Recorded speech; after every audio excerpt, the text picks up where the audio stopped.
Ineffa. Sorry to keep you waiting. That is perfectly all right. My data indicates clear skies in the coming days. Current conditions for maritime travel, optimal.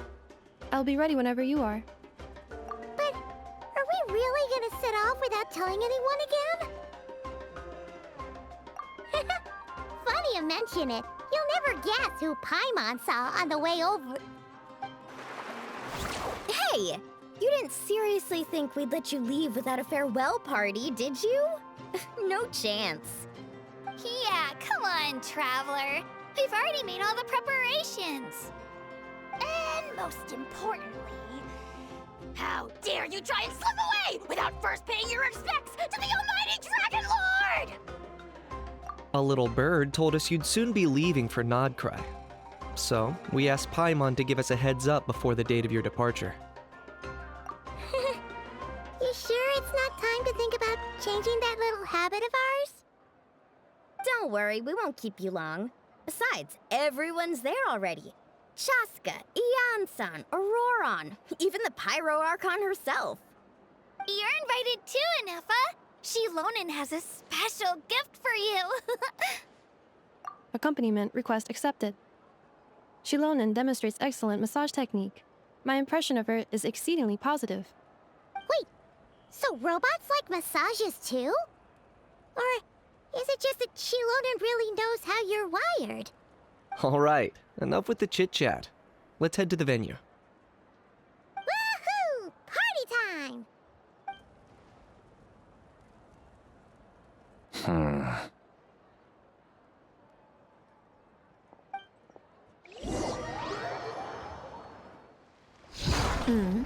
Spit it out then.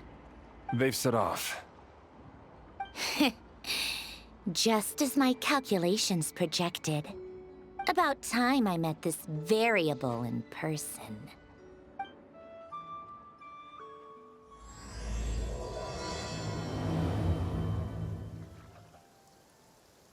You know, every time we head to a new nation, there's always a point where it suddenly dawns on Paimon. This is it. The next chapter of our adventure has begun. This time, it was the moment she realized she just polished off the very last of her Saurus crackers.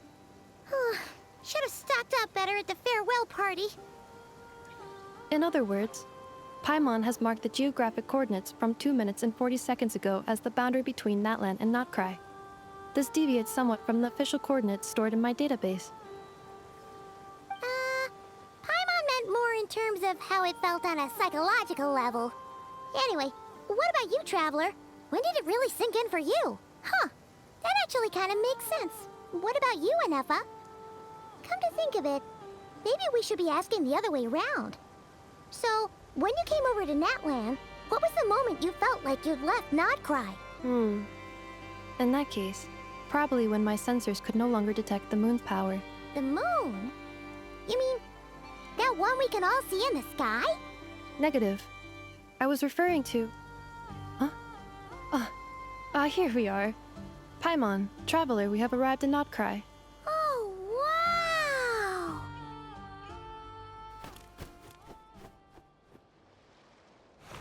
Paimon, Traveler, welcome to Nod-Krai.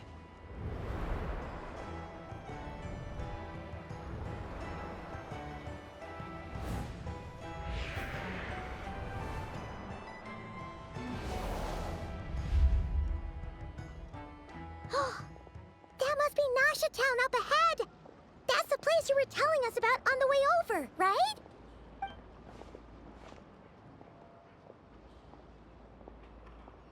That is correct, Paimon. It is also the most bustling commercial hub in all of Nod-Krai.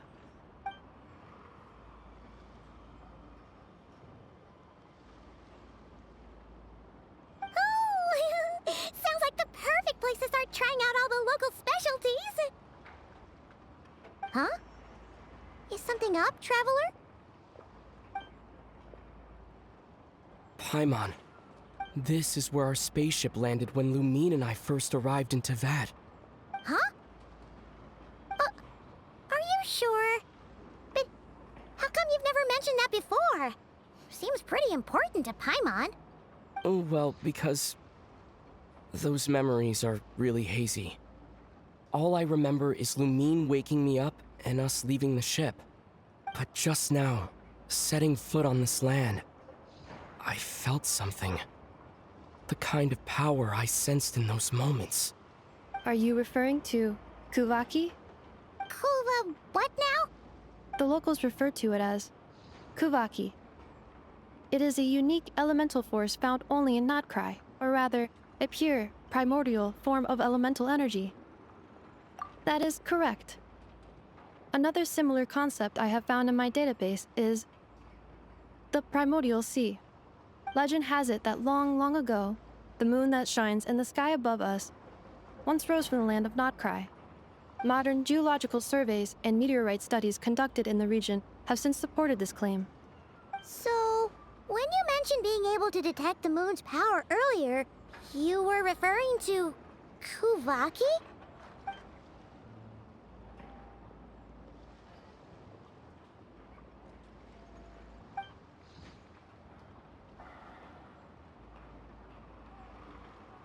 Wait, Traveler, you're saying we might actually find your spaceship here? Do you still remember where it landed? Nod-Krai is surrounded by the ocean. In other words, it could have been anywhere along its coastline. Negative. Description still lacks sufficient detail to pinpoint target location. Hey, it's okay if you can't remember everything right away. After all, it's been a really long time. Let's just do what we've always done, and keep searching as we explore. Besides, what have you got to fear with your sidekick Paimon still here? I'd be more than happy to help you out as well. Our pleasure. Anyway, just knowing that your spaceship's here in Nod-Krai surely counts as a big step forward, huh? Like we've crossed another boundary? Paimon couldn't have put it better herself. You sure are a quick learner, Ineffa.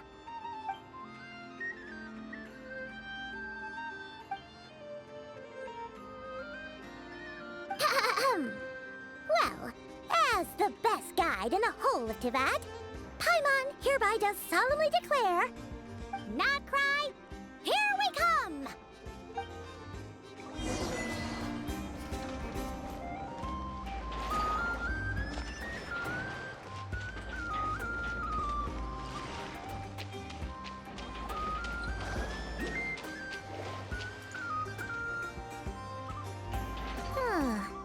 It just occurred to Paimon, if we were looking to put out a missing spaceship commission, or to learn more about Nod-Krai, wouldn't it make sense to drop by the Adventurers Guild?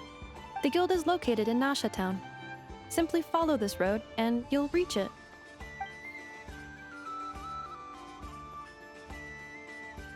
Huh? What in Teyvat is that? Looks kinda like a Sealy, floating around in the air like that. That is a Kuuvahki, a species unique to the land of Nod-Krai. A Kuuvahki? Does she have something to do with the moon, too? Indeed it does. According to the Frostmoon Scions, the indigenous inhabitants of this land, the Kuuvahki, are said to be familiars of the moon goddess, leading those who walk in the moonlight's glow to things of great importance. The moon goddess? Don't all people here worship the Tsaritsa? Although Nod-Krai lies on Snezhnaya's border regions, the people here have held their own unique beliefs since time immemorial. As I mentioned, everything in this land shares a deep connection with the moon and the sky above. The beliefs of the Frostmoon Scions seem to date back to the civilization of the angels. According to the documents in my database, even the 7 Archons did not exist at that time. Wow! So the origin of their beliefs goes back even further than the Archon War? Correct. At some point, you may come across some statues of their goddess. The Frostmoon Scions carved these as well. Hey! Looks like she's floating away! I suggest you follow her. The probability of an ordinary person encountering a Kuuvahki lies in the single digits. Many here consider them heralds of good fortune.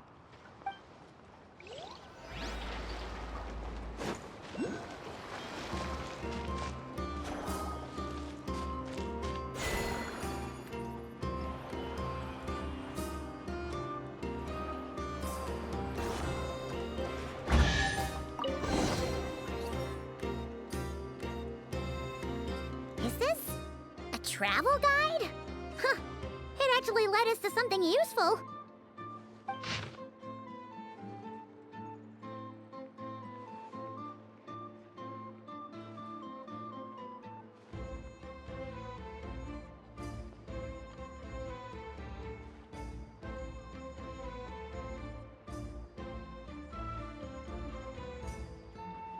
Are there any particular points of interest? It all looks pretty interesting to Paimon. If we have time, she'd love to see, pretty much everything. Recalibrating route. If we keep following the current path, we will arrive at an area of scenic beauty. From there, we will be able to identify both the Adventurers Guild and several must-visit specialty stores. Yikes! Why is Paimon suddenly getting the feeling that if she doesn't step it up soon, Ineffa's gonna put her out of a job?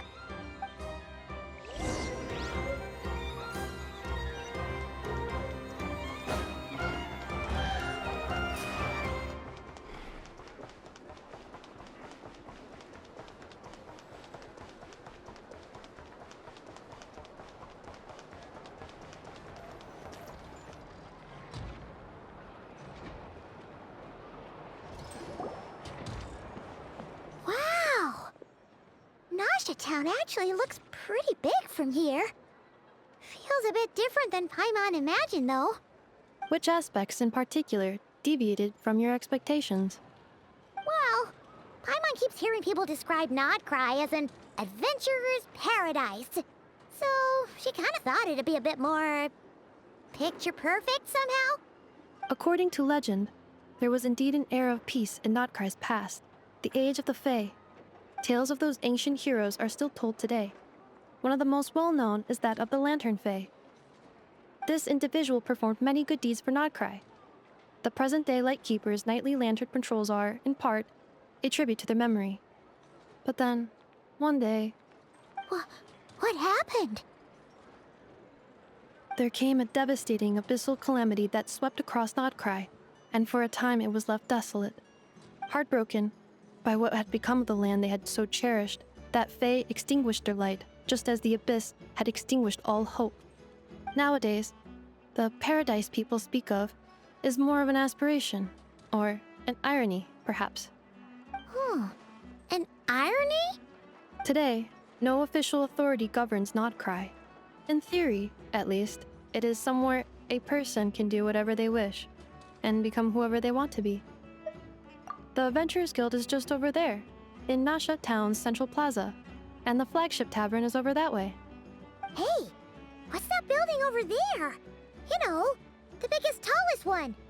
That is Aino's Boom and Blast Kuuvahki energy cannon. It gets activated when the wild hunt threat level outside Nasha Town reaches a certain threshold. But according to the scan I just ran, the energy cannon appears to be malfunctioning, likely due to a recent discharge. The wild hunt? Isn't that the abyssal calamity you mentioned that's specific to Nod-Krai? It is a phenomenon that has been occurring for several centuries now. Yet the time and location of wild hunt attacks are seemingly random. At first, it was more of an old wives' tale that adults used to scare children. If you don't start behaving, kid, some night, the wild hunt's gonna come for you. Listen, do you hear that? That weeping in the fog? Those are the cries of a young woman being dragged away. You're saying people actually hear things like that? I have not witnessed enough wild hunt attacks to give a statistically sound answer.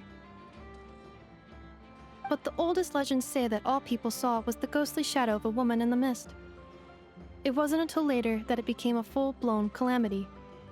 Abyssal monsters and all. Huh. When you put it like that, Paimon's really gotta hand it to Aino. Not only did she repair you, but she's even built a giant cannon to keep the wild hunt at bay. Absolutely.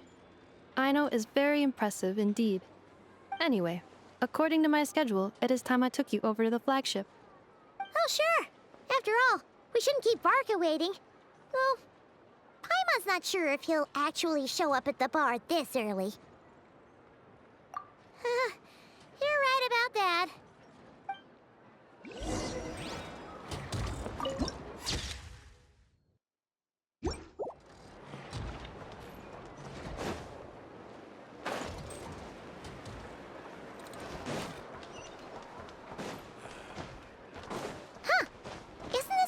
Adventurers Guild? Why isn't anyone here? Does that mean that Catherine and Nod-Krai actually gets to clock out? Anyway, let's come back later.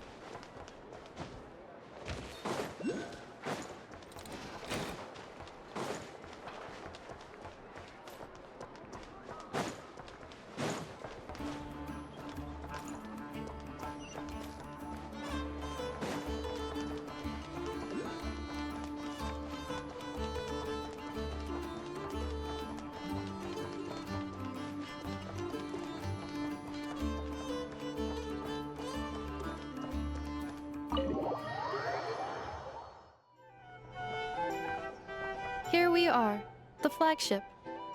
Varka told us to meet him here in his letter, right? Let's see.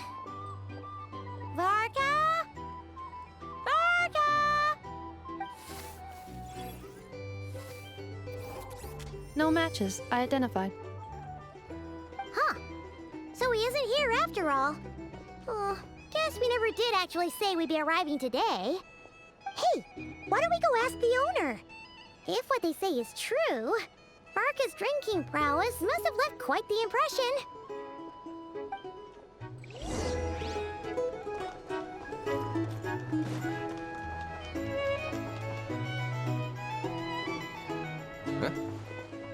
Well, well. If it isn't the ineffable Ineffa. Hello there, Demyon. You know each other? Of course! Ineffa's a regular here at the flagship. So, robots are into booze too? Not at all. The energy conversion efficiency of alcoholic drinks is very low, and most of them are full of impurities. Still, I can affirm that your berries and fried meat deserve a solid 9.12 out of 10. It has Aino's approval too. Funny that you should mention that. While you were away in Natlan, Varka would come in here every day to pick up a serving of berries and fried meat for Aino. Aww. He must have been worried sick that she wasn't eating properly on account of being so hung up about Ineffa being gone. Actually it's 'cause Varka found out that Aino went wild after Ineffa left, gorging herself on snacks she normally couldn't get her hands on. So it was more worry that she wasn't getting a balanced diet. I think I might have just put my foot in it. Anyway, since you're back from Natlan, these two must be the ones Varka mentioned. The Traveler and Paimon, yes? Yep, that's us. So, from the sounds of it, you must be a close friend of Varka's too. Varka? Goes without saying. After all, he's the only one around here who's ever managed to stay standing after 10 rounds of the roulette special. Paimon can't believe he's made such a name for himself. Though, guess it's hardly surprising how. Right now? Must be somewhere near Anvantinyarvi. That's quite far from here. Huh? Where's that? It's a lake in the northern part of Nod-Krai.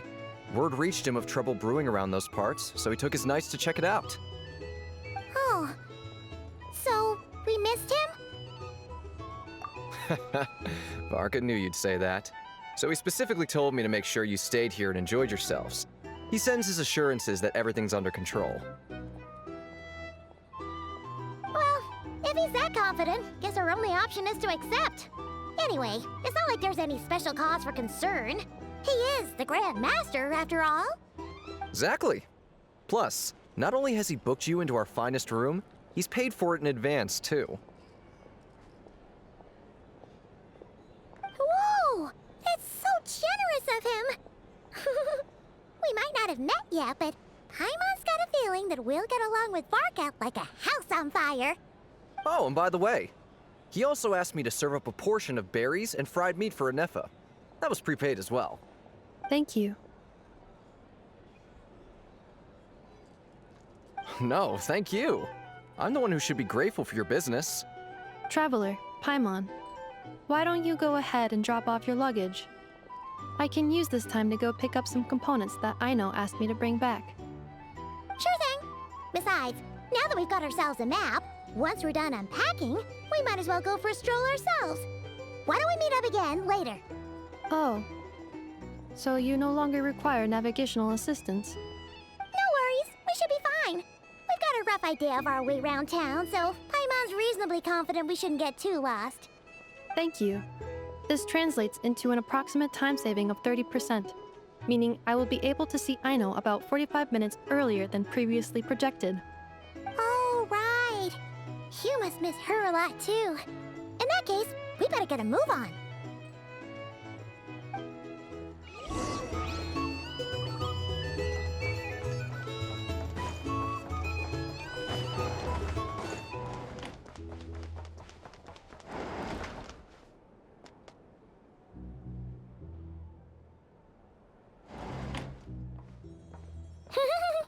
Feels pretty nice having someone sort out our food and lodging for us, huh? But is this really the flagship's best room? It's pretty big, make no mistake, but it looks a little worn out, right? Though, to be perfectly honest, that feels right at home with everything else we've seen of Nasha Town. You mean it's got something to do with Nod-Krai's history? Oh, that makes sense. But what exactly was this calamity?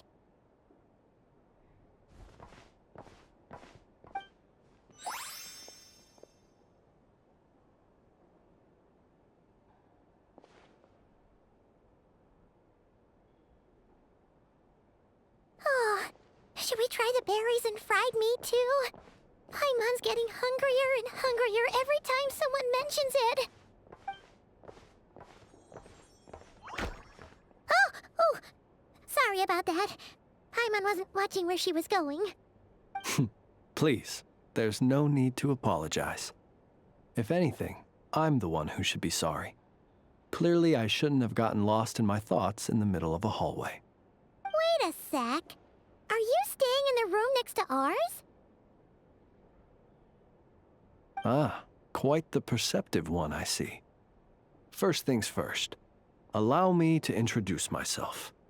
My name is Kirill Chudamirovich Flins, but please, just call me Flins. Whoa, that's an impressively long name for sure. Ah, is that so? Names like mine ought to have been fairly common in Snezhnaya, at least in the past. Would I be correct then to assume that the two of you are travelers in this land? Yep, you sure would be. Paimon is Paimon, and this is the Traveler. We've been to a bunch of nations already, but we only just arrived in Nod-Krai today. What a rare honor it is to meet such worldly travelers. Are you here for travel too? If only I had the time to spare. No, I'm just staying the night. Oh, so you're here for business? That's certainly one way to put it. I'm a ratnik of Nod-Krai, normally stationed near the burial grounds to the north. My sole cause for being here today was to repair this lantern of mine. The burial grounds? Your surprise is entirely understandable. Most people cannot even begin to fathom the idea of a life surrounded by tombstones and decay. But if you've heard of the calamitous abomination that is the Wild Hunt, you'll know that in their wake they bring a host of souls tainted by abyssal filth. That then is why we are stationed by the burial grounds, to hold the line where it is most vulnerable. Oh, so it's all about fighting against the abyss. Oh, sounds like a tough job. I thank you for your concern. But in truth, I've long since grown used to it. In fact, I like to think it rather suits me. If anything, I'd say I prefer the peace and quiet of a graveyard to the hustle and bustle of urban life. Paimon sort of gets it now. But even so, she's still pretty sure she could never get used to living in a graveyard herself. For one thing, she'd be too scared to fall asleep at night. Oh, I assure you, there's no need to worry on that account. The kind of ghosts you find in cemeteries aren't too big on talking. But even when they do, they're usually far more discreet than the living. Well, would you look at that? Who'd have thought we'd end up chatting this long? Must have a lot in common, huh? Forgive me, but I must excuse myself, for the time of my appointment draws near. And in terms I'm sure you'll understand, a lanternless ratnik is like a mapless traveler. A serious conundrum indeed. Oh, sure. In that case, you go right ahead. We won't keep you any longer. Not at all. Should the opportunity present itself, I'd gladly continue our conversation another time. You're always welcome to come visit my grave. I mean, the grave I stand watch over. Your visit would bring much-needed light to that place of final rest. Right. Well, if we get the chance. Then allow me to wish you a traditional ratnik's farewell. See you by the graveside. Ugh. Jeez. What a weirdo. Not to badmouth him at all. In fact, he seemed pretty cultured, but at the same time, kinda spooky? Must be all that time he spent around graveyards. His lantern? No, not really. You mean, 'cause it was broken? Huh. Guess you've always had a nose for stuff like this. If you're worried, you can always ask him the next time we cross paths. Hey, don't you start spouting all that weird stuff too.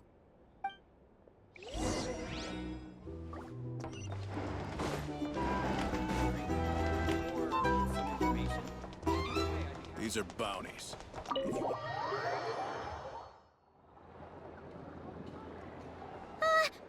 Paimon almost forgot something super important. Were we gonna go try out the berries and fried meat?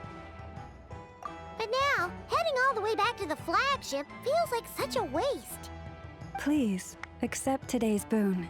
Come night or day, may the blessings of the moon goddess shine down upon you. Huh? What's going on over there? Wait, free food? Wow, the people here are so nice! Quick, let's grab some too. Paimon's super curious what their food tastes like. Moonlight illuminates the path before you, travelers from afar. Huh? How'd you know we were travelers? Just now were a song the birds in the sky, singing of your wanderings. You are no ordinary guests, it seems. The birds and the... what now? Forgive me. I should not have laid the words of others out as a welcome mat for our very first meeting. You, too, must be wondering who I am. I am Lauma, moon chanter of the Frostmoon Scions. Please, as do our followers and other passers-by, accept today's boon. Happy to oblige. Paimon's name is Paimon, and this here is the traveler.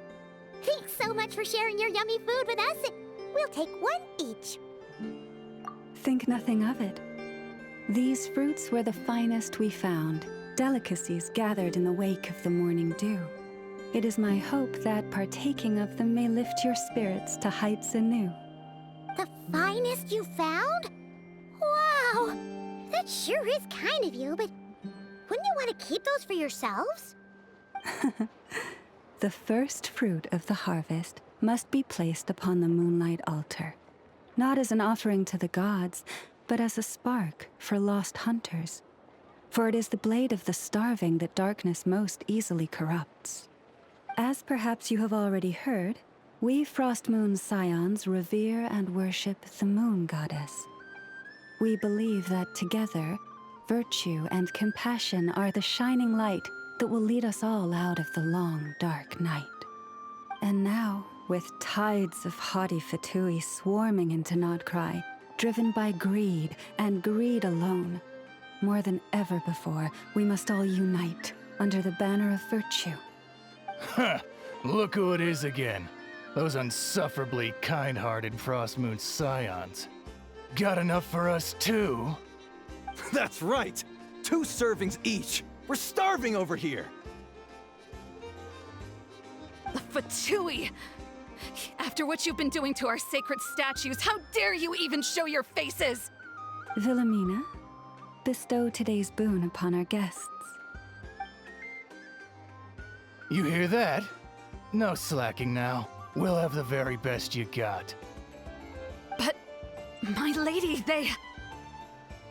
Please, you two, accept this meal. But remember this. Kindness is the first lantern left to guide those who stumble in ignorance. Come again? Let me finish. But should they still refuse to follow the moonlit path, then by our frosted blades shall we show them its shadow. You! Hey, look who it is. Tch, whatever. Just you wait. We'll be coming for you next. Huh? Where's the meat? Who wants to eat this garbage? Those stooges really are the worst. Ever since they came to Nod-Krai with all their weird equipment and built that so-called experimental design bureau, our lives have been turned completely upside down. Judging from how they reacted just now, it seems the fatui already know who you are. Well, we have gotten in their way in pretty much every nation we visited, so we're probably at the top of their blacklist by now. I see. Then, on behalf of the Frostmoon Scions, I thank you for the goodwill you have shown us. Because if they had gotten ahead of themselves just now, I'm sure you would have stepped in to help. Just as the birds and beasts put it, your arrival heralds joy to us all. Besides, for a weary traveler far from home, what better respite than to bathe in the moonlight? You will always be welcome at the Frostmoon Enclave, the place we call our home. May we meet again in the moon's gentle glow. These are delicious! So refreshingly fresh! Those two fatui wouldn't know a good thing if it came up and bit them on the shoulder. Looks like Ineffa isn't done with her shopping yet, and the Adventurers Guild is still empty. Where should we head next? Good idea! Wouldn't want to let the Kuuvahki down, after all. Let's see... Okay, Paimon's got our route all figured out. So, all that's left to say is... don't fall behind! This is Nuts and Nuts. It's mostly a fruit shop, but there's a crafting bench, too. This is the Speranza, one of the travel guide's recommended restaurants. All the waiters here are kids. This is the Vesnitsi Prolecha greenhouse. Apparently, their flowers are all made of metal, so they'll never wilt away. And this is the Rossum Workshop. If you ever need a weapon made, this is the place to go. And over here, they've got a super tall observation deck. Whoa! Take a look at that! You can see really far out into the distance. That way's north, and that looks like something built by the Fatui? And then over there to the west, that must be the place Lauma mentioned, where the Frostmoon Scions live. So, what'd you think? Even if Ineffa kinda stole her limelight earlier, this just goes to prove that Paimon's own tour guiding skills aren't too shabby either, right? She sure is. It'd take hundreds of years of practice to be the best tour guide in all of Tibet. Huh? Look! There must be someone at the Adventurers Guild now. There's already a line forming outside. Looks like we'll finally be able to ask about your spaceship. Oh, or was there anywhere else you wanted to stop by first? Where? Which one are you... Oh, now you mention it, Paimon's noticed it too. Ugh, better not be who she thinks it is. Anyway, where we go first is completely up to you. Either the Adventurers Guild, or that suspicious-looking shop. A word of warning, though. If we step into that shop, Be sure to keep a very close eye on your Mora.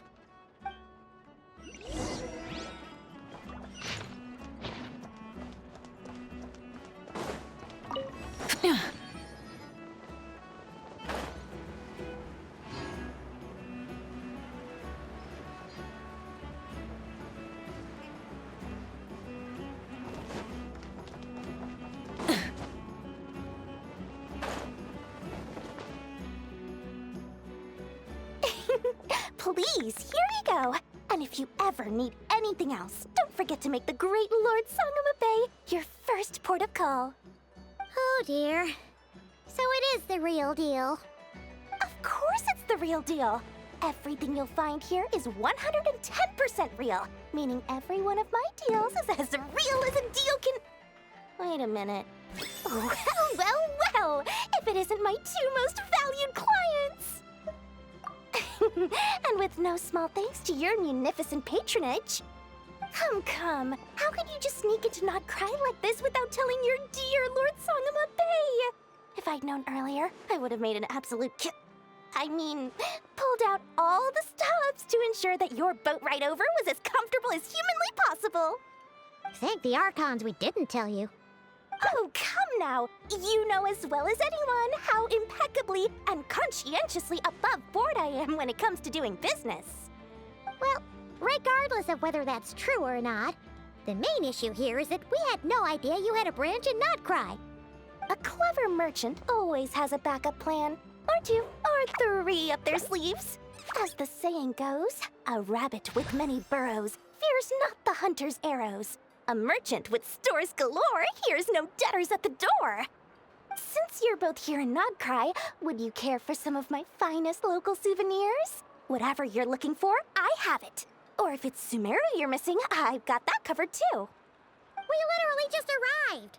Do we look like we're on the hunt for tourist trinkets to take back for our friends? My, your high-minded tastes never cease to impress. In that case, I know just the thing.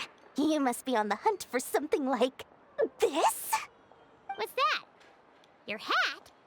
Information, of course. Information about Nod-Krai, locked securely in the otherwise impenetrable vaults of the Lord Sangama Bay's brilliant mind. I knew it! I just knew you'd appreciate the value of my wares. On the back of all our pleasant dealings in the past, I'll even take a hit by throwing in some insider info for free. Wow. You sure are feeling uncharacteristically generous today.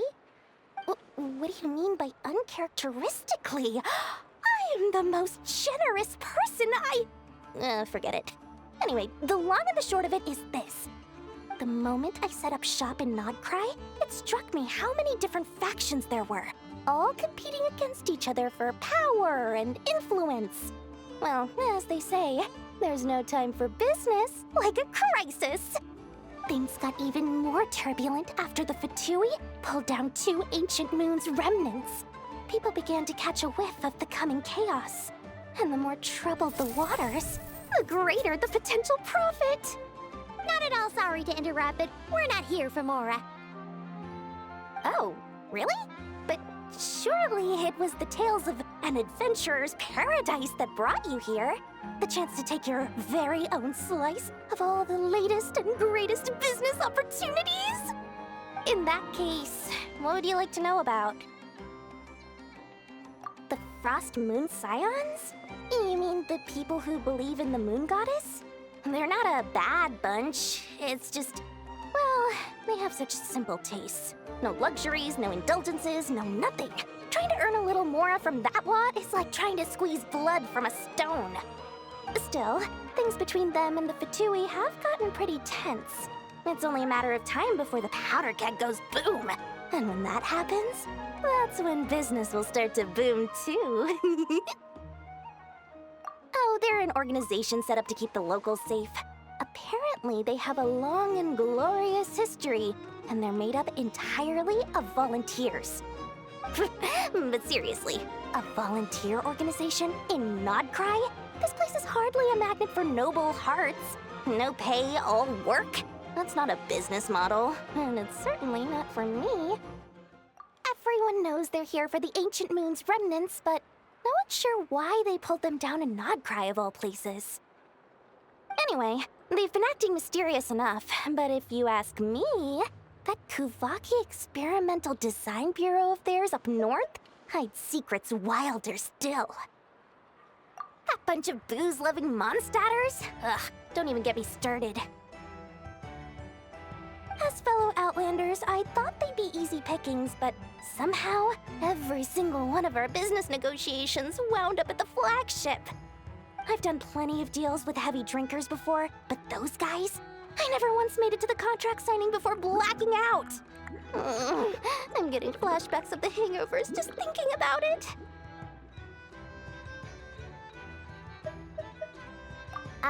What now? A spaceship? Nope, never heard of anything like that. Don't you two get involved in any big business here without so much as a heads up, you hear me? At the very least, consider letting me in as a key investor. Oh, I almost forgot to mention. Sooner or later, you'll no doubt end up doing business with some other merchants in Nod-Krai. And someone's bound to mention a place called the Curatorium of Secrets. Listen to my advice. Do not, under any circumstances, go there, no matter how much trouble you're in. The Curatorium of Secrets? What do they get up to there? Just a place that handles all kinds of disputes.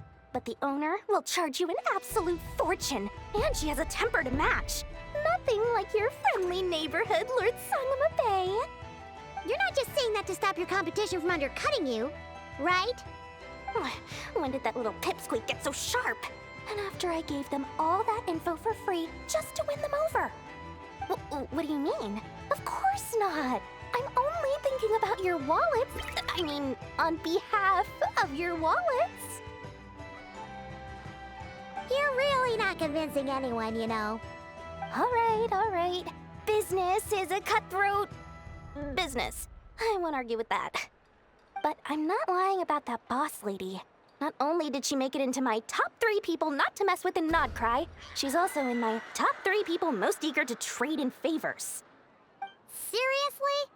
It feels like you're just bad-mouthing your rival now. Fine. If you don't believe me, go see for yourselves. We might both be from Sumeru, but compared to hers, my conscience is so large, why, you could fill 3 whole palaces of Alcazar's array. But when you realize what I'm saying is true, don't say that good old Lord Sangama Bay didn't warn you.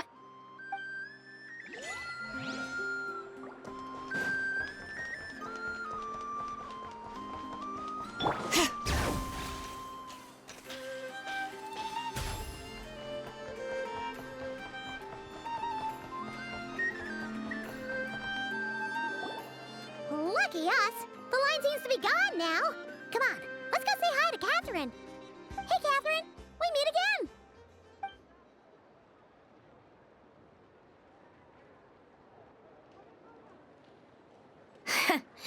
How ridiculous.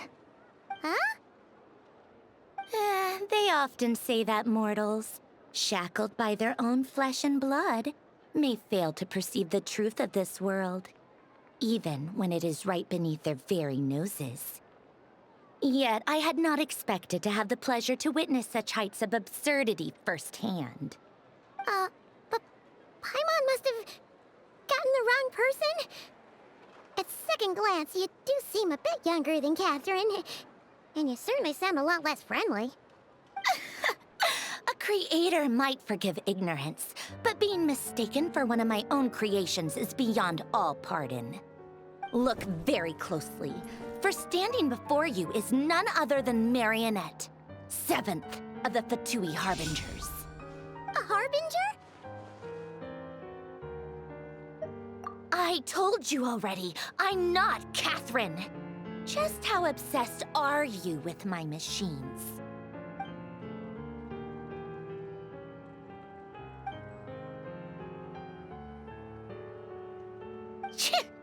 Today's encounter is merely a courtesy call. A friendly warning, if you will. You interfered with my work once before, with that little robot. I let it slide. After all, it was nothing more than a distraction, a side project at best. But we are in Nod-Krai now, and as such, I strongly advise you not to stand in the Fatui's way. Otherwise, the next time we meet, I might just have to drop all this meaningless etiquette. Oh, please. You've got some nerve coming out with barely veiled threats like that. You're the one stirring things up here. Oh, perhaps you have misunderstood. Just because Nod-Krai lacks a ruler at present, that does not mean it should not be ruled. We Fatui are simply establishing a new order. Yeah, right. More like shady experiments, judging by your massive, creepy research facility. I've said what I came to say. What you do next, only you can decide. So why don't you start by using your already limited processing capacity to calculate your even more limited options?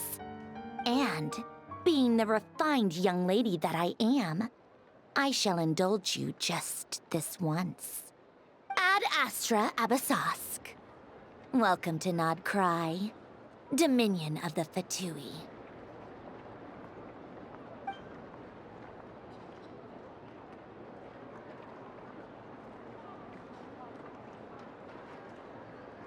Ugh! Paimon's so mad right now! How can anyone so obviously evil be so annoyingly self-righteous? But if a Fatui harbinger is here to greet us in person, that can only mean one thing. We'll have to be extra careful from here on out. Paimon hates feeling like she's being watched. Hey! The real Catherine's back! Ad Astra Abyssosque. Welcome to the Adventurers Guild. How may I help? I will do everything I can to assist you.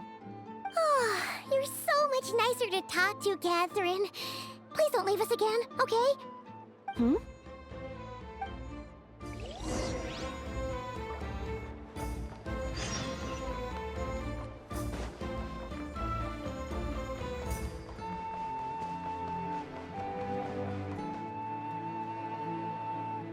Ineffa!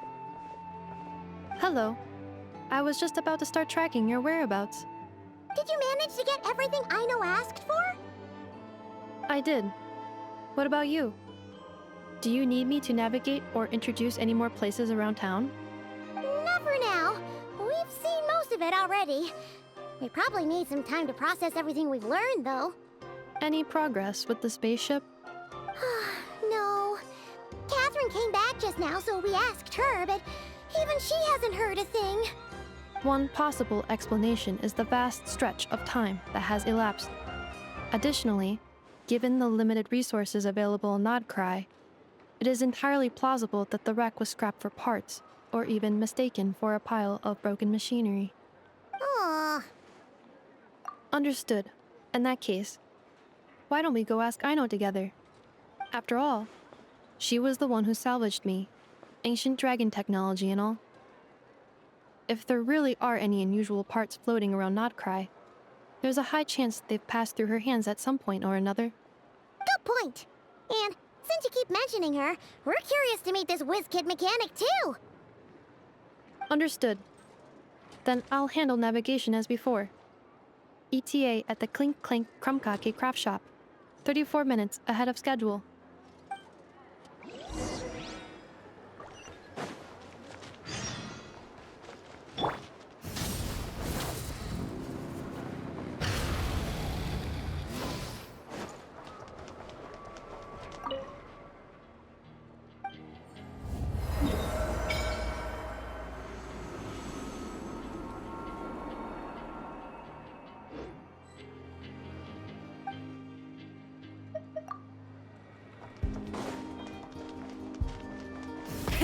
Rev the engines!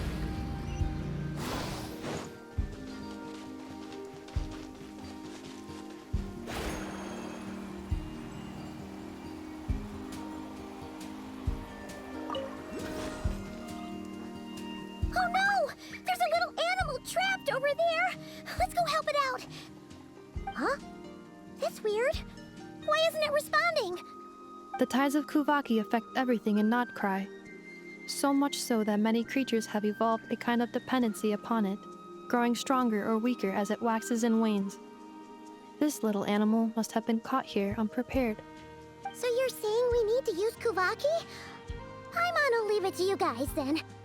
Don't be scared! We'll get you out of there soon!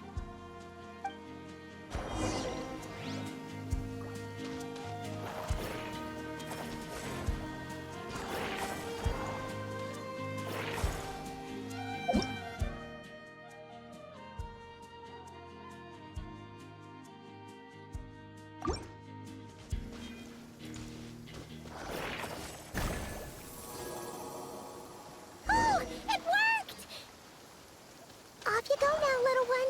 Don't go getting yourself caught again.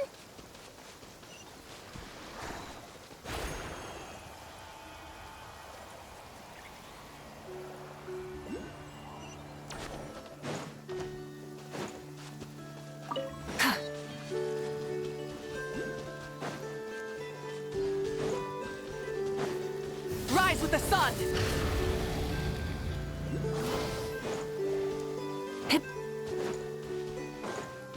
Bring it!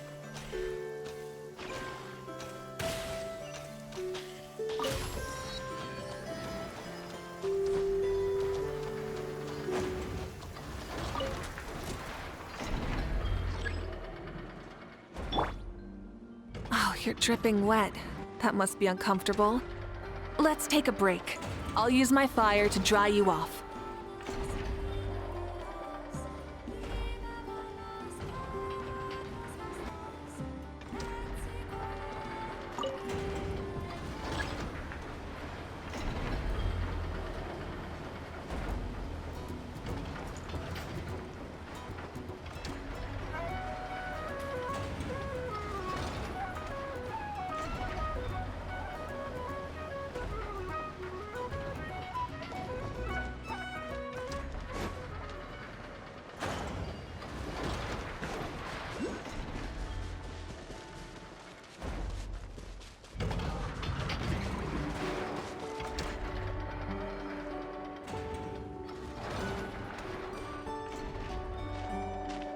Here we are, the place Aino and I call home.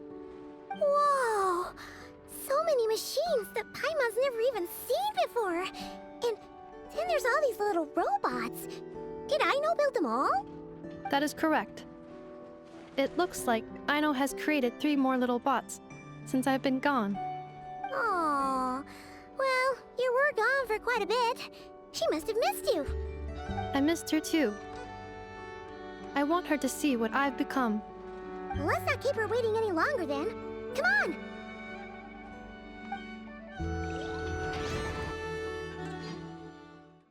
Aino, I'm back.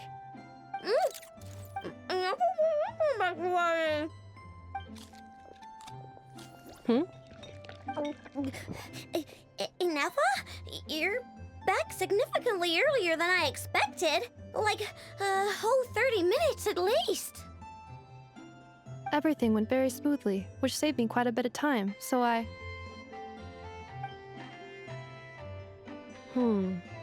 Aino. Could you turn around for a moment? Aino? I've been on my best behavior the whole time you've been gone. She's got chocolate all over her mouth. Aino. While I was away, did you strictly abide by my tailor-made snack intake schedule? Oh, of course I did. 1 whole cake, 1 crumb cake, and 1 pack of chocolates a day, right? It was either a cake or a crumb cake or a pack of chocolates per day. Oh, shoot. When did you finish the snack stash I left for you? Literally just earlier today. Let me just go run a scan on that. I meant today, a week ago. And then you restocked an entire week's worth on your own initiative? 2 weeks worth.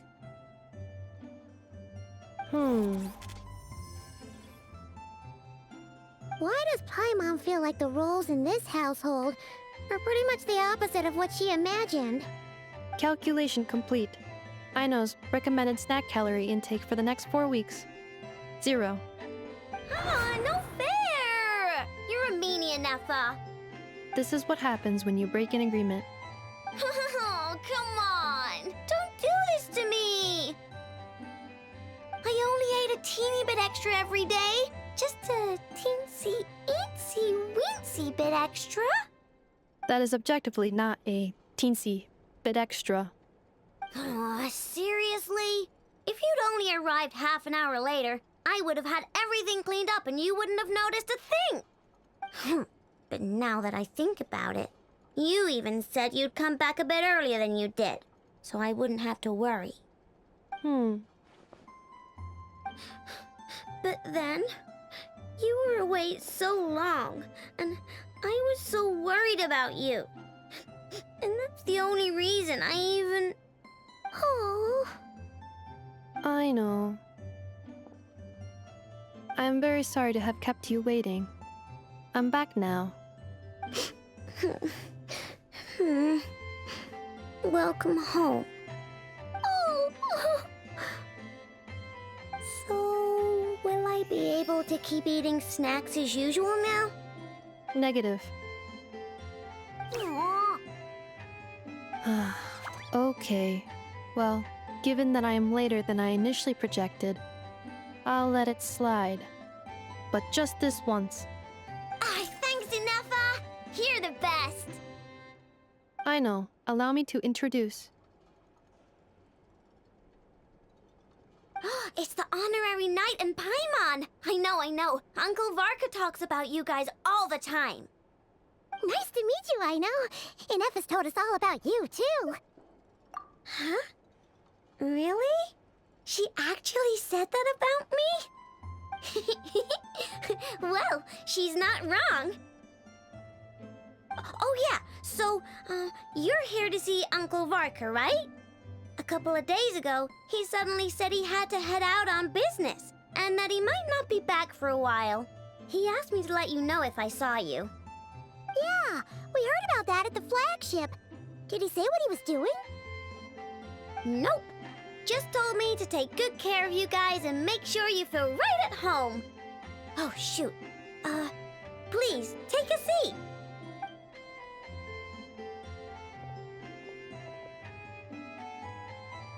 Do either of you need my help with anything? Anything at all?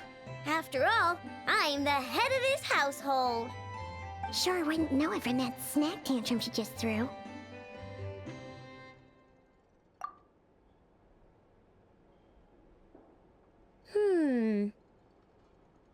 A spaceship, huh? From outside to that? Exactly. So, ring any bells? No. Oh, you sure? Nope means nope. Never seen the slightest trace of it. More specifically, by nope, I mean, I've never seen a single piece of tech in all of Nod-Krai that might have come from out of this world. Not in any new machines or in any old ones either. Huh. What Aino means is that your spaceship almost certainly has not been disassembled nor repurposed as parts for other machines. Oh, so that's what she was getting at. Yep. I've taken apart pretty much all the fun stuff in this city at one point or another, but I don't recall ever seeing any components that were anywhere near that special. So, either your spaceship crashed somewhere it's never been found, or someone did find it and then hid it really, really well. But who would even do something like that? Beats me. Maybe someone who thought they could stash it away for a rainy day. Just like how I sometimes hide snacks in the...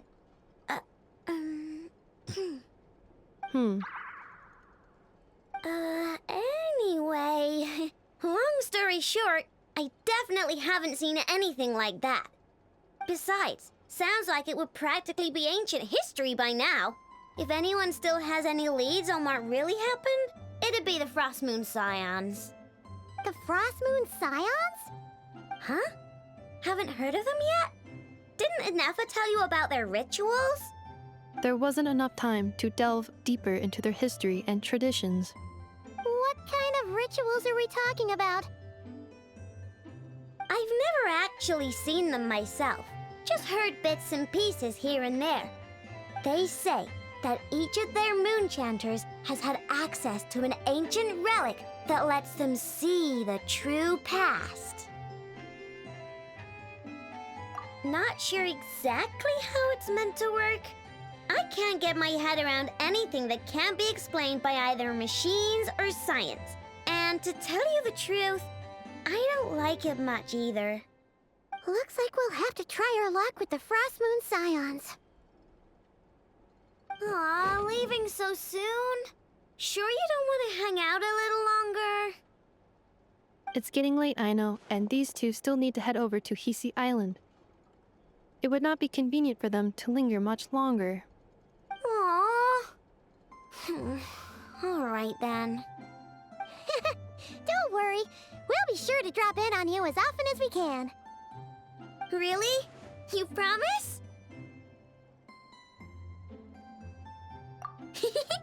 Sounds like my type of visitors. You're welcome anytime. I'll be staying to look after Aino today, so I won't be going with you. Hey, don't sweat it. We'll find our way just fine. I'm glad to hear that. Also, I must admit, I have very much missed the charging bed that Aino made for me.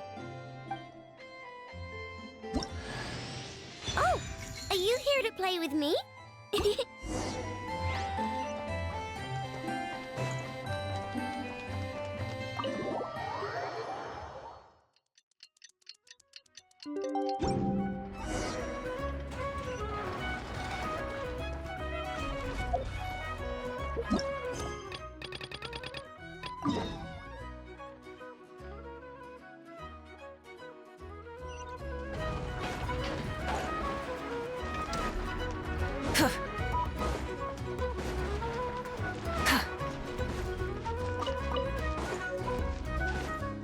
Burn it down! Full throttle!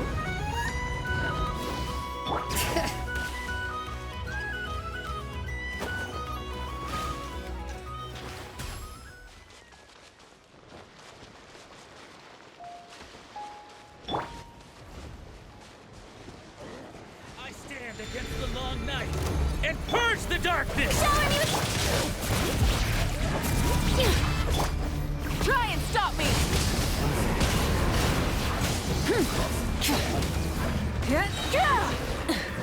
Pyroclastic surge!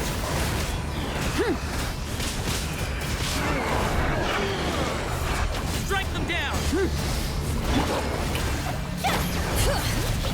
Let the mountain's veins boil! Everybody stand back! Light it up! I stand against the long night and purge the darkness! Incinerate! Wrath from the sky! Find the north wind! Strike them down!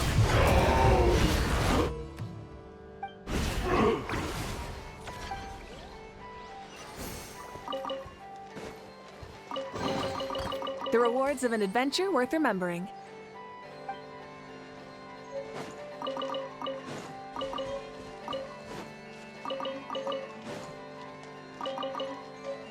Full throttle!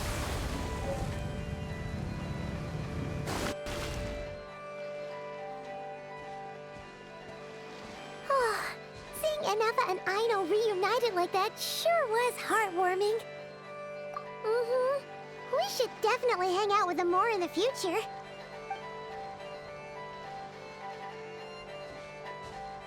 Speaking of homes, we must already be close to where the Frostmoon Scions live. The vibe here feels different, just like the scenery.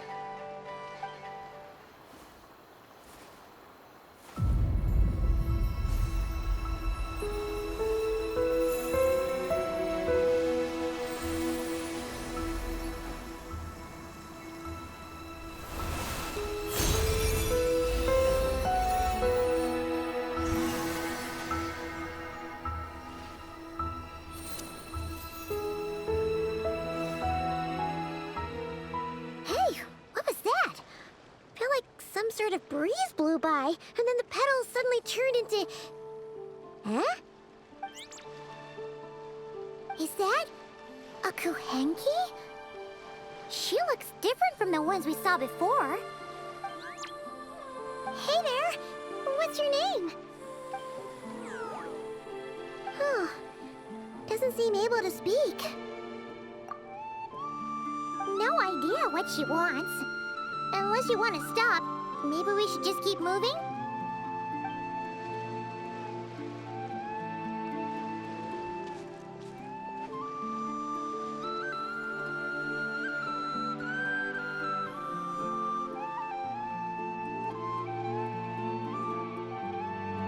She's following us! Go on now. We've got stuff to do. Best you find someone else to hang out with. Hey! Don't make it sound like Paimon's some kind of meanie. Paimon had no idea what she wanted, okay? Ugh. Anyway, next time Paimon sees her, Paimon promises she'll be nicer. Seeing as we're on our way over to meet Lauma anyway, we can ask her about it while we're there.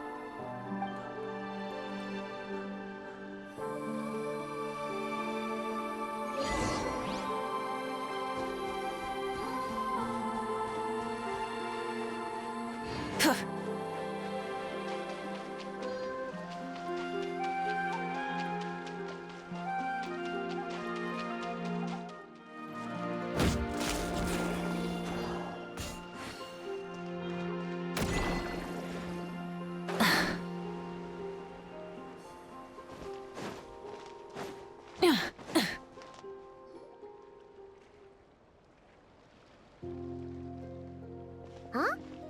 Hey, look! Isn't that Lauma? The moon chanter? Let me take a look at your wound. You must be more careful. Doesn't matter how much of a rush you're in, your safety always comes first. Oh, you're back too. How was your day? You what? Those two fatui? The ones who were causing trouble in Nasha Town? You went to teach them a lesson?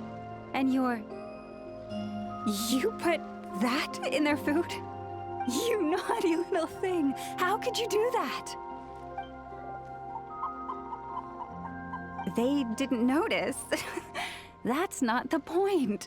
You mustn't do that again, okay? Next time, at the very least, bring a few of your friends along too. You'll be an easy target if it's just you on your own. Hey, Lauma! Still remember us? Oh, it's the Traveler and Paimon, isn't it? Welcome to Hisii Island. Not at all. Those who come with kindness in their hearts are always welcome with the Frostmoon Scions. Were you just talking to those animals? I was indeed. The Frostmoon Scions bloodline is unique, for throughout our history, there have been many among us who could communicate with all living things. What was that? Oh, is that so? She says she was trapped in a plant earlier, and that you were the ones who rescued her. She wants me to thank you on her behalf. Oh, it was nothing. Barely lifted a finger. If you both are free, why don't you join us at the Frostmoon Enclave for dinner? Consider it a small token of thanks for your kindness. We'd love to! And actually, we had something we wanted to ask you anyway.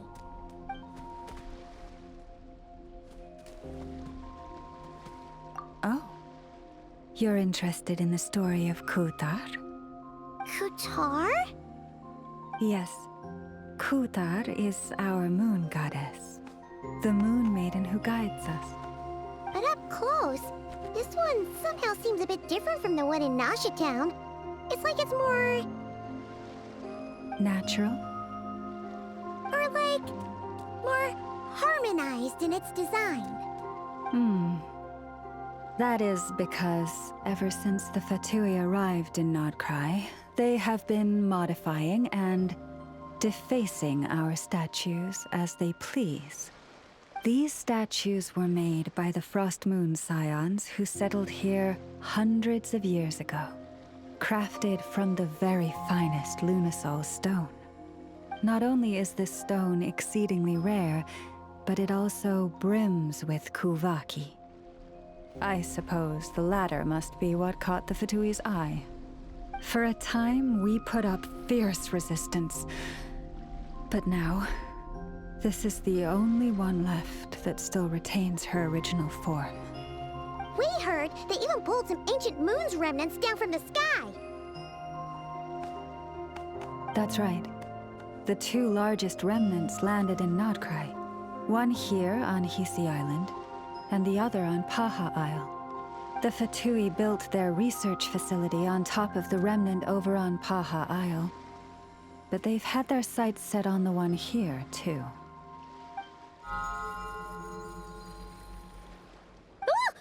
Oh! It's that little Kuuvahki again! Surely that can't be. Hey! We've been wondering what was up with it, too. It just appeared out of some petals and hasn't stopped following us since. No, that is no ordinary Kuuvahki. These we name Luonnotar, beings born from the moon goddess's blessing. Can you understand what it's saying? We honestly haven't got the slightest idea why it's been following us. I'm afraid not. I cannot fathom its thinking any better than you can. Sometimes a long time must elapse before the moon goddess's blessings turn into Luonnotar. Perhaps you two were simply there to witness that transformation. Oh, maybe. Legend has it that the Luonnotar bring good fortune. Given that it seems to have taken a liking to you both, why don't you let it come along with you? Really? Then you can start by helping us find some more treasure chests along the way. Capiche?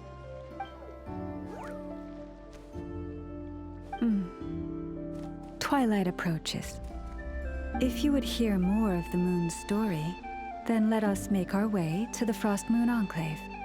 Beneath the gentle moonlight, I shall share this tale in full.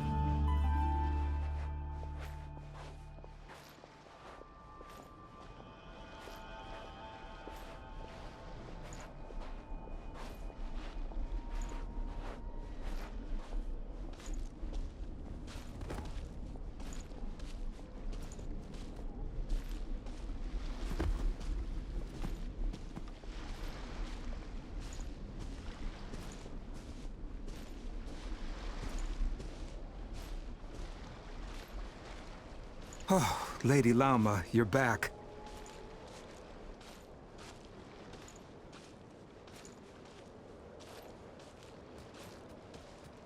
Come day or night, may the blessings of the moon goddess shine down upon you.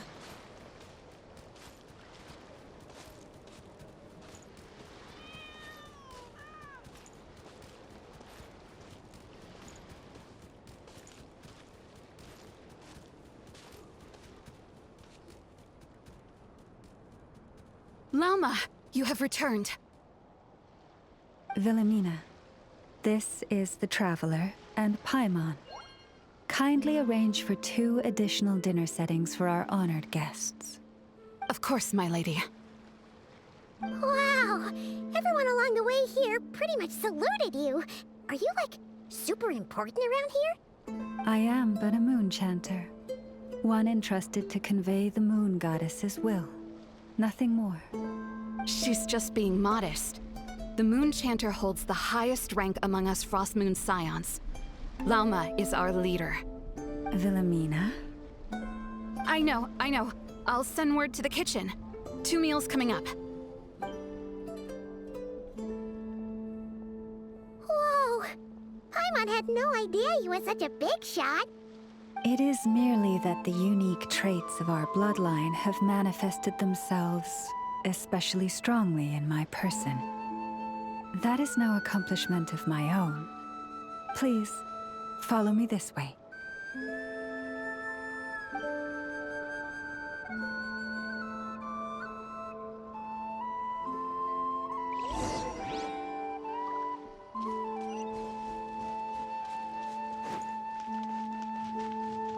Prices like these are just outrageous.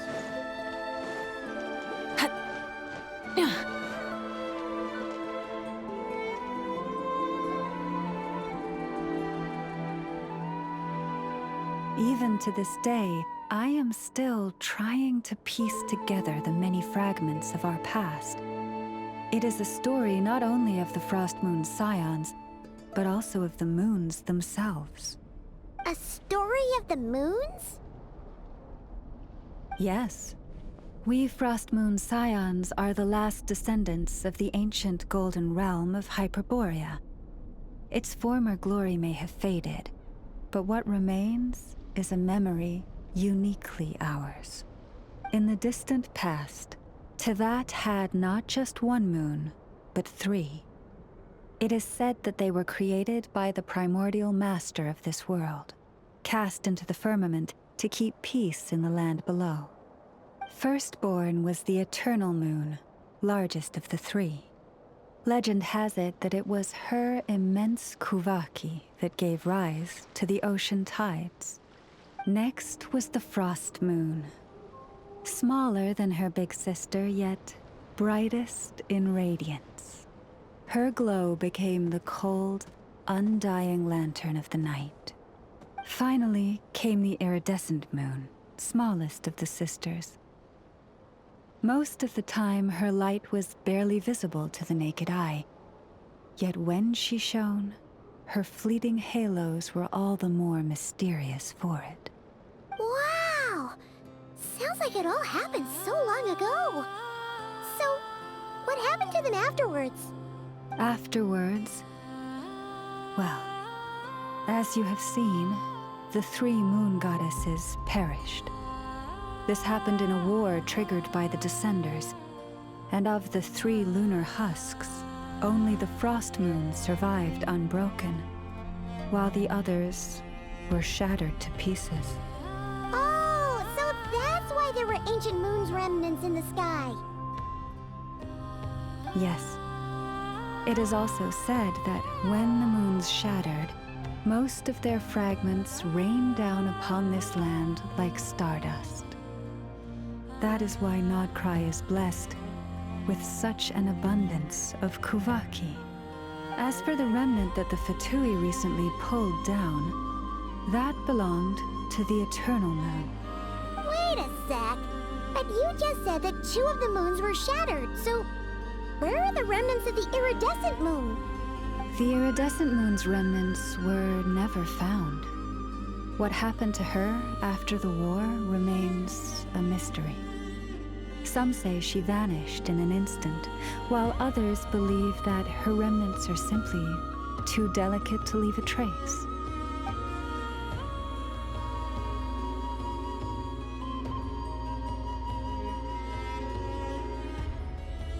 Yet, though the era of the 3 moons has long since faded into legend, successive generations of Frostmoon Scions have always passed down a prophecy that one day the moon goddess would return. And in the end, that prophecy did indeed come to pass, though not quite. Lady Lauma! Lady Lauma, are you there? Cappy, what is the matter? Lady Lauma, it's my daughter, Karina. Her illness. Take me to her, right away. Now where in the world did I put that book?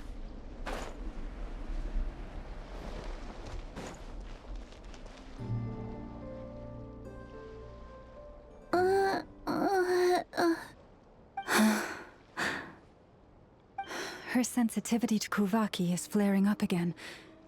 After her last treatment, did you follow my advice and seek medical help in Nasha Town? But those doctors are all Snezhnayan. They're outsiders, compatriots of those brutes who invaded our homeland. How can we possibly trust them? Not all outsiders are enemies, Cappy. They've been treating this condition for generations. They have the experience we lack. But we're Frostmoon Scions. Should we not remember what the outsiders did to our moons? Surely the Lady Kutar will reward our devotion. But Cappy, Kutar is long... This isn't the time for debate. O lost child, snow-swept and buffeted by the howling winds of the frigid night, let not the silver flame within you fade. By the frost moon's grace, I shall warm you, curled up as a fledgling in frozen soil. Praise be to the moon goddess, my Karina.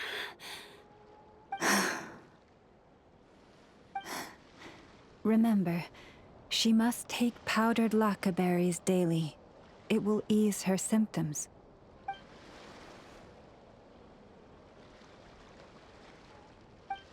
Lauma? Philomena, what is it? Dinner is ready. I see. Cappy, let her rest here for the night. I'll have someone bring her a blanket. All right. Thank you so much, Lady Lauma.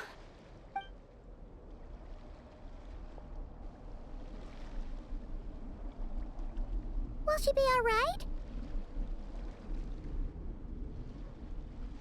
Yeah. If there's anything at all we can do, please don't hesitate to ask. Thank you for your kindness. For now, though, Karina should be fine.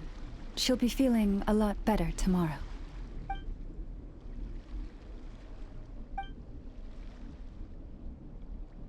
Please, do not be worried. Come, let us head to dinner. I believe you still have some questions for me.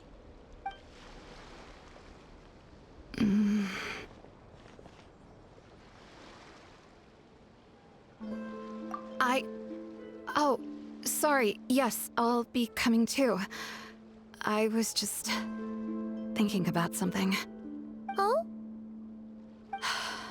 Lauma makes such an unshakable moon chanter. Calm, capable, someone we can count on.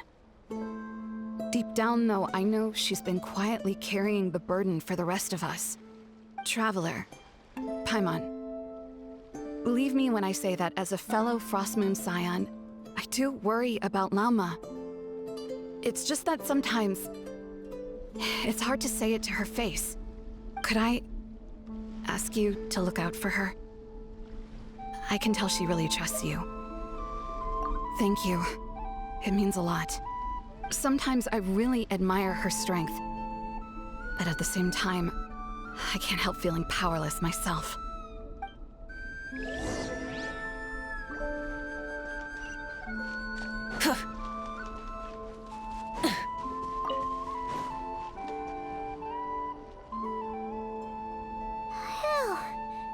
Paimon's so full.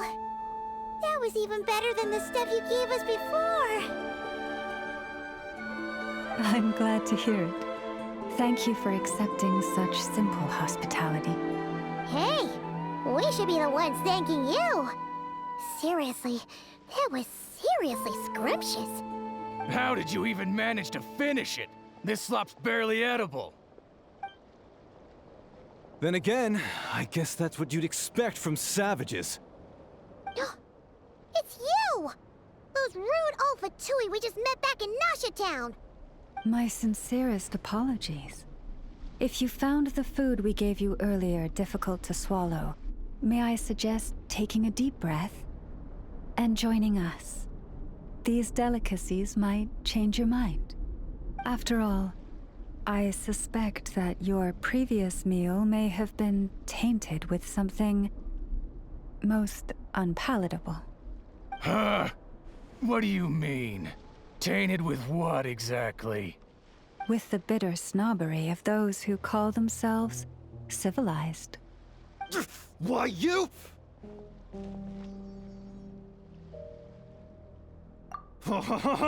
Looking for a fight? Sure, I'd be more than... Hold it! We're not here to brawl. Yet. We're here on official business. Orders from above. We're here to deliver the Frostmoon Scions a warning. Or rather, a final ultimatum. You have 3 days to hand over the relic and reveal the whereabouts of your so-called Kutar. If you fail to do so, the fatui will immediately begin the cleansing of Hisii Island. Which, by the way, is the sovereign territory of the Tsaritsa of Snezhnaya. What insolence! Your demands are outrageous! For generations, this land has belonged to the... Dear guests, allow me to save you both time and trouble with a speedy reply. The Frostmoon Scions will never hand over anything to the fatui. And to those who set foot on our land with ill intent, I say this. With your blood, we shall draw an inviolable line in the snow. That applies to you, too. Stubborn savages, the lot of you! Better hold back this time. Who's there?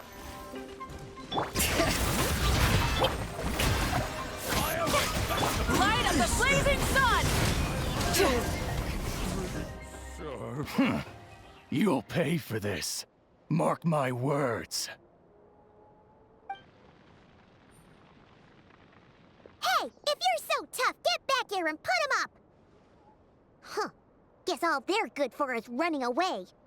I'm so sorry. You've had to put up with far too much unpleasantness today. Come on, it's not your fault. We don't like bullies like them either. But still, they mentioned a relic and Kutar. What exactly could they be after? Oh yeah, so this might not be the best time to bring this up, but we kinda have a favor to ask of you, Lauma.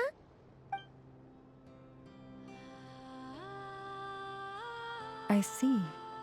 So your questions concern the sacred relic too. Please, do not hesitate to speak your mind.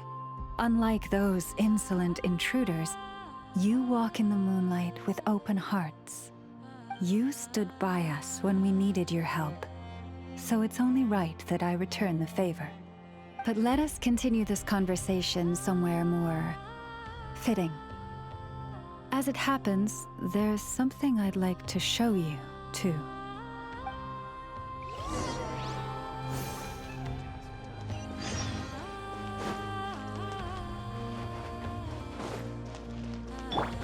Bring it! Whoa! Now that's one huge statue! This is the statue of our goddess, the Moon Maiden Kutar.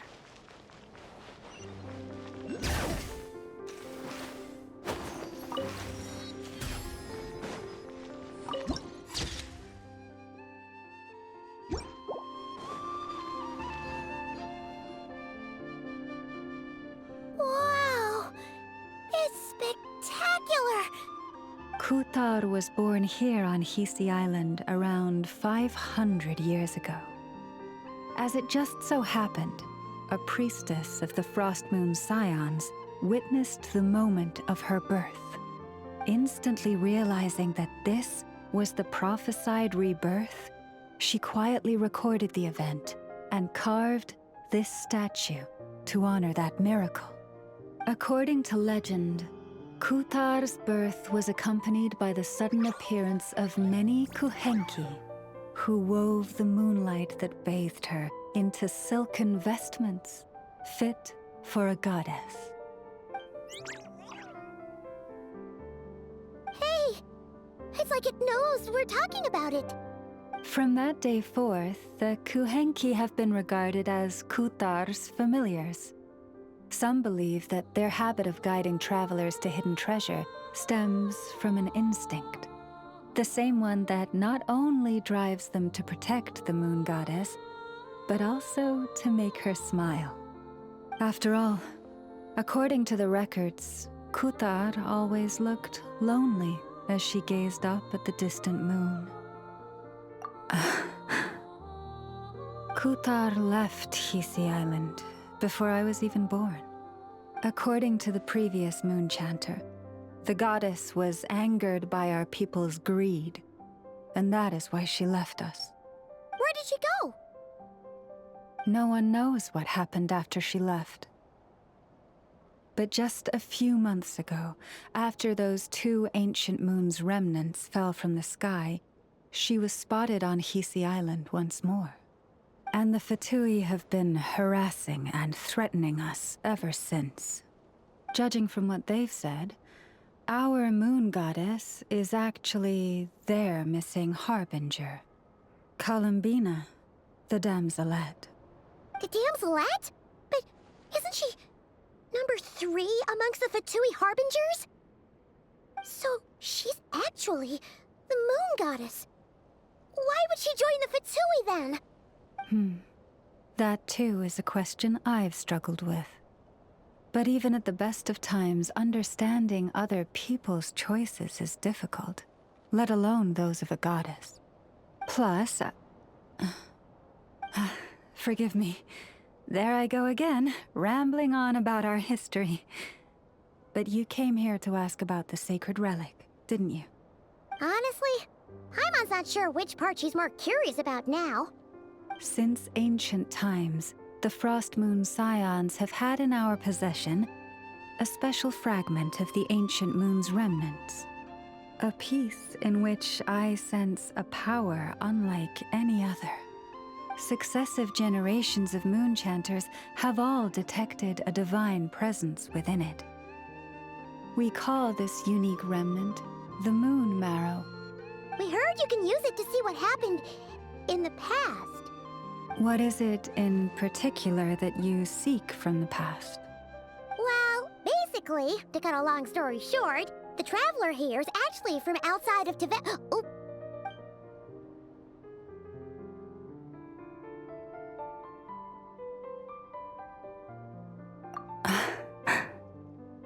Thank you.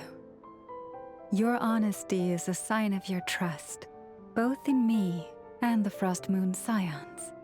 Unfortunately, though, I won't be able to use the moon marrow to shed light on your past just yet. Our people revere the moon marrow as a sacred relic. I'm only permitted to retrieve it from the secret chamber in which it is hidden once a year, on Moon Prayer Night.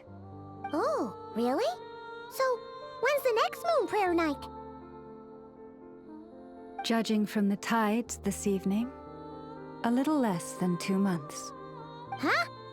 Does that mean the date changes every year?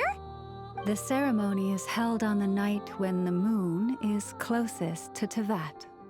This is also when Nod-Krai's Kuuvahki reaches its peak. Only then can the seal on the secret chamber be lifted. Oh, guess we've got no choice but to wait. I am truly sorry that I cannot help you sooner. But, as the Moon Chanter, I swear that I will do everything I can to help you find the answers you seek. Think nothing of it. After all you've done for us, you deserve nothing less. Who'd have thought today was only our first day in Nod-Krai? Feels like so much has happened already. If I may be so bold, what does family mean to you?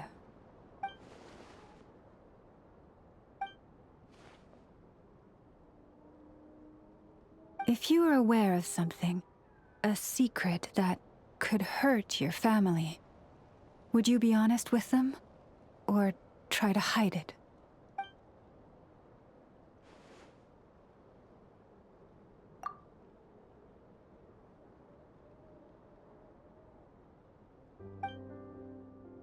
Oh, I'm so sorry. That was a strange question. I didn't mean to put you on the spot. I guess I've just never met anyone with a story quite like yours before. I just suddenly had the urge to ask. It's getting late, and you two must be rather tired too. Would you like to stay the night here on Hisii Island? I can have someone prepare some lodgings. Oh, that's all right.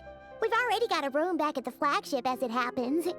Speaking of which, if you ever need us, feel free to come knocking. Do you need me to show you the way back? No worries. It's quite a way, and you should get some rest too, Lauma. We'll make sure to be careful. Understood. Then I won't keep you. May your first night in Nod-Krai pass in stillness and peace.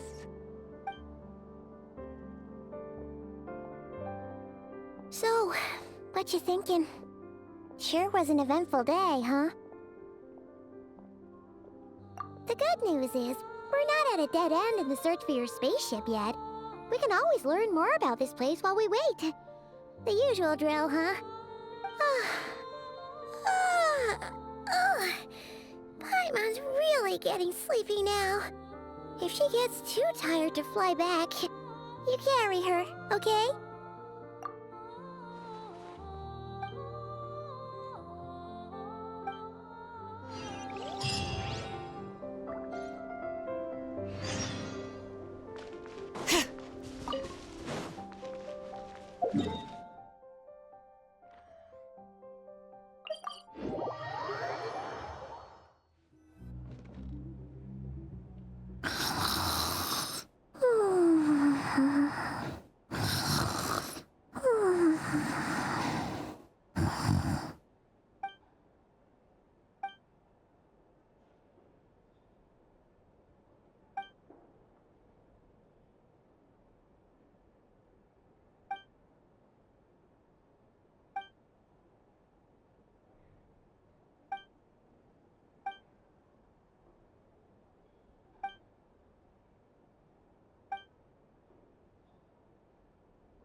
Just one more helping.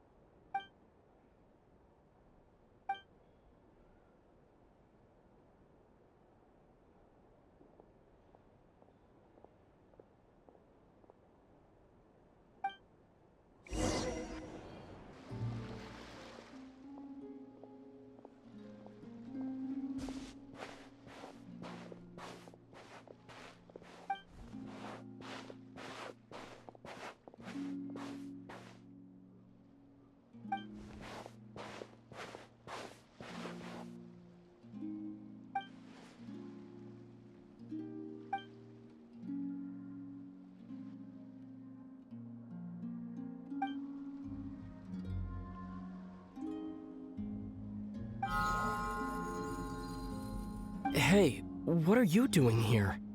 These flowers. I remember. When you first appeared, there were flowers like this all around you.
Who goes there? How did you get in here? I am but a passing traveler. I followed your song here. I'm very sorry if I've intruded. The Kuuvahki. She brought you here.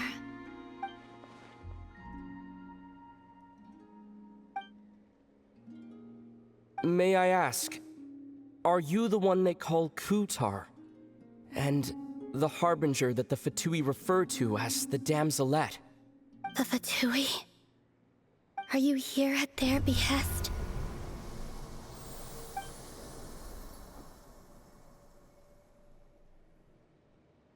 Please, don't get me wrong. I have no intention of doing anything for the fatui. I just wanted to ask you about Nod-Krai and the moons. The moons? Do not believe in what you can see. What truly matters is what you cannot.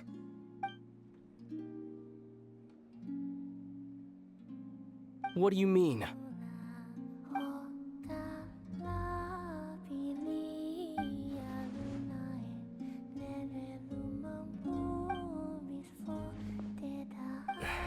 Listen, I'm the Traveler. I'm on a journey through the nations of Teyvat. Hello.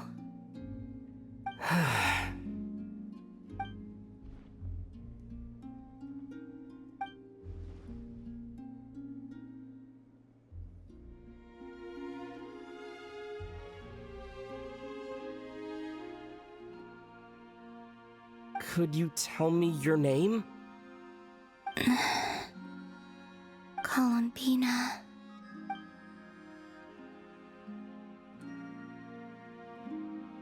Kutar, the damselette, the moon goddess. Pick whichever takes your fancy. I do not know my own name.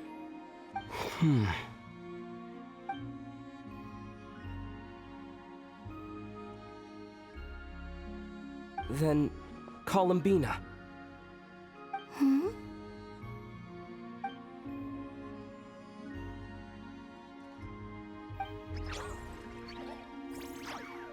This Kuuvahki, this Lanatar, did you bring her into being? Come here, little one.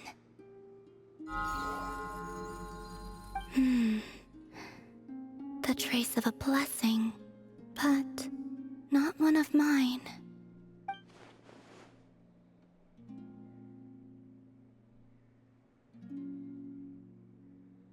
People always assume I can do many things. Assume I have done many things.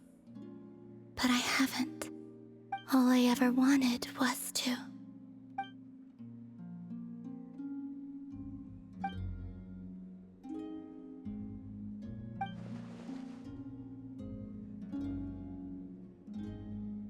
It's about time I got going. I'm very sorry for disturbing you today.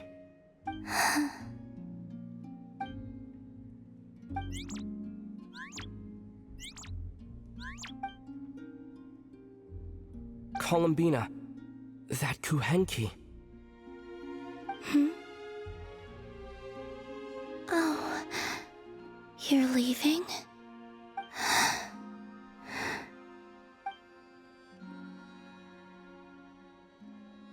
Go then.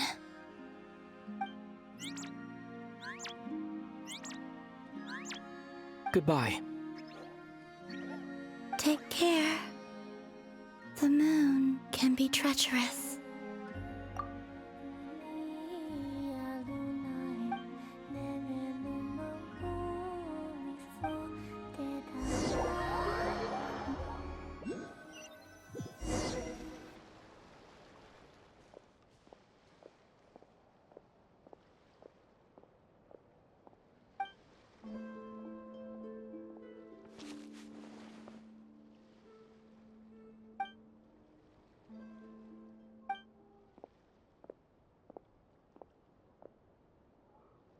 Wait, is that... Lumine?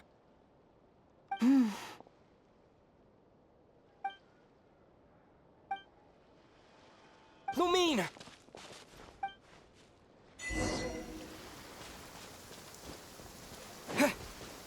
Lumine!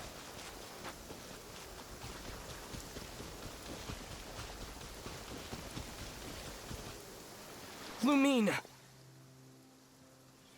Ether, it's you. Why are you here on Hisii Island? If I told you I was here in search of the Frostmoon Scions' sacred relic, what would you think?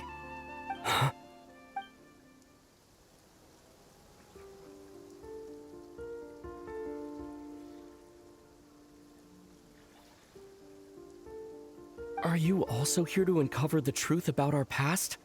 That's right. What happened to us in the past, how we came to Teyvat, why our spaceship crashed here. There are things I want to know too. But I'm not about to sit around waiting for another 2 months to find out. Wait! Wait? But I still have unfinished business.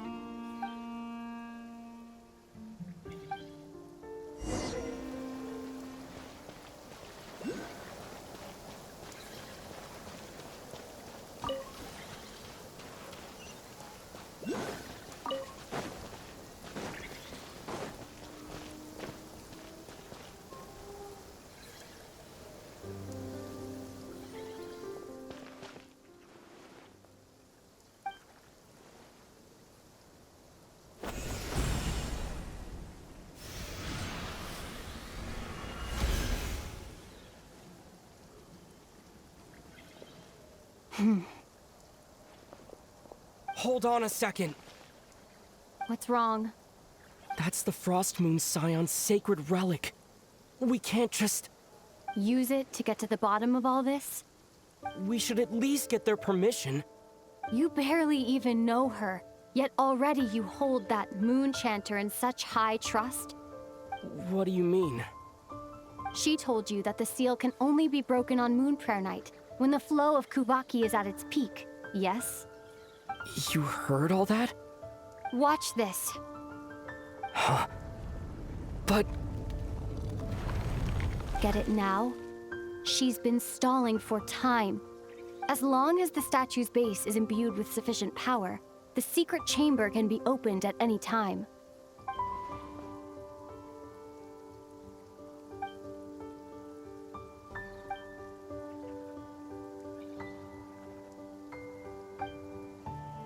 Is it such a sin when I don't put all my cards on the table for you, but not when someone else is doing it? It's not like that. Is it? Lumine, you've got it all wrong. This whole time, I've wanted to ask you, what happened to make you like this? I admit, I've been having trouble accepting it, but after all this time apart, I've finally come to terms with who you are. Willful side and all. I trust you. I still do. Through all the worlds we've traveled, you've always been there by my side. If there are things you can't explain yet, I can wait while the journey goes on. I'll wait as long as it takes.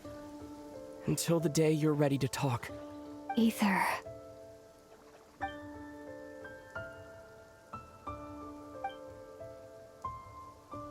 I'm not looking to borrow the moon marrow simply because of our past. It holds answers about the very origins of Teyvat. I've always believed that if you want the truth, you have to see the whole story for yourself. I'm not asking you to trust me, Ether. Just don't try and stop me. If this choice weighs on your heart, then let me go in alone. Forget this meeting ever took place. Bit late for that now.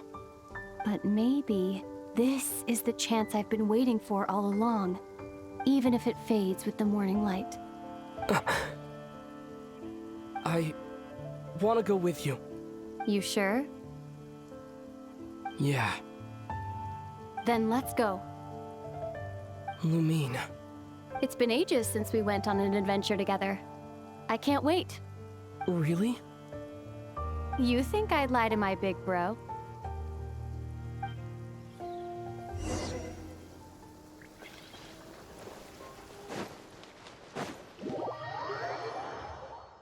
From what I understand, the path ahead is likely to be full of trials and challenges. A deterrence against intruders, and a test for those who truly seek entrance. I doubt the two of us will have any problems. I agree. Still, if we get separated, things could get tricky. Best we move together and watch each other's backs. Even the sound of your footsteps takes me right back. As a warrior, as a traveler, as my big brother. Looks like this is the first trial.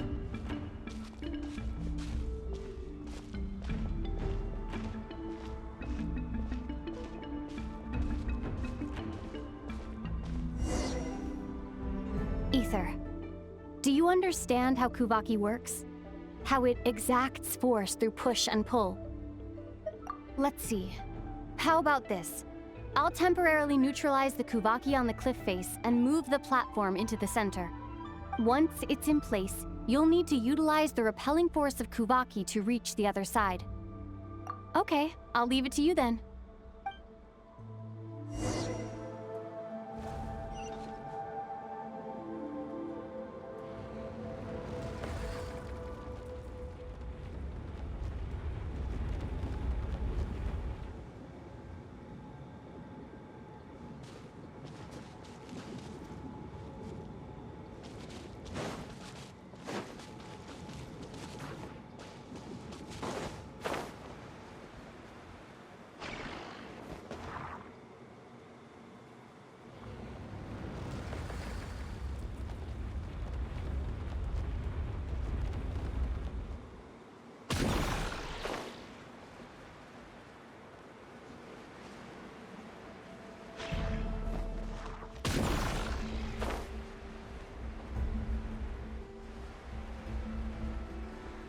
This should help Lumine get across.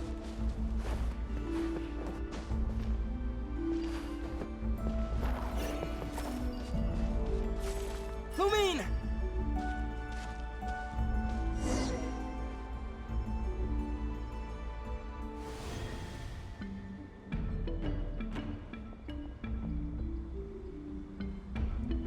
We make a pretty great team, huh? Just like the old days.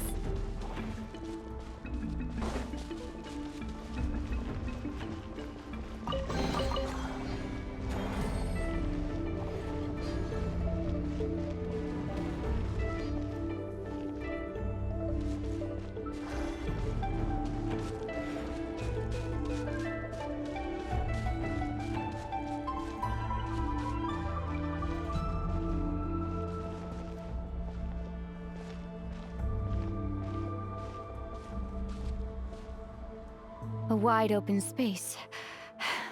Must be in for a fight.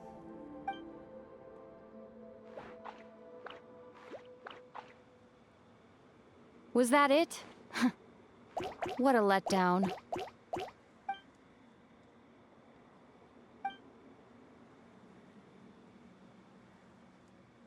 Ether. What is it? Why are you looking at me like that? Those enemies were weak, were they not? Maybe it's because the trial's only just begun. Actually, I've got an idea. Why don't we have ourselves a little friendly competition? Let's see if your journey has made you rusty. You're on.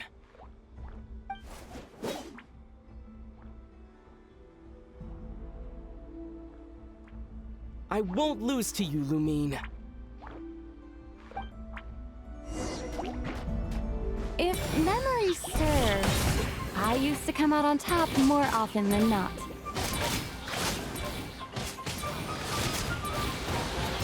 You sure you're all right? Seems your memory's slipping, Lumine. Save it. We'll know who's stronger soon enough. Let's see what you've got.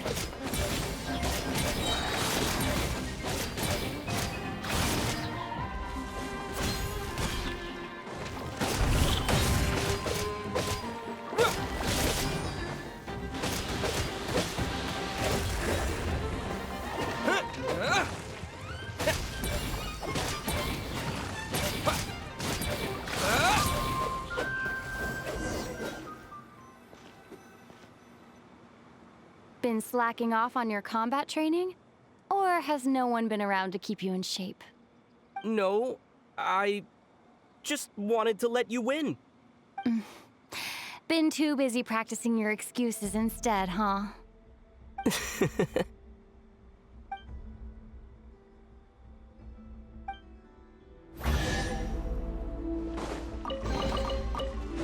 Let's keep moving.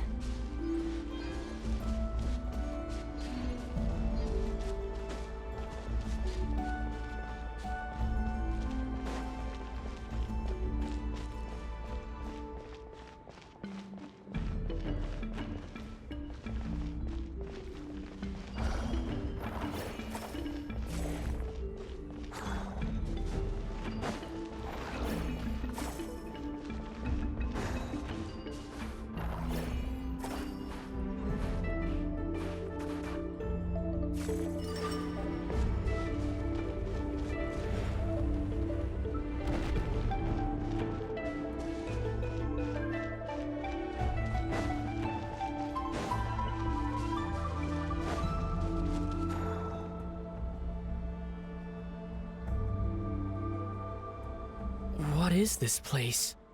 No sign of any monsters. Feels like a ritual site. But something's missing. It's ahead. Inside that thing that looks like a mirror. I can feel it. But maybe it's sealed within. Can you open it using Kuuvahki? Apparently not. Do you think it might have something to do with the Frostmoon Scions bloodline? Lumine? If this is about strength of blood, what could possibly stop us? Let me give it a try. Why don't you check around for other clues? Sure.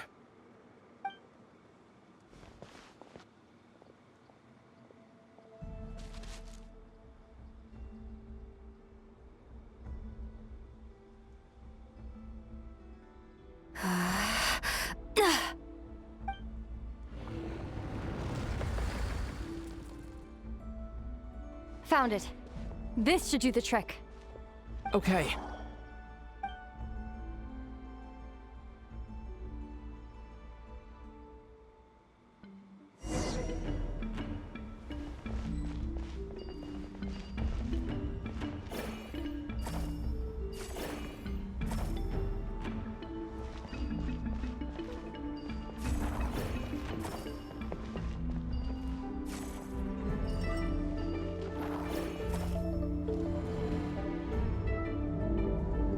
Yep, that got a reaction. That's one down.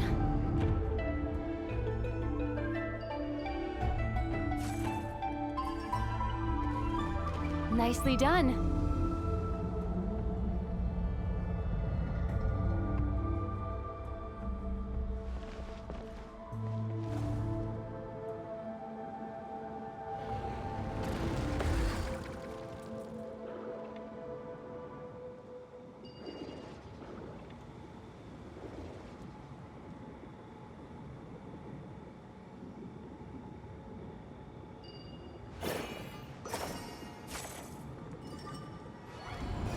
You've got this. One more to go.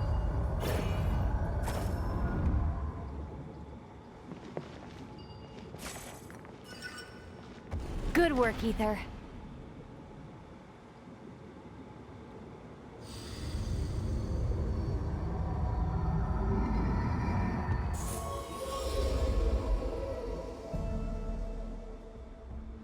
The door's open. Come. We must be close.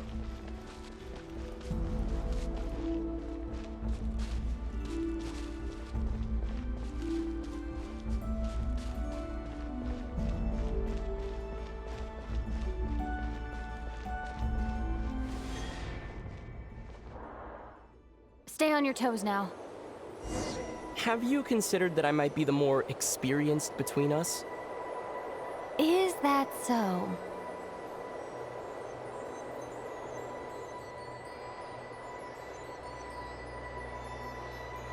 So, will you be heading off again after we're done here? Maybe, maybe not.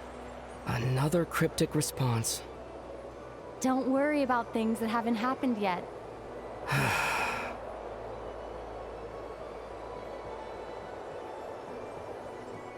At the end of all this, what do you think we'll find? Whatever it is, we can handle it. What about the end of our journey? That's not something we need to worry about right now.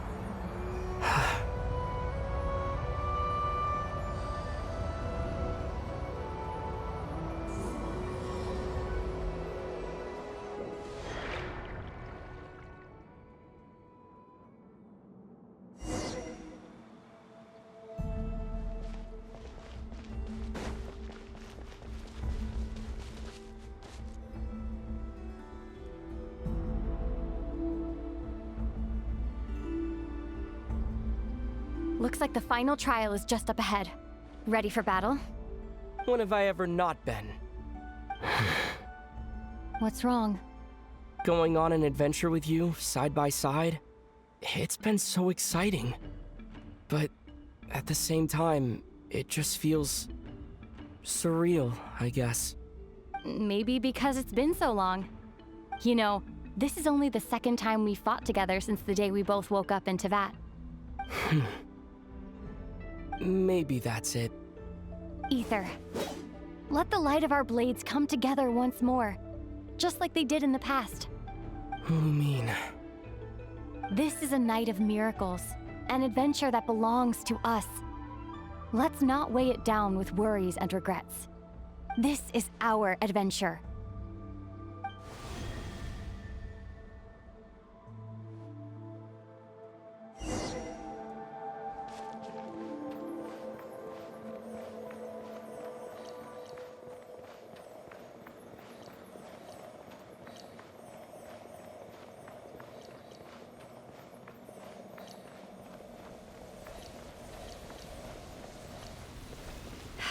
Here goes nothing. Prepare for battle. Stay focused! Dodge its attacks!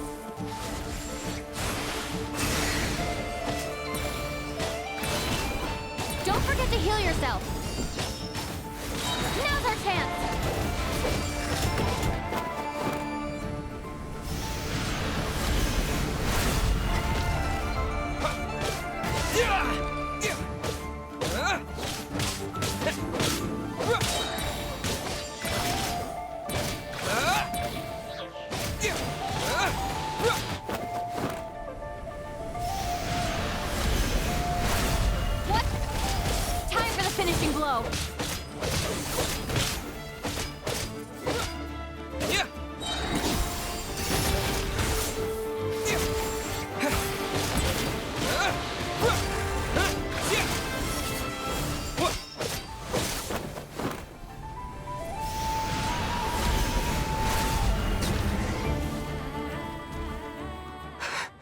It's over.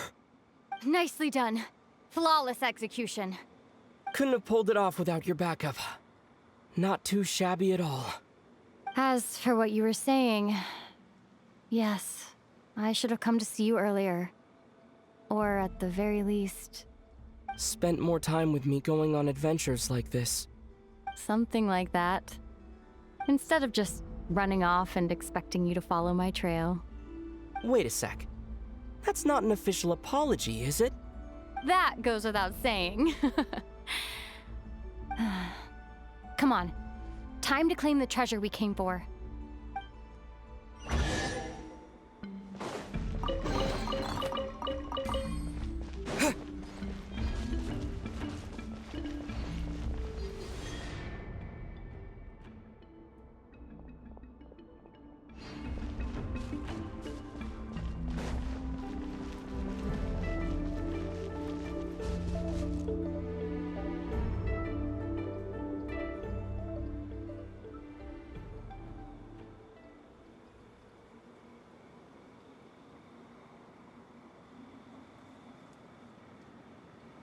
So this is the moon marrow.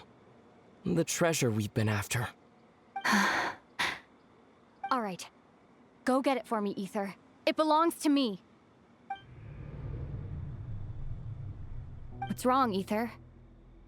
After everything we've just been through, you still don't trust me?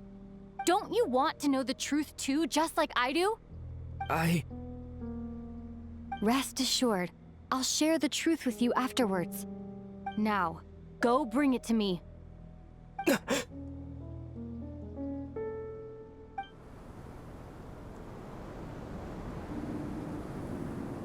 What's going on? Where did this fog come from?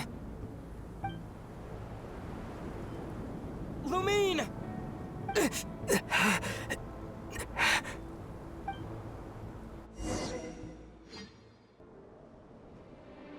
Lumine!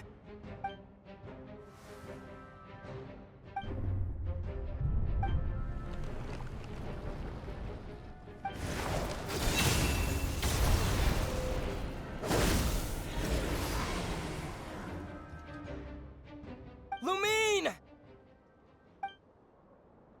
Huh? What are you doing here? Yes, we ran into each other at the Flagship this afternoon. I'm honored you still remember.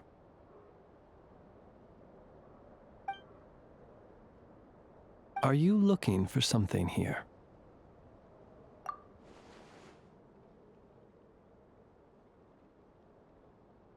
And you just happened to end up surrounded by the Wild Hunt. Sorry, I did not intend to come off as pointing fingers. Indeed, perhaps our courses of action do not differ so greatly. Not exactly. We Lightkeepers are accustomed to patrolling at night.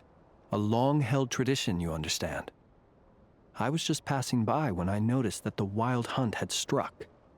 So I simply did what I am duty-bound to do. As a matter of fact, I just saw someone leaving in quite the hurry.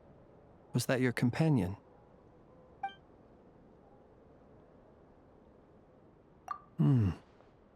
Perhaps I should take my leave now.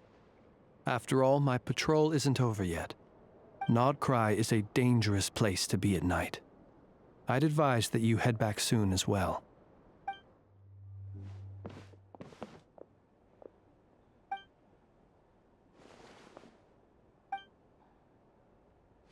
Paimon woke up and saw you were gone, so she made you a cup of berry juice to help you sleep. Her own secret recipe. When you get back, drink it up and go get yourself some rest.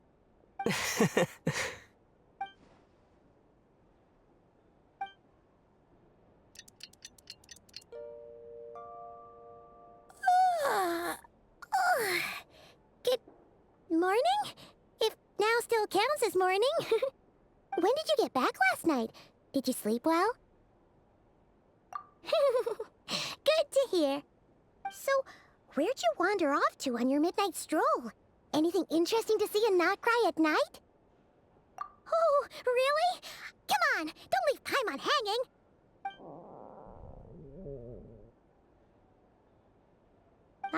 All right. Guess we'll have to feed your stomach before we feed Paimon's curiosity. Let's go grab something to eat while we talk.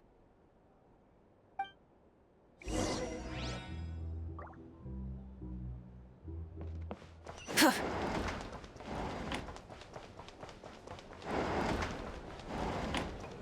drink? Or some information? Either way, I'd be happy to oblige.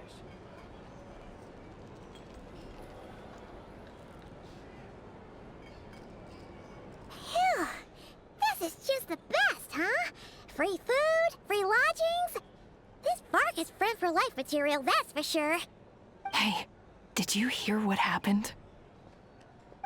Hear about what? You know, all that commotion over at the Frostmoon Scions. Crazy, huh? Huh? What happened? See what I mean? Completely oblivious to what's going on around you. The sacred relic of theirs. It's been stolen. Hey, slow down. Paimon knows you're hungry, but you don't have to worry about her stealing your food. At least, not today. What? Was it those fatui? No idea, but the news has already spread right through Nasha Town. What did their high priestess... what do they call her again? The moon... something... Anyway, what did she say about it? What could she say? She's the one who discovered it was missing.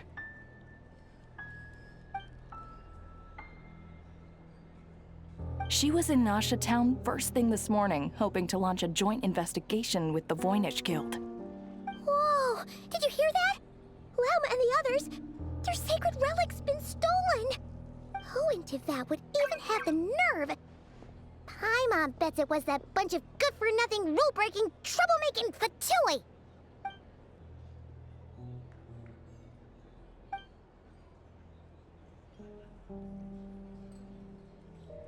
Huh? What's wrong? You feeling okay? A joint investigation? Good luck getting any takers. Unless there's some reward or business opportunity to sweeten the deal. Same thoughts here. So just a few minutes back, she switched gears and headed over to the one place that might actually be able to solve this. The Curatorium of Secrets. Ah! You scared, Paimon! What is it? Huh? Okay, just... Hey! Paimon's not a baby, you know! Quit pulling her arm!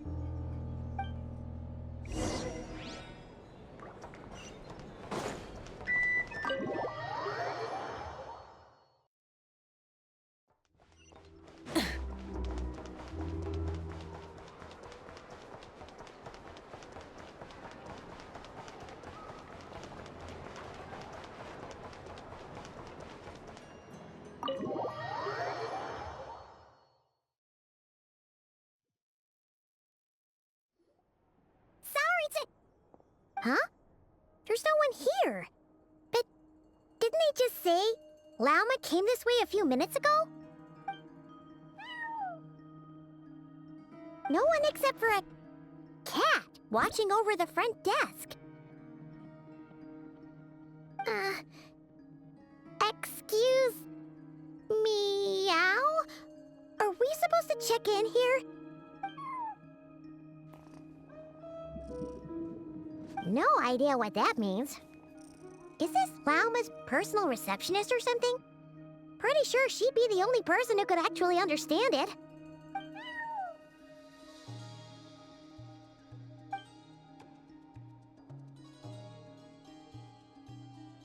Huh?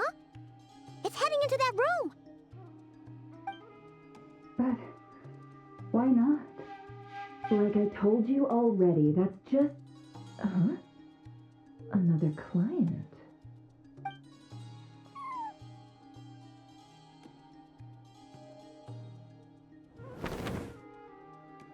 Ah!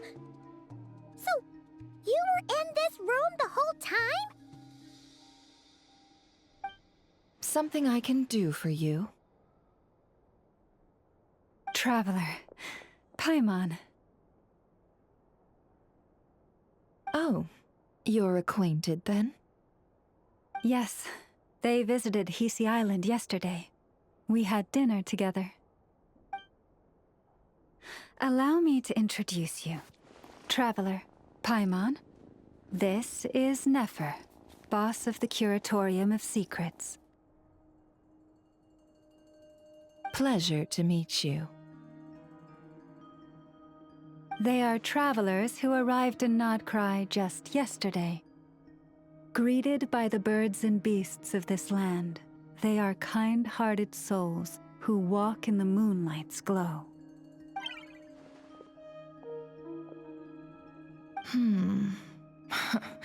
Interesting.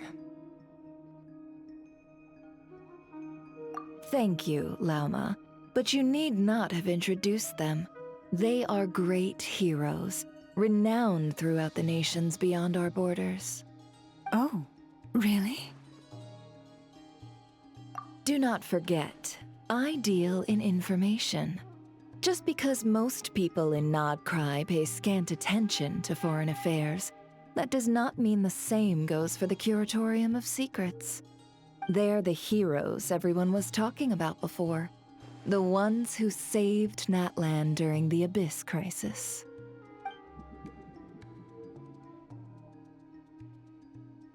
I see. We Frostmoon Scions seldom leave our domain, so I had not heard of your heroic deeds. Please, forgive my ignorance. It's no big deal. we were hoping to keep a low profile anyway. If we had to list all of our titles and good deeds, we'd be talking till sundown, and then some. Huh? What's wrong? Still not feeling great? So, what brings you both to the curatorium today? Oh, so basically, we were just eating when we overheard people talking about how the Frostmoon Scions relic had been stolen, and then he dragged Paimon over here.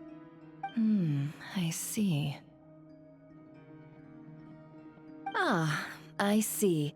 So you came over here because you were worried about Lauma.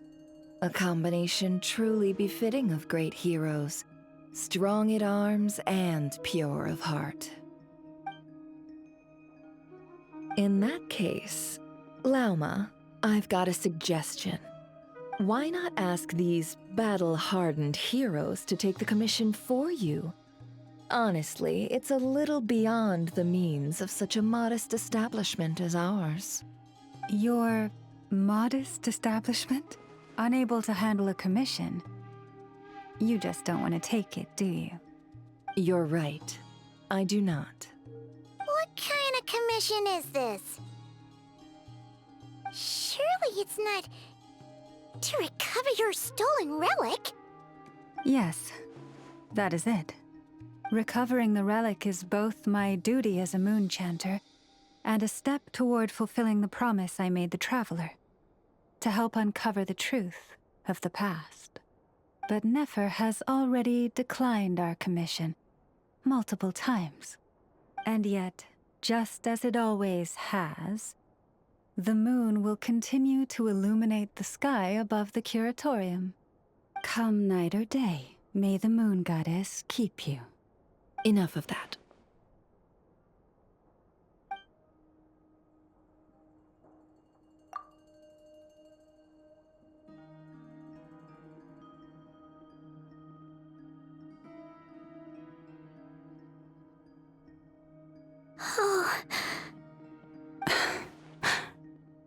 So, according to him, he never came into contact with the relic. So he suspects his sister may have taken it. I understand.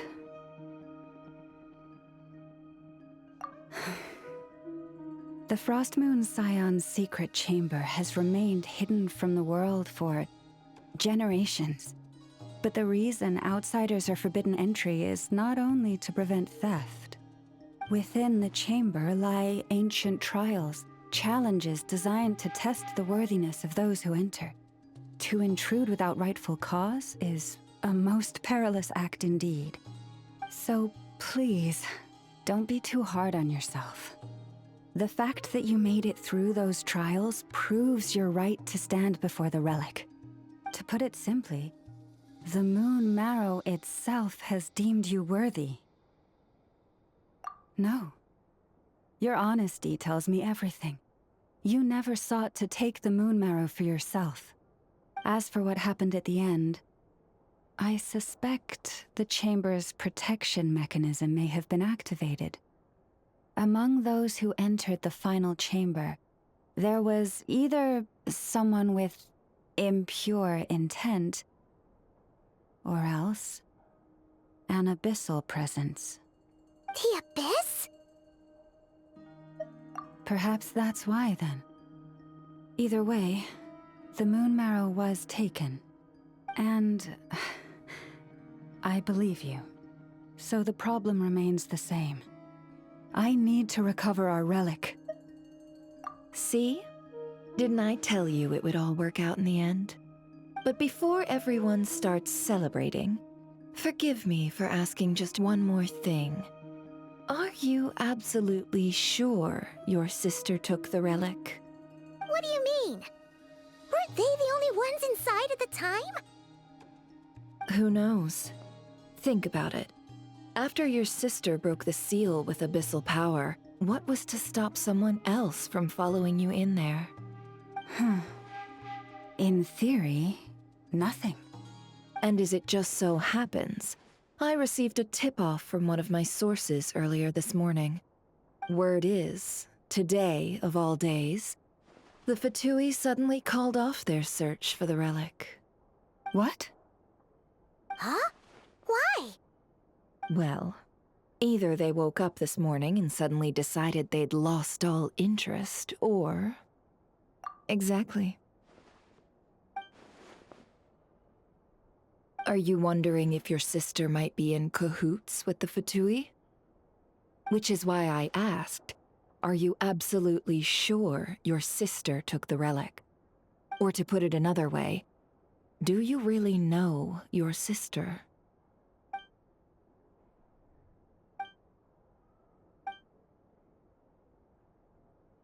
In other words, it's highly likely that the fatui already have the moon marrow. So, basically, all we need to do is find our way into that fatui research facility, and we should be able to get to the bottom of this, right? Congratulations, you've found your answer. Looks like the curatorium won't need to lift a finger this time. Well, Lauma, there we are. On behalf of our long-standing cooperation and the great hero by your side, I'll waive your consultation fee. But just this once. You're really not planning on helping us? I think I've helped more than enough already. If we're to stand any chance of infiltrating that facility, we'll need the help of a specialist. Just so you don't get the wrong idea, let me make myself crystal clear. The Curatorium of Secrets has always striven to abide by a policy of strict neutrality. We do not take sides with any faction in Nod-Krai. I cannot help the leader of the Frostmoon Scions sneak into a fatui facility. That would make me their enemy. When one of their harbingers asked me to help them infiltrate your territory, I gave them the same answer. No. All right. I understand. But I do have one final request. I promise it's my last. It had better be. No matter who it is, I want you to help us persuade the next person who walks through that door to join us. What is she up to? You're that desperate for help? What if it's a member of the fatui? It doesn't matter. You're welcome to tell them everything, even about our plans to infiltrate the Experimental Design Bureau. All I'm asking is for you to say one thing, just one thing to help persuade them. If you do that, I promise I won't ask you for anything else. Made up your mind? Fine. Fine, I'll play along with your little game. Besides, as long as I'm not personally involved, no one can accuse us of taking sides.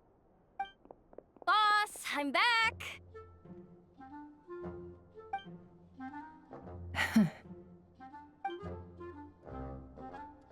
You won't believe the luck I've been having today. Remember you sent me to find that runaway cat, yeah? And you said I'd only be back after dark?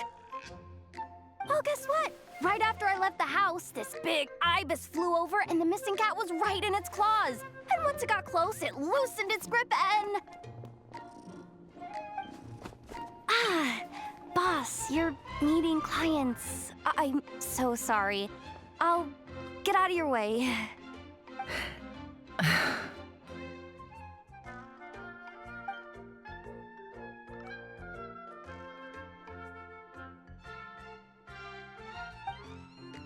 Yehoda, dear, come here. Huh? Me? Is something the matter? Oh, hi there. My dear Yehoda, I have a request. Yikes! Why does the boss sound so scary? Did I do something wrong?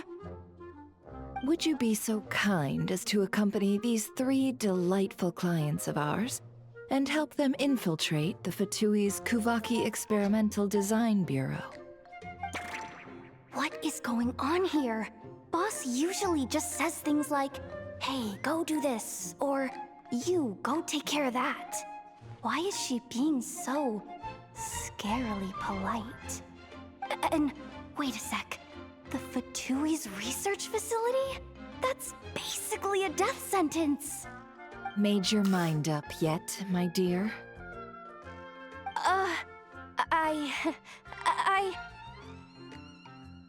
What is up with Boss today? Am I supposed to say yes to this? Or maybe it's because the mission's too risky, so she's actually looking out for me? Why is everyone looking at me like that? Is this some kind of test? I can't let the boss down. Can I? Have you made up your mind?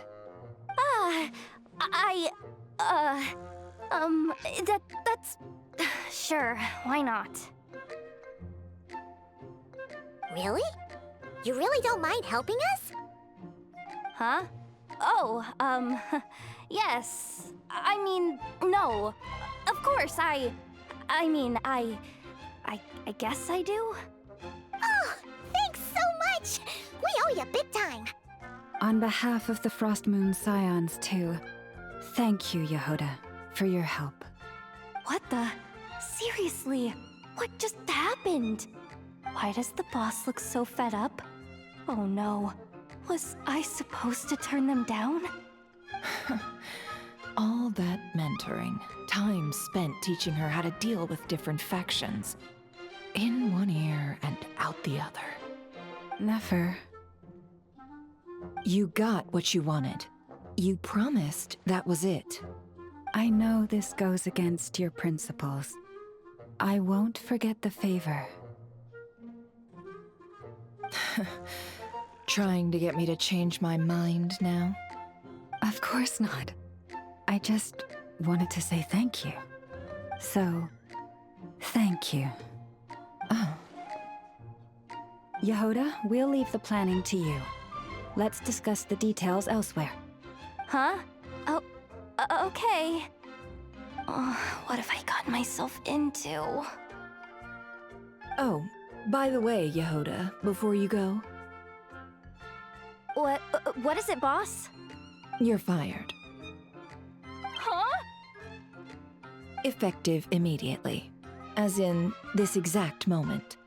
The curatorium will take you back, of course, but only once you've completed this commission for our 3 clients. What? Is there some issue? Well, here's the upside. Without me taking a cut from your commission, you'll earn more. Seriously? Can someone explain what's going on here?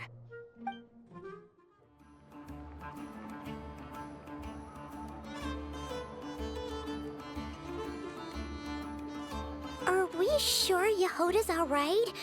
She looked totally crushed just now. She'll be fine. She's just in shock. But one thing's for sure. The Curatorium's professional standards are beyond question. The fact that she only requested 1 day to prepare says it all. As an apology, I'll ask my animal friends to help her out more often in the future. Also, thank you for being honest with me. It means a lot. Was it really, though? As far as I see it, trusting your family is never wrong. In this case, let's call it a misjudgment. But the truth is, we all make mistakes every now and then. What matters is how we deal with the consequences. So, in return for your sincerity, there's something I'd like to share with the 2 of you as well. Oh? What is it?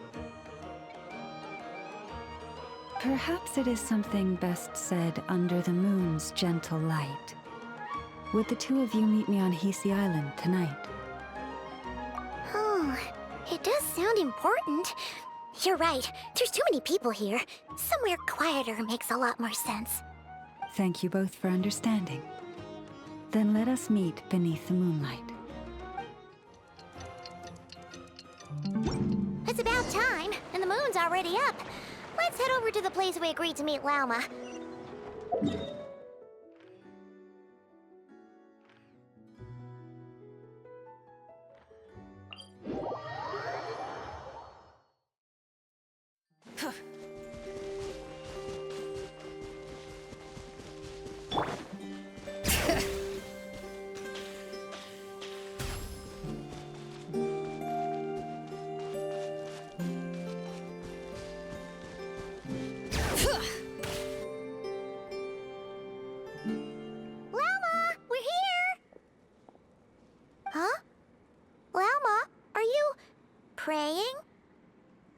am indeed.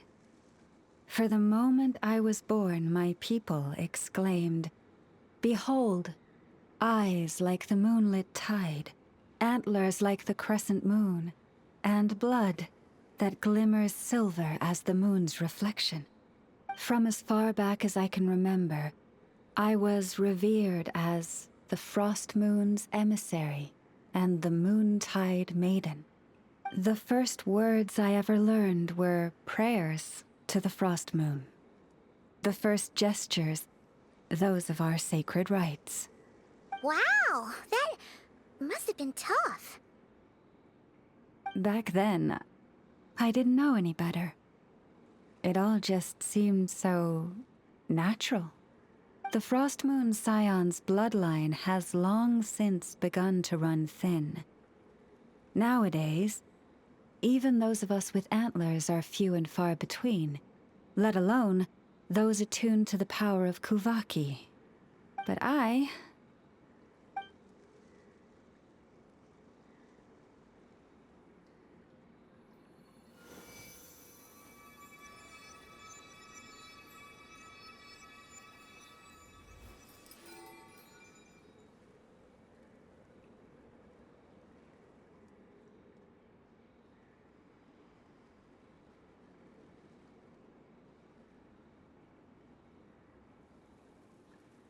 Whoa!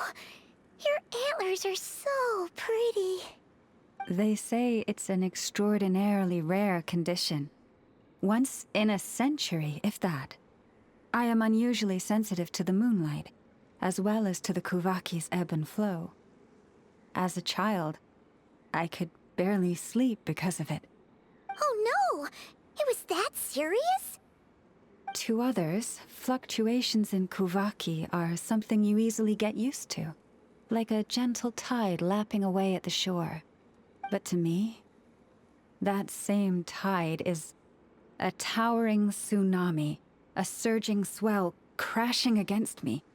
Of course, as the years went by, I learned how to suppress my senses and my power, enough to keep it all from overwhelming me. But because of that, I also had to walk the path of concealment. Concealment? From the moment I was first taught to pray, my kin would point up to the night sky telling me, "That, Lauma, is the Frost Moon, the last of the moons, the sole surviving truth." But I would ask them in response, why? Why can't I feel anything from it at all? Later, I came to understand that they simply could not tell where the real tide was coming from. They couldn't sense it. The true moon beyond the sky's veil.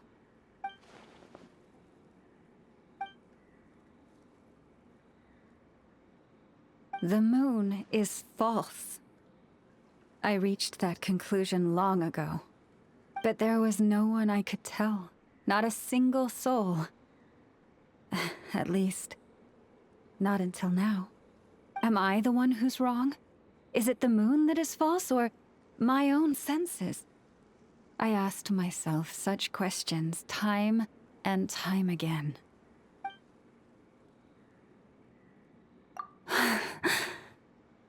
Thank you. When you called yourself a descender, I had a feeling you might be able to confirm what I had always suspected. And now that you have, it's exactly as I imagined. I feel relieved. Oh, Paimon kinda gets why you couldn't tell anyone now.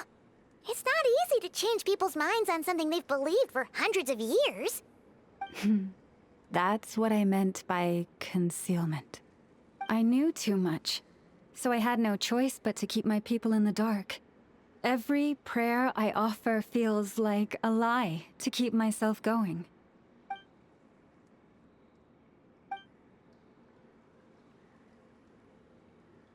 You've already met our Kutar, haven't you? Huh? When was that? And, more importantly, when were you planning on telling Paimon? Ah, no wonder. What did you think of her? What exactly do you mean by up in the clouds? I understand what you mean. She is quite indifferent to the world outside herself. But I find it hard to hold that against her. Yes, it was shortly after the fall of the ancient moon's remnants. I asked her what the Frostmoon Scions meant to her, and why she left in the first place. Yeah? So, why did she? Perhaps it's better if you ask her yourselves. Things tend to get lost in translation when you speak on someone's behalf. What I can say for certain is this. Even when I had no one to confide in, I still had a family. I still had the Frostmoon Scions. But that girl, born beneath the moonlight, perhaps she's never felt she had either. The truth is, though, she might have had it all. If only the Frostmoon Scions hadn't let her down. The Frostmoon Scions now walk a path of error. They offer their prayers to a false moon, and to a goddess who can no longer answer them. I want to change all that. But with the fatui closing in on us day by day, the Frostmoon Scions must stand united, now more than ever. I just need to wait for the right moment. Lady Lauma! Lady Lauma! Cappy? Has Cardina's condition deteriorated again? Traveler, Paimon, we'll have to continue this conversation later. We'll come too!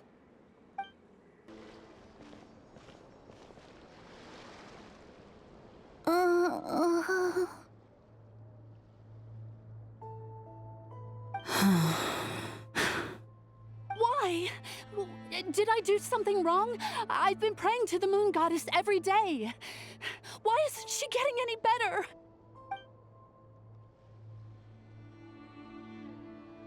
Cappy, I need you to wait outside. I'm about to start her treatment.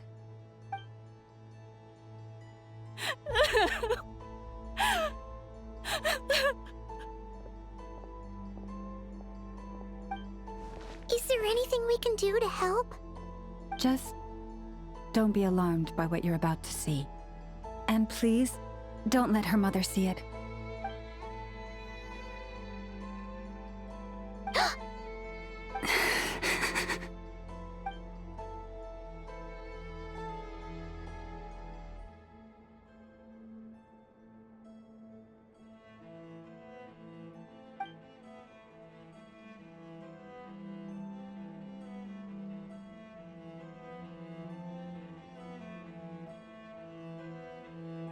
Shh. Please. Help me keep this a secret. She looks much better now. But, Lauma, was that? A medicine prescribed by a local doctor. For ordinary people, my blood has the power to counteract any adverse reactions to Kuuvahki.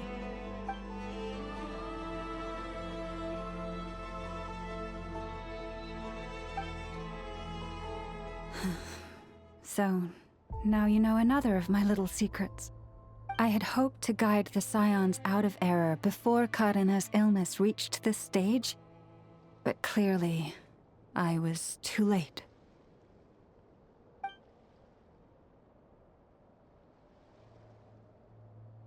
My life is as hidden from sight as the far side of the moon. Yet people only look to the bright side for guidance. If the day ever came when the two sides were reversed, could they truly accept it?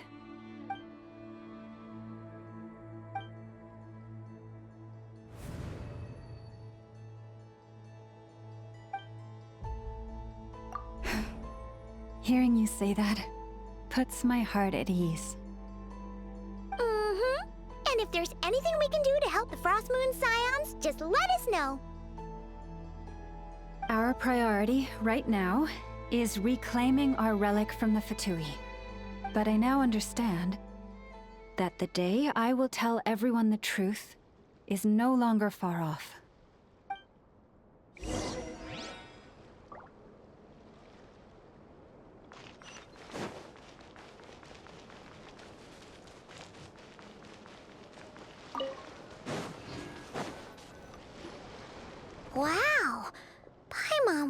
Never have guessed Lauma had all that bottled up inside.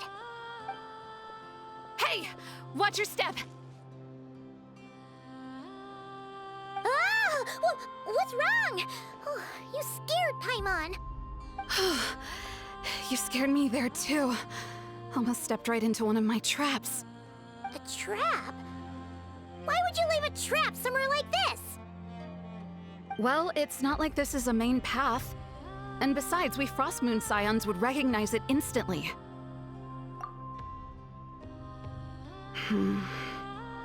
Alright. You don't seem like you're with the Fatui, so I guess there's no harm telling you. Lauma asked me to set up these traps to keep the Fatui at bay. Oh! Come to think of it, their 3-day ultimatum is almost up now. Yes. Hopefully they'll back off when they realize we won't go down without a fight. Oh, you've done a lot for the Frostmoon Scions too, just like Lauma.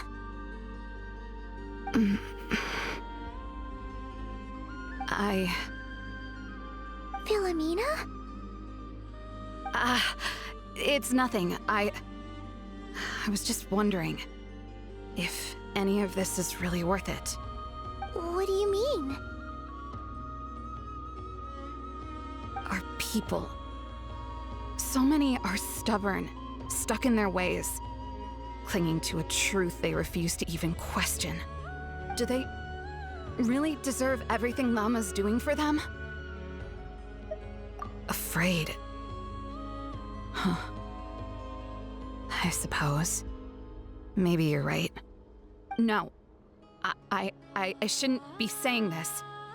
Just forget it, okay? Bye. Huh? Why did I say all that? Or really, why am I still doing any of this? Either way, this will be my final night with the Frostmoon Scions. Wow, she sure took off fast. So, are we heading back to the flagship for a break or what? Wait, you're not thinking of visiting that damsel light up in Cloud Cuckoo Land, are you? Huh. Given who she is, pushing her won't get us anywhere. Hey! Why don't we... Let's bring her something tasty! If she doesn't want to talk, we'll have to win her over with food. Hey, no harm in trying. At the very least, it shows we're trying to be friendly.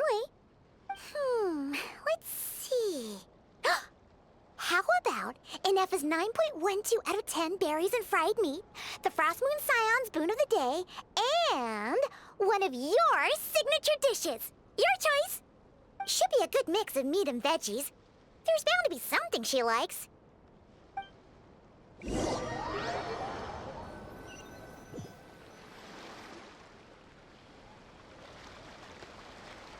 Alright, food's packed and ready. This is the place, right? Why does it feel like we're going to visit a patient? Oh, no. Take this seriously, Paimon.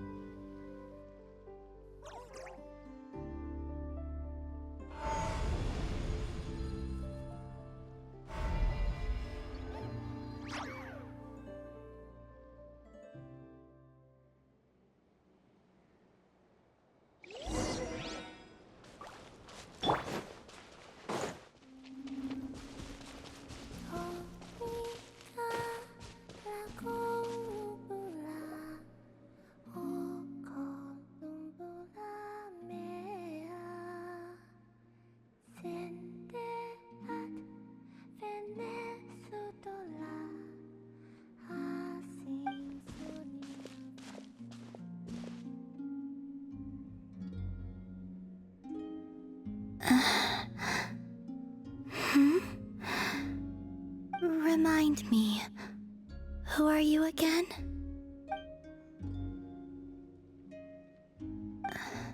A different one floats by your side today. A different one? What's that even supposed to mean? Ugh, there goes Paimon's perfect conversation starter. Hi there. Paimon is Paimon, and this is the Traveler.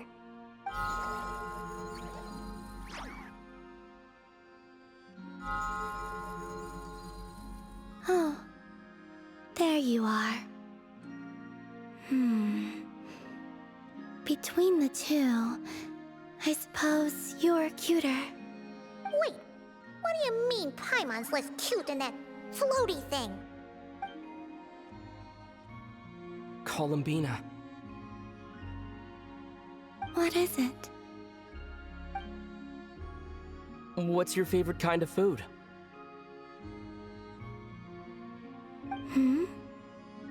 Is this a treat?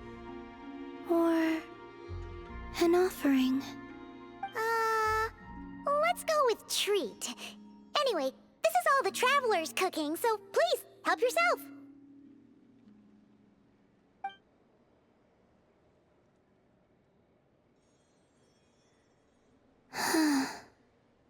Oh, that wasn't exactly a yes, but she didn't turn it down either. What could she be thinking?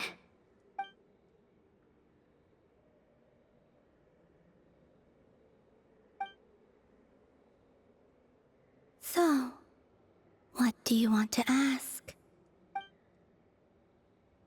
Hey, she's actually playing along! Quick, now's our shot. You know the moon in the sky isn't real, don't you? I know there is only one moon in the sky.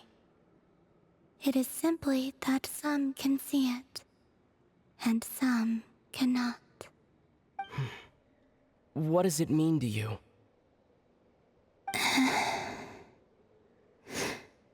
The missing prologue. What?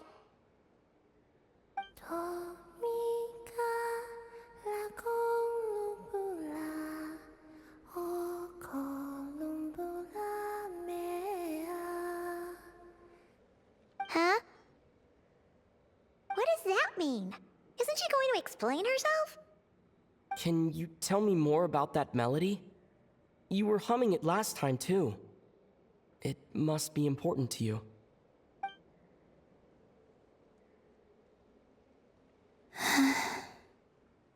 It is all I remember from the moment of my birth. A melody. A few lines of lyrics. Like a lullaby from a foggy dream. Oh, so who was singing it? I do not know. I have nothing else. Just that song. Huh? And the Frostmoon Scions who found me. They had nothing either, but hope. Before I even knew what was happening, they were already calling me their goddess. And I had no reason to decline. Like two lost infants unknowingly exchanged, I adopted their faith, and in return, they adopted me. But my adoption drops you into the story halfway through. What came before was scribbled onto the wrong pages, never even bound into the book. That sense of something missing only served to nurture their greed and doubt. And thus, I came to realize that this place was never truly my home. Greed and doubt? O Moon Goddess, forge weapons for us, drive out our enemies, and expand our lands. O Moon Goddess, heal our wounds, ease our suffering, grant us strength. They asked for everything, and I obliged. Until the day came when no answer could be given. If mortals can turn to the gods when they are powerless, then who do the gods turn to when they have nothing left to give? You've got Paimon there. In those days, the Frostmoon Scions cared more for faith than for truth.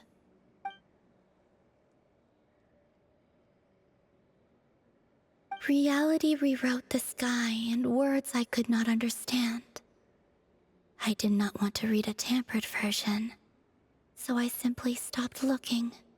The real beginning of my story lies up there, on the moon, forever beyond my reach. Like a message carved for blind hands, sealed away where no fingers can find it. Huh. So that's how it is.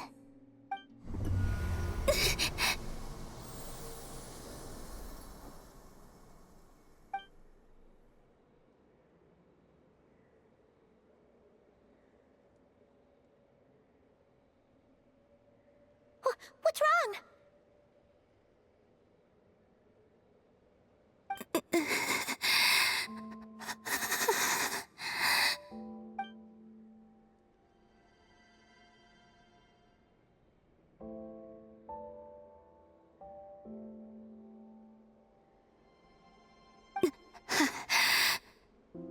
You should go. What, now? But you really don't look well. Did something just happen? Is there anything we can do to help? No. Aside from answers, I have nothing else to give you in return. This is the price of running away from home a second time. Running away from home?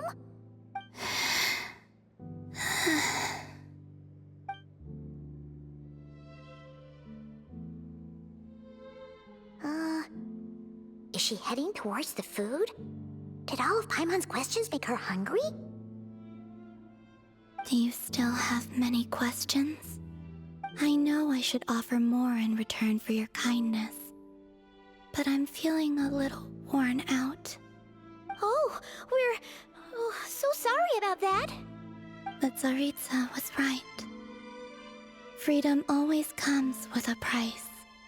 She said I could treat the Fatui as a second family, a second home. But in the end, they were no different.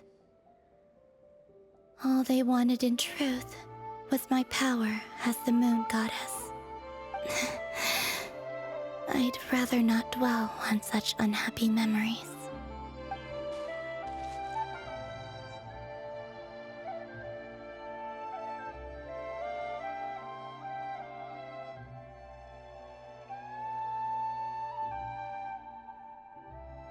I have fulfilled my promise to the Tsaritsa, though it has used up much of my power. So you see, this has nothing to do with betrayal. So, you're just staying here for now, resting and recovering your strength? Yes. What about these flowers? They have grown in Nod-Krai for many generations.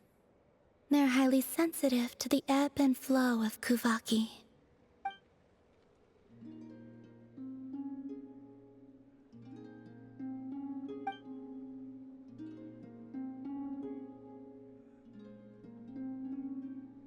At times, I thought about using that relic the Frostmoon Scions had hidden away. I could sense the power within it. But going out is such a hassle.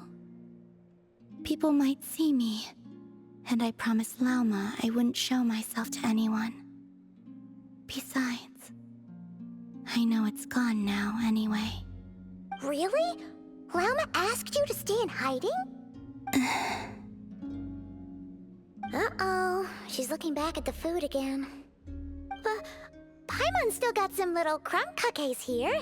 You could have these for dessert if you wanted. Lauma said she wishes to change the Frostmoon Scions, which is why she asked me to stay out of sight. I don't really understand what she meant, and to be honest, it's not something that concerns me. But I wasn't planning to see anyone anyway. If they found their way here themselves, that's hardly my fault.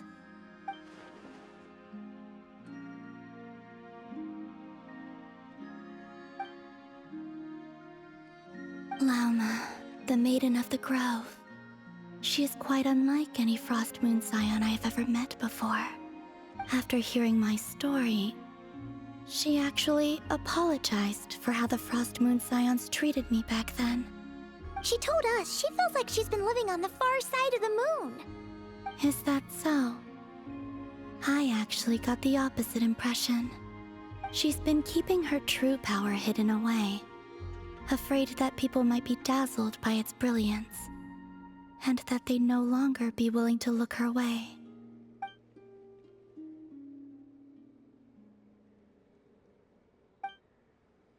So what do you wish for now?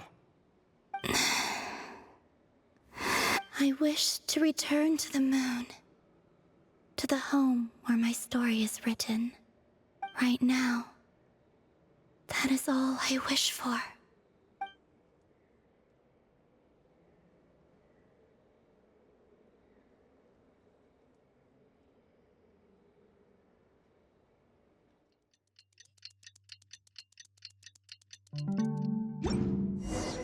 Tonight's the night we infiltrate the Fatui's Experimental Design Bureau. Come on, we better go meet up with the others.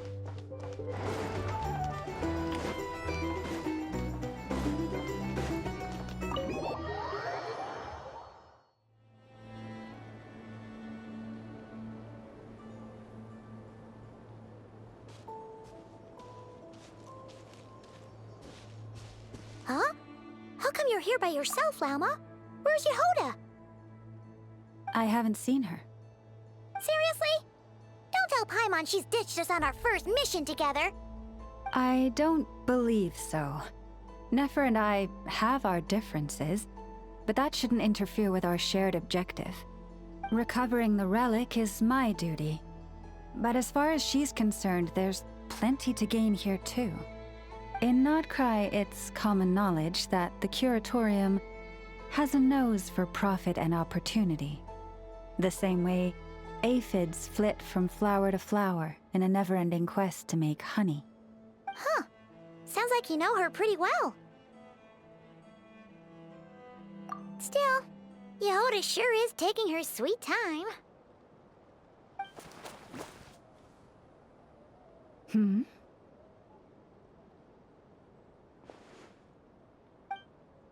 Huh. I believe we may have misjudged and underestimated Miss Yehoda. Huh? What do you mean?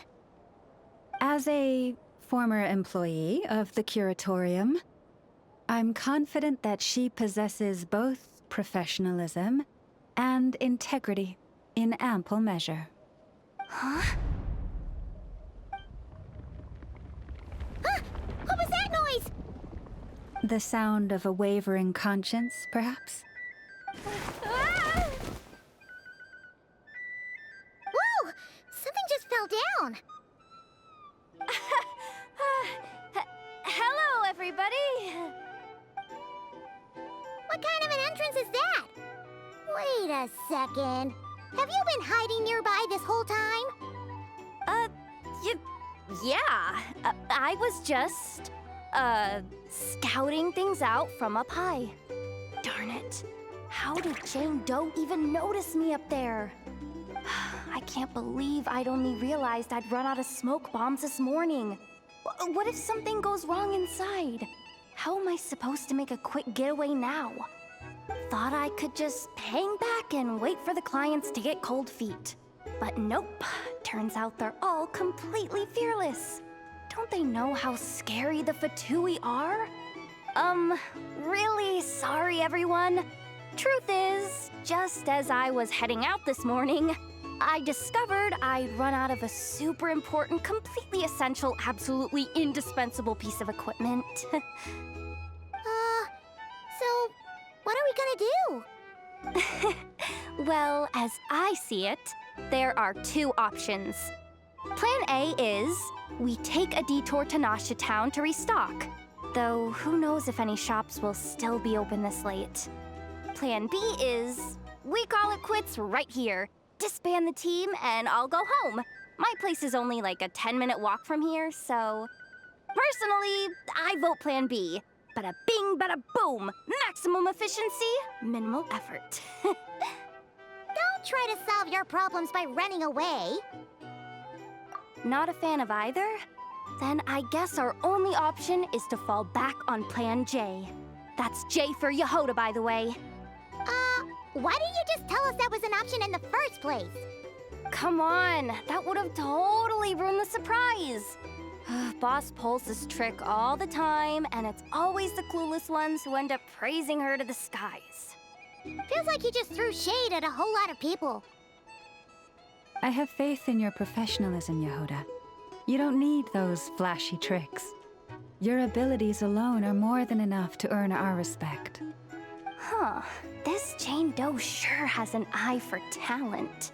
Speaking of which, maybe it's time I started calling her something nicer? You really mean that, Jane? I mean, Lauma Doe? I do.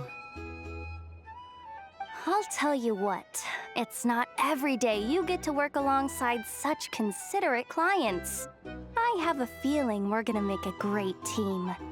Plan J is this. We find our way in through the freight access on the facility's east side. It's tucked away from view, and security's lighter at night. I've prepared some special gadgets too, so we should be ready for anything. If we want this to go without a hitch, we'll need to work together every step of the way.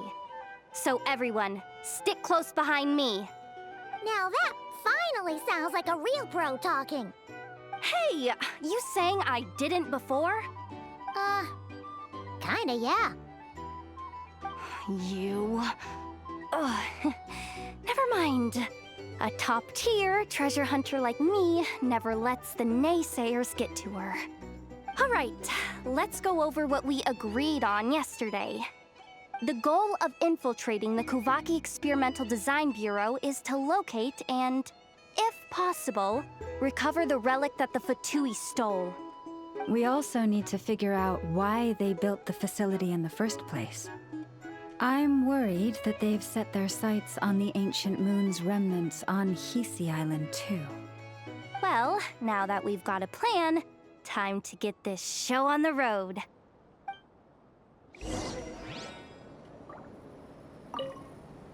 Everyone ready? Yeah? Then, let's move. All right then, let's get this job done.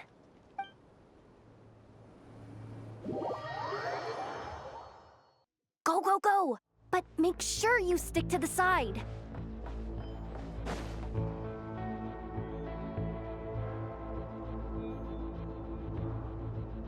Just as I thought.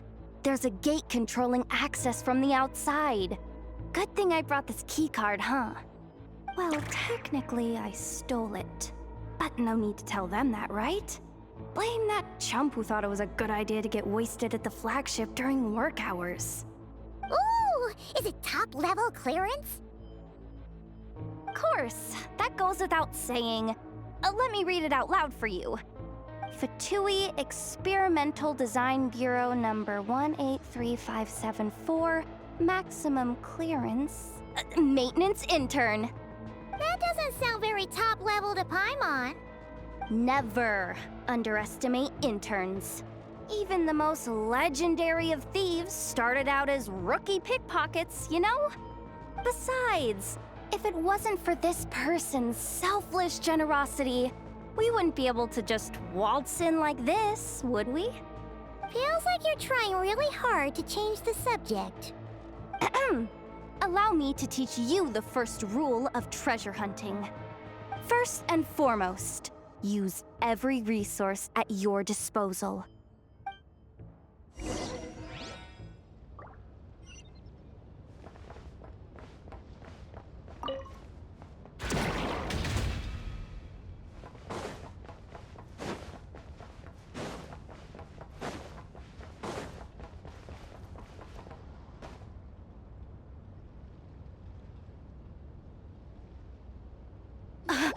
I get it now.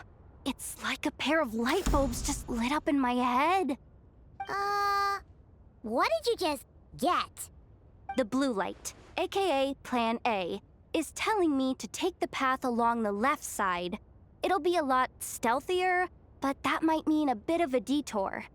The red light, aka Plan B, is saying, just charge straight in.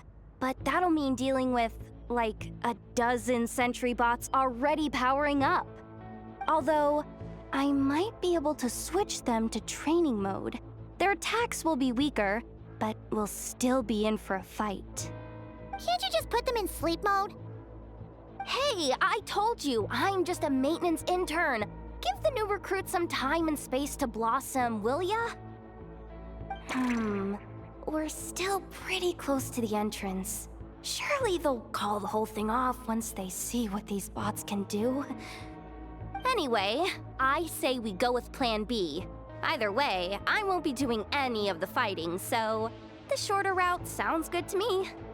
If we can avoid fighting at this stage, we should. Plan J is to call it a night so we can all make it back to bed before sunrise. After all, the deeper we go, the more dangerous this is gonna get. So we might as well give up while we still can. Okay, here are the bosses. Just don't forget, whatever you do, don't let those recon bots spot you. Let's see. No kidding. Ineffa told me about something like this before. I can't believe that dumb robot actually helped me out for once. All you gotta do is this, and the recon bots will be reassigned to another position. That way, when it's time to move forward, the path will be clear. Which reminds me, it's about time I taught you the third rule of treasure hunting. Go with the flow. What about the second one? You skipped that one. Huh? Did I? Oh geez, must have gotten them muddled again. I mean, the second rule is exactly the same as the first. Guess that's what you meant by going with the flow, huh?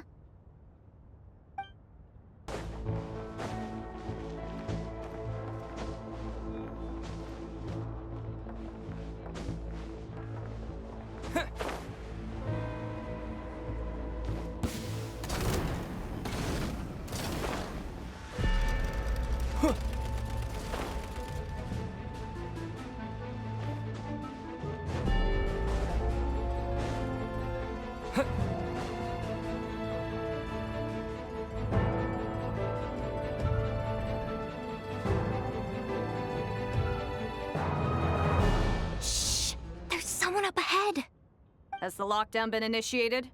Move it, soldier! The cargo has already been transferred. The lockdown procedure is complete, Commander. That sector is now fully sealed. The night shift. Just our luck. Don't they usually handle deliveries during the daytime? There's not supposed to be anyone here. We've come this far already, and they're really trying their best. If I suggest backing out again, it's not gonna look good. Come on, brain. Think!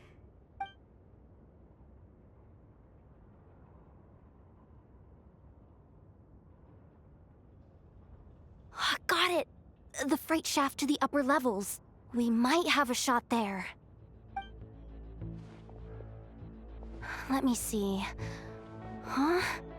The recon bot in the middle's not responding? A double lock failsafe? We've been outfoxed! Stay calm. Stay calm. One step at a time. Let's just find a way across first.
Don't worry.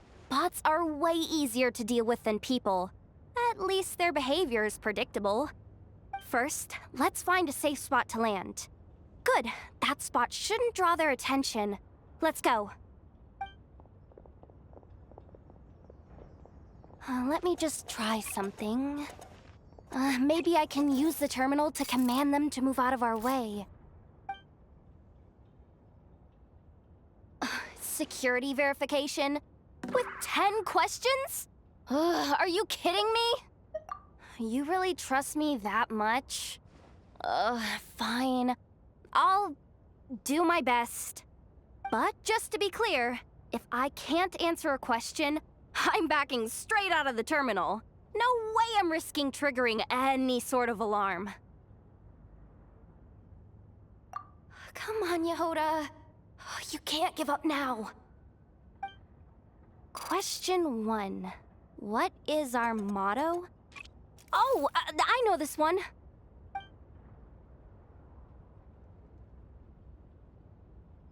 Question 5. The name of the harbinger in charge of this facility. Let's go with, Sandrone. This one should be... the Pale Star Edict. I've heard one of Boss's informants mention that before. Final question. Enter employee ID. And it's timed? Okay. 183574. Confirm. I actually got them all right? What a miracle. Not bad, Yehoda. Not bad at all. Guess you're an official maintenance intern now. Hey, that could be my personal plan B if I can't get my job back. Just kidding. The fatui are awful. The bots have taken the command. They're moving off. Let's get going while the coast is clear.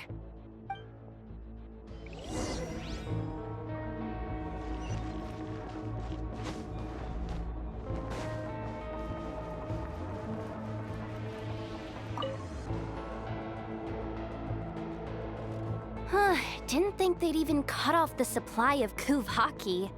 They're being really cautious. If we can somehow divert some emergency power into the system, we might be able to force boot this thing. What do you mean by force boot? How do I explain this? It's like dumping a whole bucket of water into an empty pool, so that the little ducky gets to swim around again. You should probably just ask Aino instead. So, we just need to find that bucket of water, right? Paimon thought your explanation was great. Kinda adorable.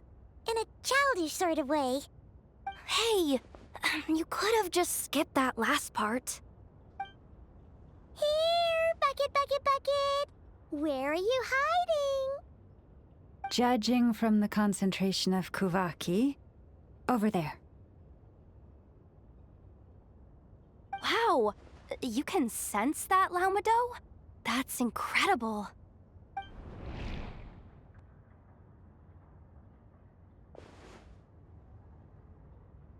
Let's move the recon bots above them out of the way first.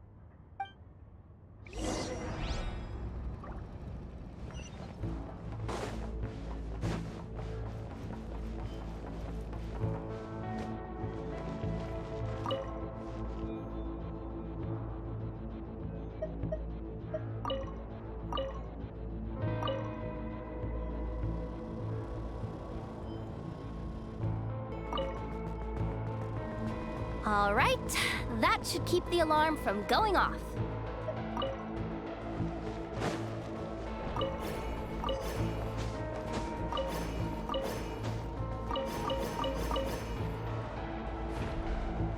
Time to plug in the charging component.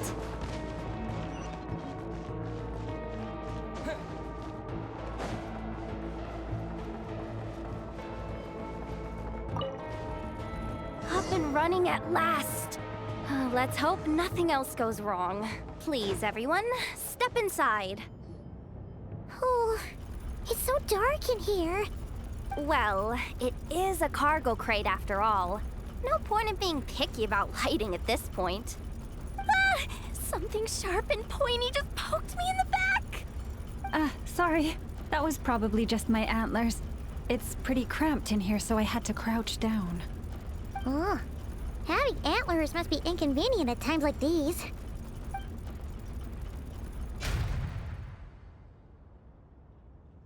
Ah! What's going on? Don't tell me something's gone wrong already. Looks like there was only enough juice in the emergency power supply to lift us this far up. Ugh. Awkward. Am I gonna get docked for this? Based on the boss's policy of docking pay for every screw-up, No, wait a sec. I've already been fired. Doesn't look like it's moving again anytime soon. I think we can get through if we follow the ventilation duct along the outer wall. The entrance has gotta be somewhere. Don't worry, this was totally part of the plan.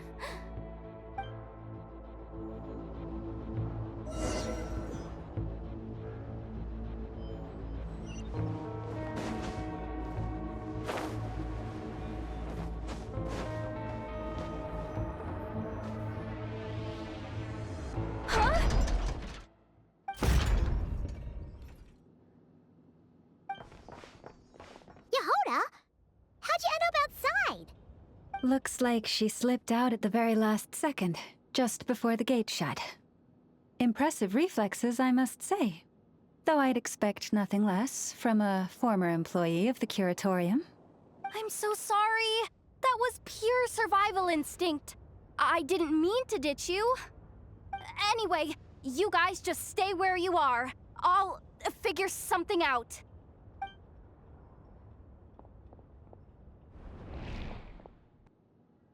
Hey, there's a terminal nearby. Hang tight! Can you hear me now?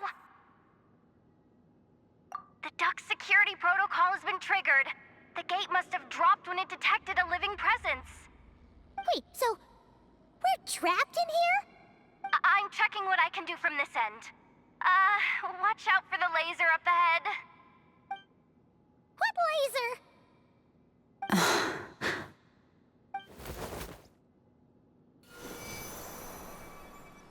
Oh, we see it now. Good thing we didn't move. Got it. I think I understand the situation. Hang in there. Just one moment. This is killing me, but I think I've got it. I can try adjusting the direction of the Kuuvahki flow inside the duct. If I've got this right, you might just be able to dodge the lasers by utilizing the Kuuvahki's pull in reverse. Oh, Paimon thinks she gets what you mean. But I can't see where you are from here, so I'll need your constant input. Just tell me what to do. I'll follow your lead.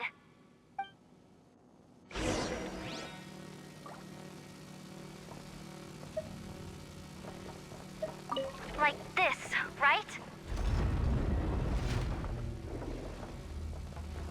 So, wanna grab dinner after our shift?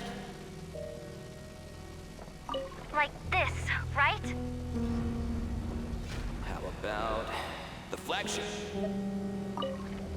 Too far. And besides, we're not exactly in with the locals.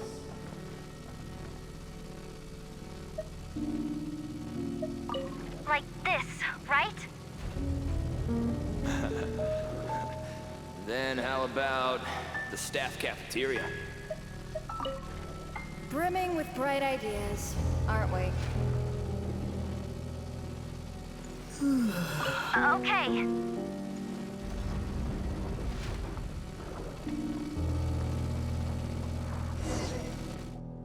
Oh, we made it to the other side. And all thanks to Yehoda. But the gate hasn't opened. How's she gonna meet up with us? Yehoda! No irregularities detected in the duct. Confirm. Confirm. Confirm. Ugh, just confirm. confirm the command already, you useless excuse for a terminal? You piece of robo-junk, you mindless pile of scrap! What the? Insufficient clearance? Of course, I don't have the clearance! You oversized... Ow!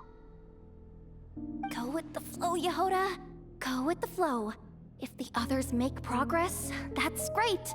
But you can't bank on it. You've never been one to depend on others. So it's about time you stepped up to the challenge. Deep breaths. Stay calm. My priority right now is getting my hands on a high-level access card. That way, I can override the security protocol. Senior maintenance staff. Only they can access the core sector. But hey, there's always someone careless enough to hide a spare key under the flower pot by the door. Which means there's a good chance there's a duplicate lying around somewhere in the control room. Even if I can't get into the control room myself, doesn't mean I can't rely on some external help. If I can take control of one of those guard bots, maybe I can use it to search for the access card. This is crazy, Yehoda! You're all alone. You've got nothing. And yet, you're charging ahead like fear's a foreign concept. Maybe that's exactly why. 'Cause I've got nothing left to lose! Confirm! Am I a genius? Whoa, this feed's super clear. Oh, this is gonna be a piece of cake. Wait a second. Oh, this thing's not a guard bot. It's a janitor bot.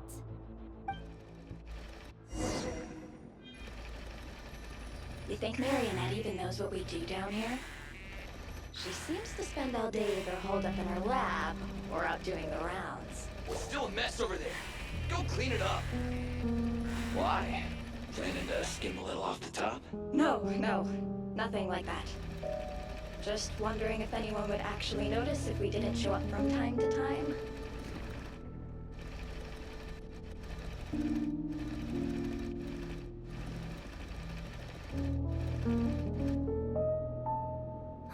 Let me see. Oh, there it is! Hey! Why'd you stop? You haven't finished sweeping that corner. But, I can see the card from here. Guess I have no choice but to swallow my pride and stay in character for now. Sweep up the crumbs by my feet. Yeah, good luck with that. What are you gonna do when they ask for a progress report? There's coffee stains at the bottom of the steps. No slacking! Sucks, though. Finally sent somewhere warmer than Snezhnaya. Yet we barely get to see the outside world. Gotten rid of the dust behind the door yet? Come on. Where's that bot passage when you need it? There! Oh, the terminal's just ahead. Will Yehoda be okay? Paimon? She said she'd use every resource at her disposal, so let's have some faith in her abilities. Besides, when it comes to surviving in Nod-Krai, she probably knows more than any of us.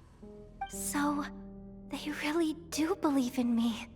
But how long are we gonna have to stay here? Paimon doesn't want to get caught by the fatui either. Does Paimon mean the two fatui in that room? Let me see if there's a way to distract them. Wait, did you hear that? Huh? The alarm? What's going on? Let's go check it out.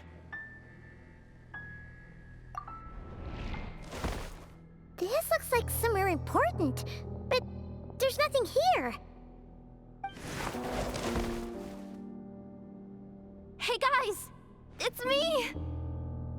Yehoda, are you okay? I'm fine. I managed to swipe a high-level access card and triggered an alarm to draw the guards off. But we don't have much time.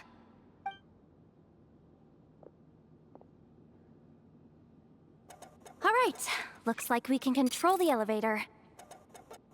Come on, hop in. Let's take it further down.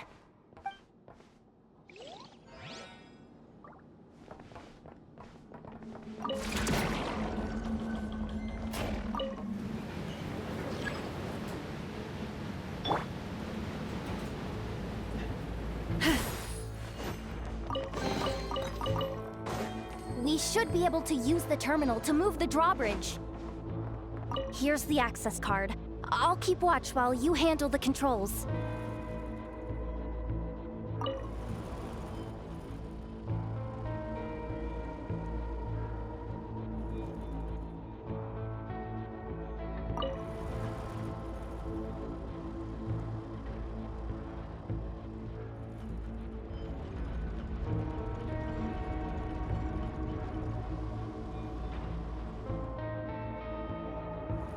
All done. Let's keep moving.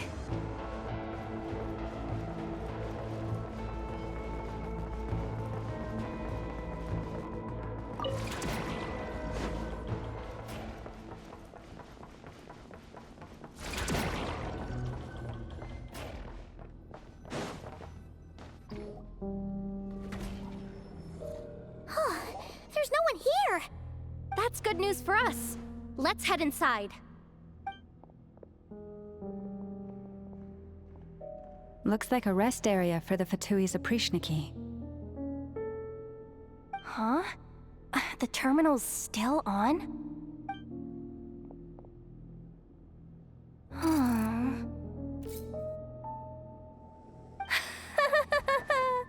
Looks like that good news is now half good news, half bad news. What do you mean? Well, it seems like that alarm I just triggered was so high level that even the guards in the rest area went to investigate. That's the good news, by the way. And what's the bad news? The bad news is that once they realize it was a false alarm, they're bound to circle back and check this floor. And then we're toast. So we've got to move fast here. If you need me to run a quick search, say the word. Analysis of Kuuvahki extracted from the moon marrow suggests that its energy core bears some close relation to the power of the former Three Moon Sisters. It is suspected that there is a link between the Frostmoon Scions' hidden relic and the shattered remnants of the Eternal Moon. Come on.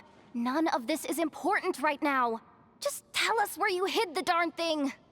Access denied. You do not have permission to view this data?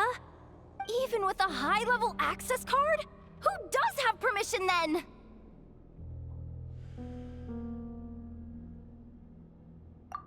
Good idea. Pulling it right away. Wow. What's with that huge hollow structure down below? That might just be it. Secluded, out of the way. Exactly the sort of place they might be keeping the relic.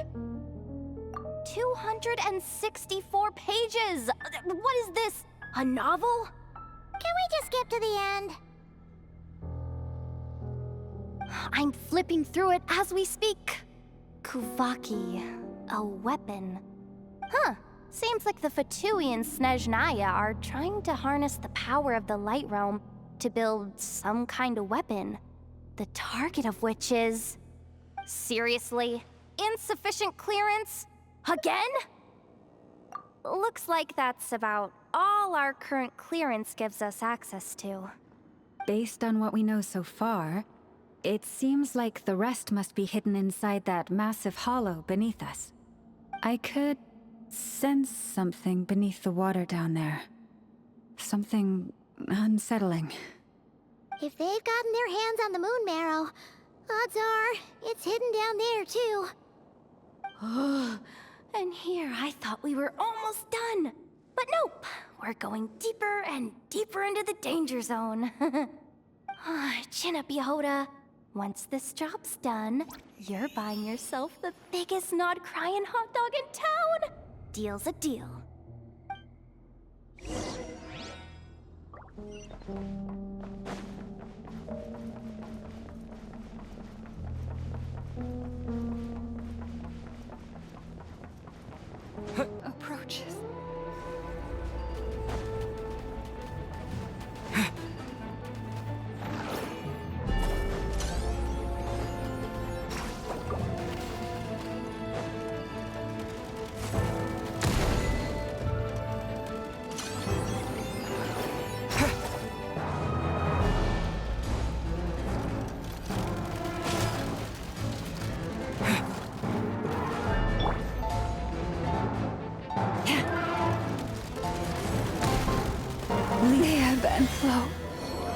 is over.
Its attacks are getting faster!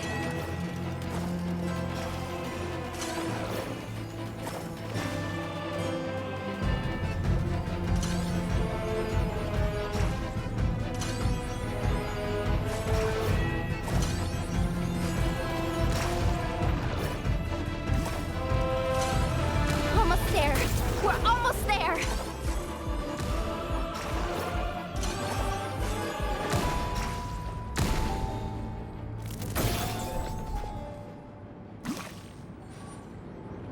It's finally down. Quick, let's hurry down to the lower level before we're spotted.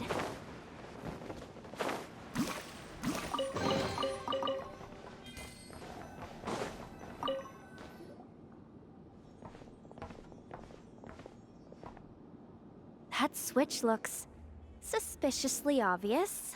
No way I'm pulling that. But you guys, go ahead. Hey, you spotted it first. Shouldn't you be the one to pull it? Not a chance. I'm just the guide, remember? At most, I'll help you look for an escape route. They don't seriously think pulling this thing's gonna lead to treasure, do they? I'd be amazed if it doesn't set off an alarm. Besides, I didn't even bring my smoke bombs. Which reminds me of the actual second rule of treasure hunting. Better safe than sorry.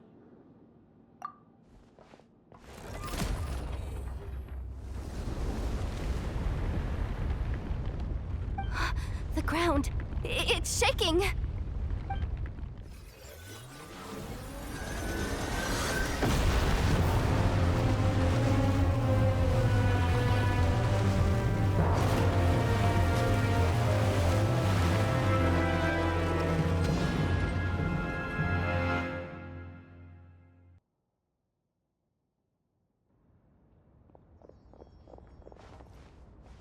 Wait, did the surface of the water open up? This is bad. This is really bad. I'm getting put on the Fatui's blacklist for sure. Don't worry, Yehoda. You've helped us so much. If they try anything, we'll protect you. Aww. Come on, I was just kidding. I'm tough, okay? Just haven't had the chance to show off my fighting skills yet. Me, afraid of the Fatui? Ugh, not a chance. I suspect the relic is hidden down below. Yehoda, your commission ends here. I am truly grateful for everything you've done for us. You don't need to put yourself in any further danger. Oh, I'm coming with you. This has nothing to do with the commission, or the danger, or whatever. This has already gotten way out of hand, so I'm coming too. End of story. Aw, she's blushing. Hey! Zip it! Why'd you keep staring? Oh, you looking for a knuckle sandwich or what? Oh, come on, move it already!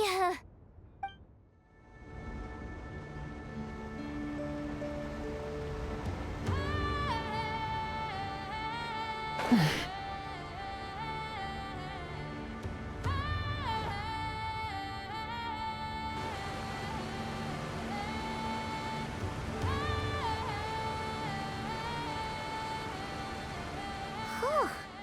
It's really deep down here. What is this place? We're standing on another fragment of the ancient moon's remnants. So this was the source of the Kuuvahki I sensed earlier. Wait, what? So the fatui had it hidden underwater this whole time? This gigantic thing?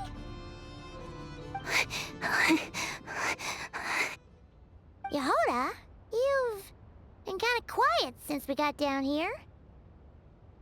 What? Me? Have I? It's nothing. Really. We're doomed. How are we even supposed to get back up from here? Oh, my grappling hook's not nearly long enough.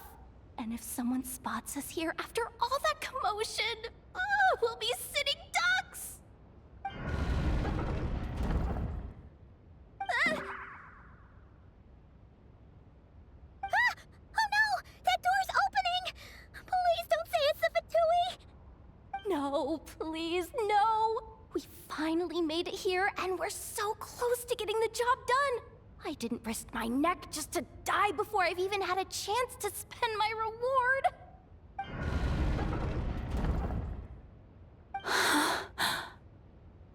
What happened? Why did the underwater barrier open? How could this be? Huh? Lauma? And... you guys... Wilhelmina? What's going on here? Looks like... there's no point trying to hide it anymore. What are you talking about? I thought you might come, but I didn't expect to see you here so soon. Forget it. The moon marrow isn't here. You... joined the fatui? Yes. When? The day I could no longer bear to live a lie. At first, the fatui wouldn't accept me. But then, one of their harbingers noticed me and said she'd give me a chance.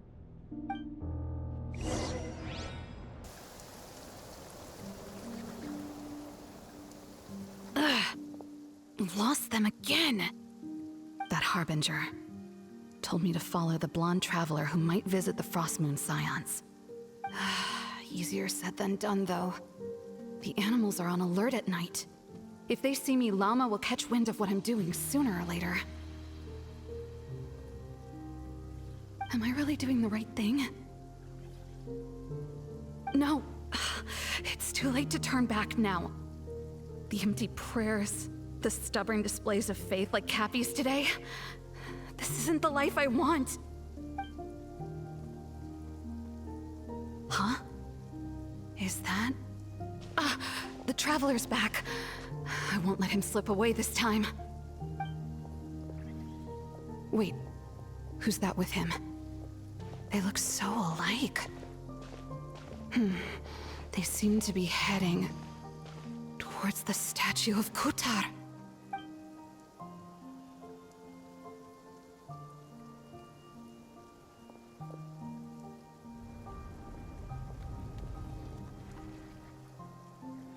They've opened the secret chamber?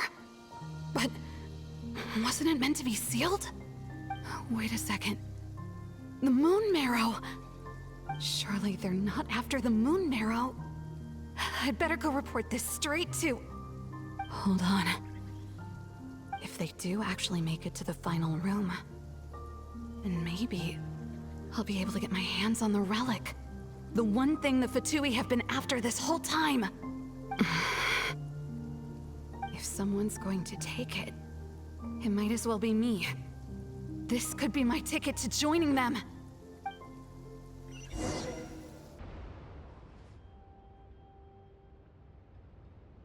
Yes. And in your final moment of hesitation, I took the chance. And then you gave it to the Fatui? But when we talked to you before, you seemed so genuinely worried about Lauma. Because I thought she was as fed up with the Frostmoon Scions as I was. We grew up together, Lauma. I know you were chosen to be the next Moon Chanter when you were just a child. They never gave you a choice in that. I saw the look in your eyes when you were treating that child. That sense of helplessness. Surely you too must see that this blind, inherited faith of ours is simply holding us back. If our prayers are never answered, then why keep praying? Do they really deserve all of your devotion? Or are you trapped by the responsibilities they imposed on you? So those are your reasons for wanting to leave the Frostmoon Scions? Isn't that reason enough? When we pray to the moon, we do so to show our gratitude for the life it granted us long ago. It reminds us to strive for something higher within ourselves. But I know that's not what you want to hear. You're right, Philomena. I have indeed kept secrets from you.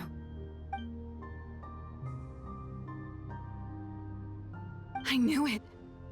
You don't want to be the Moon Chanter, do you? No, that's not it. I'm talking about the fact that the moon in the sky isn't real. What? You're saying... Huh? I've completely lost the thread now. Oh, do we really have to do this here? What if a harbinger shows up? Oh, I'm not cut out for fighting big bosses! The pain you sensed in me was the pain of hiding this truth.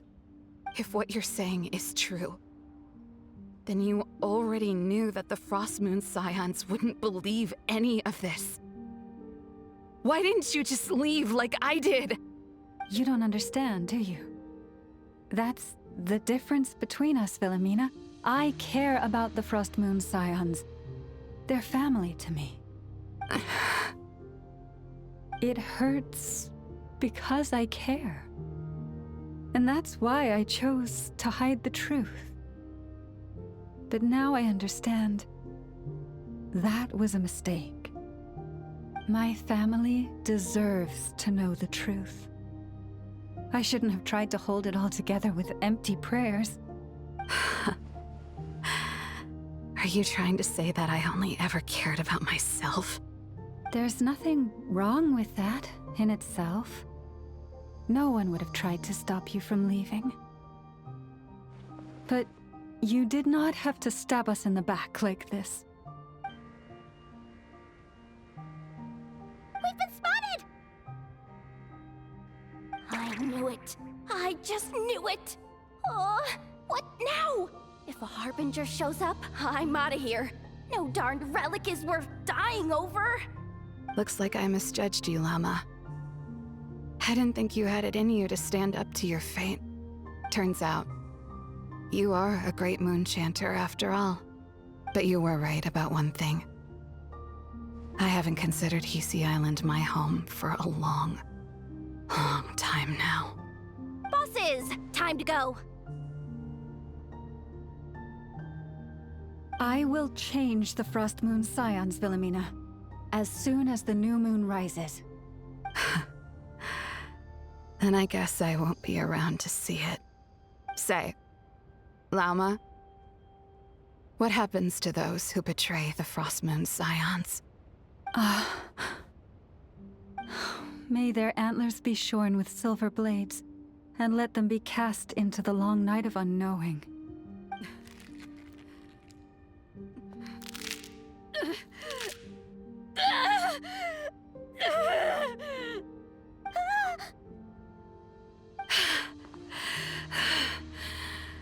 I have honored the ways of the Frostmoon Scions one last time.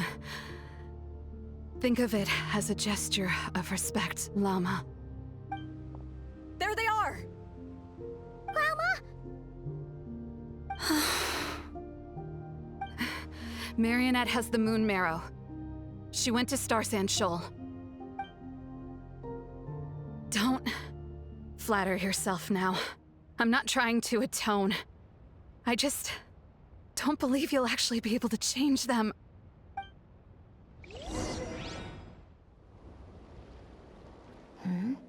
An alarm coming from the Experimental Design Bureau.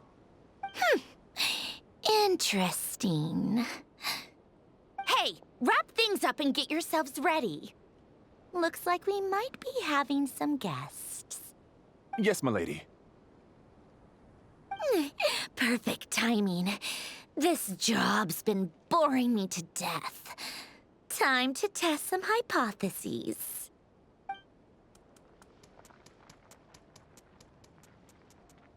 Bosses! I mean, esteemed clients. I mean, generous benefactors. Wait up! Come on! Sure you don't want to consider heading home first and coming back another day? Nasha Town's that way. You are aware that this is the way too. A little ahead of schedule, aren't you? Oh no, it really is a harbinger this time. Marionette. So you are here after all. Hand over that relic right now. It belongs to the Frostmoon Scions. You mean that thing your antlered turncoat brought us? Huh, I have never much cared for trophies given up without a fight. But watching you tear each other apart over it? Priceless. I'm not in the mood for warnings today. Ooh, how frightening. Had I a Trimble function, I'd have rattled off at least a dozen screws by now.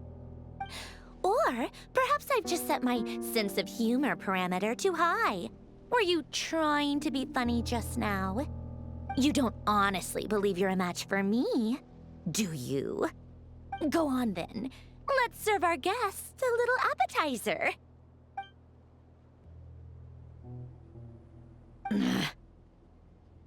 Hey, didn't you hear me? I said let's serve our guests a little... What's going on? Oh no. Watch out. It's the Wild Hunt.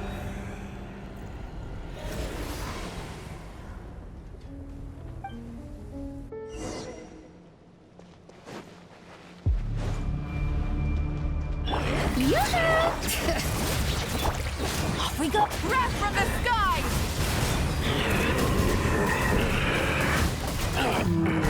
Incinerate! Full throttle!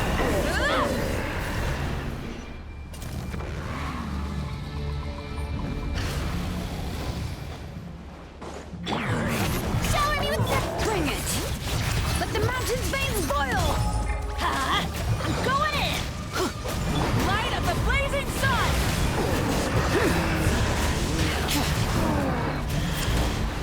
Try and stop me! These things just keep coming! Isn't there anything we can do?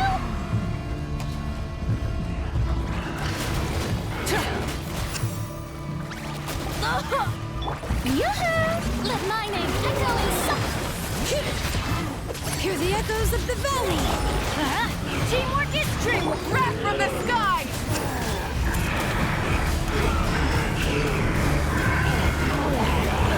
Full throttle!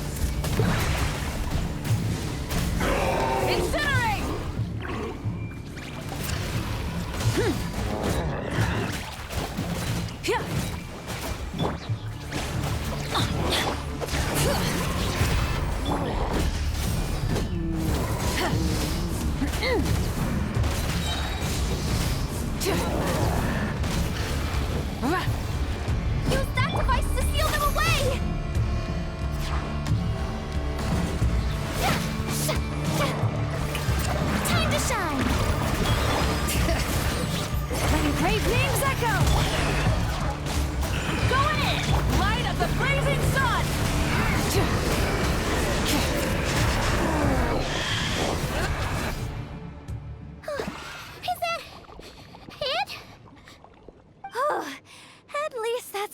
Keeper's Handbook says.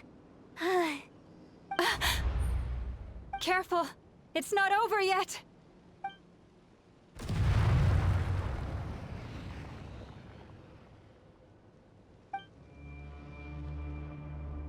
Paimon! Lauma! Yehoda!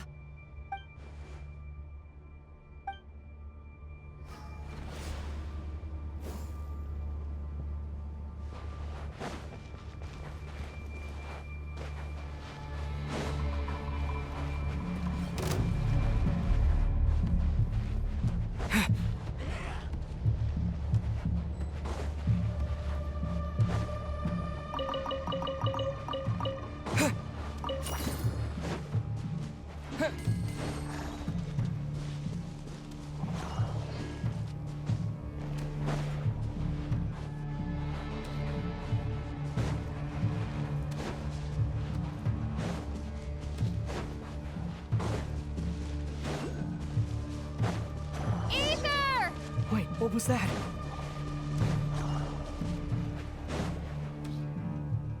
Ether! Over here! Lumine! Quick, grab my hand.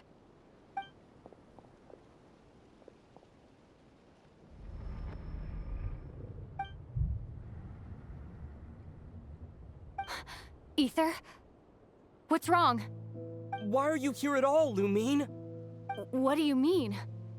If I may be so bold, what does family mean to you? Why were you after the moon marrow that night, Lumine? Among those who entered the final chamber, there was either someone with impure intent, or else an abyssal presence. We can talk about that later. Tell me why, Lumine. You know, this is only the second time we fought together since the day we both woke up in Teyvat. No. Ether? But when I found you, you were still in hibernation. Even the key to the chamber was still secure on your person. We didn't wake up together. What are you talking about? We don't have time for this, Ether! Look at me, Ether. Don't you want to explore this world with me?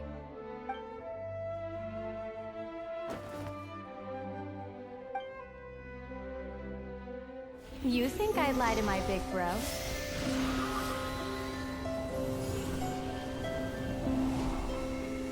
What a letdown.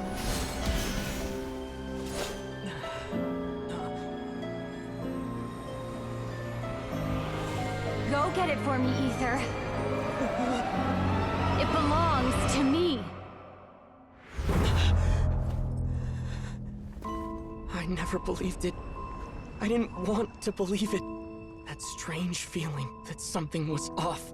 I wanted it to be real so badly, even if it only lasted a moment.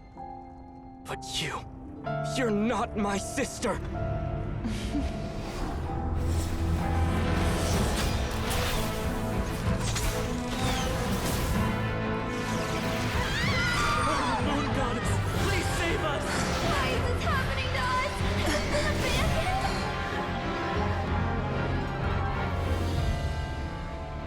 The cold night should be our blessing, yet only confusion and sorrow remain.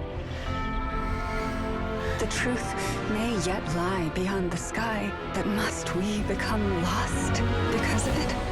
Standing before you, as a scion of Hyperborea and the Frostmoon's emissary, I say this.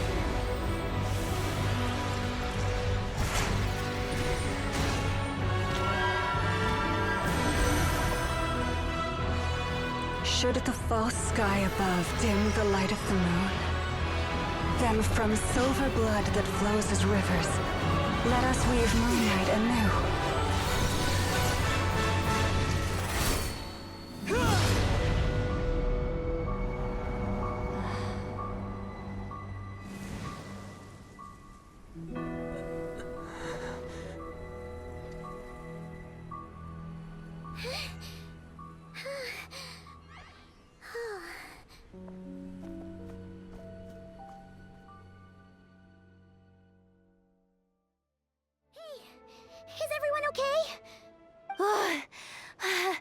think I saw my life flash before my eyes there.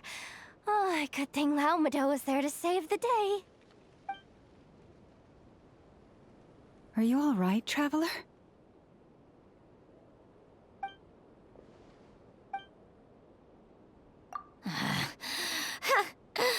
Well, that took you long enough. Seriously, how many of you are there? Pathetic. Oh no. Oh, I spoke too soon. Totally forgot we still have a harbinger to deal with.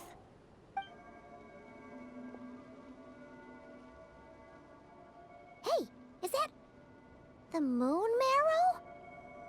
It was hidden inside that big robot of hers all along! But that robot...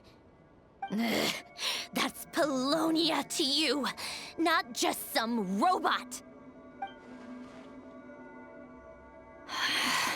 Take it and get lost. Huh? You're just giving it to us? Well, I wasn't the one who put out the order to find this thing in the first place. So if someone wants it, they can help themselves. Maybe even choke on it. See if I care.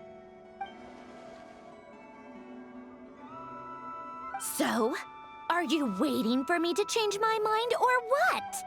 I'd be more than happy to pick up where we just left off. But I should warn you, I'm in a bad mood right now. Let's go. Fine by me. Totally, completely, absolutely on board with that. It's finally over. If that doesn't make the most thrilling commission of the year, I don't know what will. Looks like the fatui are all gone now. Lauma?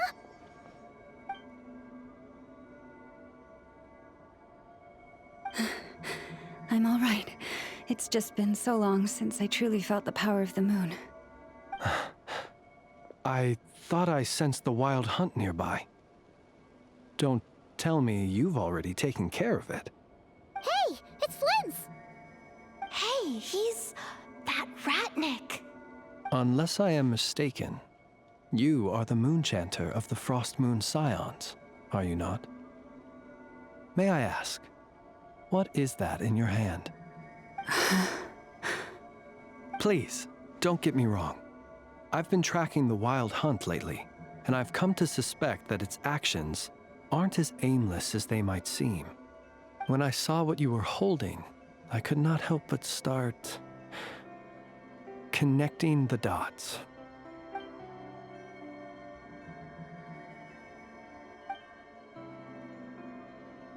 You better be extra careful, Flins. It seems like the wild hunt is capable of impersonating people now. Oh, is that so? Funny that. I just showed up completely out of the blue, yet you seem to have no problems trusting me. I apologize. I shouldn't be making jokes like that right now. Anyway, I understand. Thank you for the tip-off. It seems that the wild hunt has somehow changed in nature. I'll have to report this to HQ right away. For now, let us part ways here.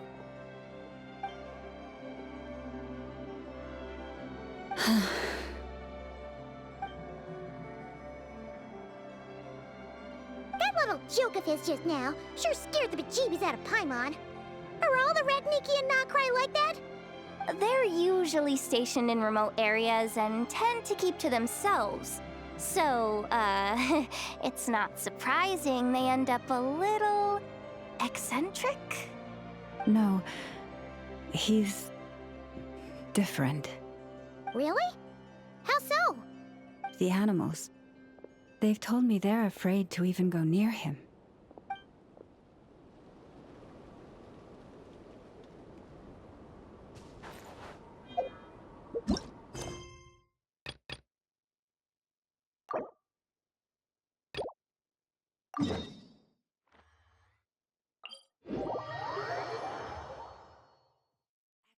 Exploration and trials. Adventuring is right up my alley. Yes, I'm sure you have very many friends indeed, but that's not the issue. Even if you summoned every ibis on Hisii Island, I still don't think you'd be able to move the moon mirror. And even if you managed it, the lunar semblance within would still... dig it out? You could, but moving the mirror would still pose a challenge, even for you. Huh? You really can summon every ibis on the island if that's what it takes? And you, on the other hand, think this plan is a joke, even if the ibis gets its entire family involved? Wow! Things are really kicking off over here. Looks like we've got a weasel thief and a heated argument with a bird. We're plotting and scheming, to be precise. I'm told we have to get all our ducks in a row before moving forward on this job. But my co-conspirators disagree quite strongly on the best approach. And they're not exactly being diplomatic about it. Choice words have been spoken. All right, I believe you. I'm sure you do have friends in high places. Although, where did you learn to speak like that? From a short girl with a metal arm and a hat. Oh, of course you can keep talking like that so long as you enjoy it. But be sensible around her, okay? Don't copy everything she does. I'm going to have a little chat with the Traveler and Paimon now, so be good and pipe down a little. Huh, it really did quiet down. Being able to understand animal speak is so cool. Paimon wishes she had that ability. Trust me, Paimon, you would not enjoy it very much at all. Don't misunderstand. Nothing terrible would happen, and it doesn't drive you insane or anything like that. Although, that being said, I do sometimes find it quite overwhelming. I was overjoyed when I first discovered that I could understand animal speech, but I quickly realized that it came with a downside. This ability is always active, and I cannot control it. Oh. Yeah, that would be a problem. And if you can't control it, that means... Exactly. People say that listening to the bird song deep in the woods gives them a profound sense of peace and quiet that lifts their spirits. But no matter where I go, I can never find peace and quiet. When I stand in the forest, I hear the chatter of the wildcats, the rabbits, the rhyme-horned deer, the chic badgers, and the long-plume ibis. They argue loudly about who's to blame for damaging whose roost, or which part of the woods the best twigs come from. Alright. Guess talking to animals isn't all it's cracked up to be. Waking up to the sound of birds chirping is pretty nice, but replace that chirping with bickering, and suddenly it doesn't seem so appealing. As for me, I've lived with it so long that I'm used to it now. In fact, it would probably be quite an adjustment if I woke up one day and couldn't hear the finches discussing which cup in which house makes for the best bath. Yes, plotting and scheming. Thank you for reminding me. I got a little sidetracked. Although, now that the Traveler's here, we might just have the solution to our problem. No, just you will suffice. This job involves breaking into a storage room by undoing the seal created with the moon mirror by a previous moon chanter. But for someone of your talents, I'm sure it will be a simple task. Don't worry, I'm sure you'll be fine. Come, let's go.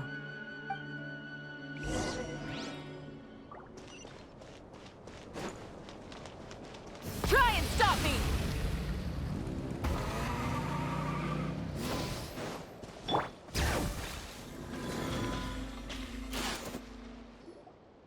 here we are.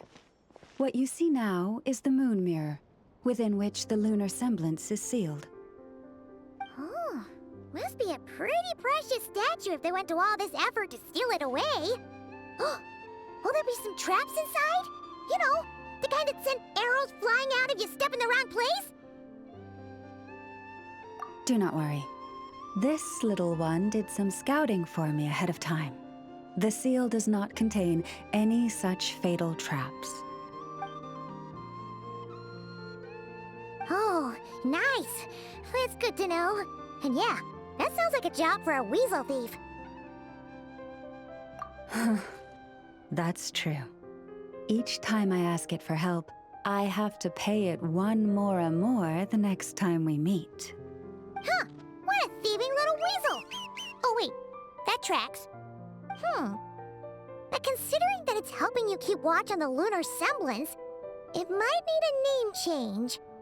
How about... Weasel Guardian!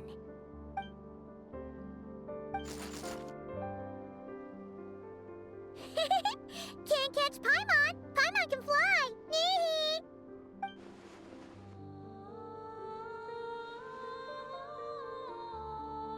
Come on, be nice to our guests. To retrieve the lunar semblance, we need to activate pairs of mechanisms in 2 different locations. So it's a 2-person job. If you head over there and take the mechanism on that side, I'll take this side. That won't be a problem. I have eyes in the sky. It will keep me updated on where you are and which mechanism is in front of you. Don't worry. All you have to do is follow my instructions.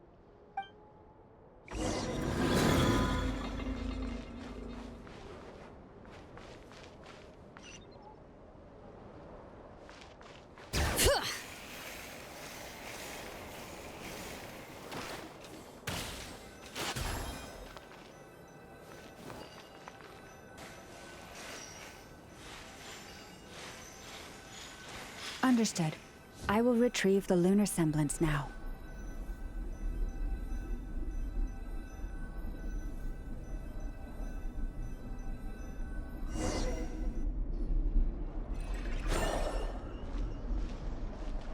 Wow! What a huge statue!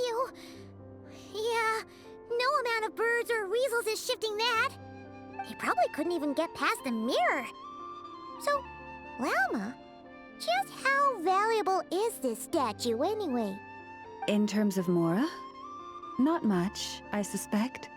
It's crudely fashioned, and the kind of stone it's carved from is found everywhere around these parts.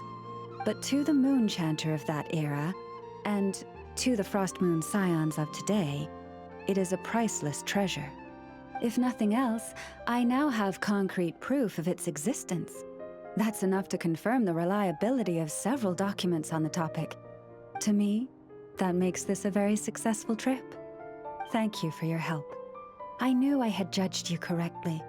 The moon mirror posed no obstacle to you. And our little friend here was very impressed with your mechanism operating skills. What is it saying, Lauma? It says that the Traveler is the best treasure hunter it's ever seen. It wishes it could join him on a quest to unlock all the treasure chests in the world. From now on, I'll call on you if I ever find a treasure chest I can't crack. Okay. Bye then. Didn't even give us a choice in the matter. Don't worry, it won't come knocking on your window every day with a Mora coin in its jaws trying to drag you off on a treasure hunt. And it certainly won't be visiting your room in the dead of night, moaning about locks it can't pick.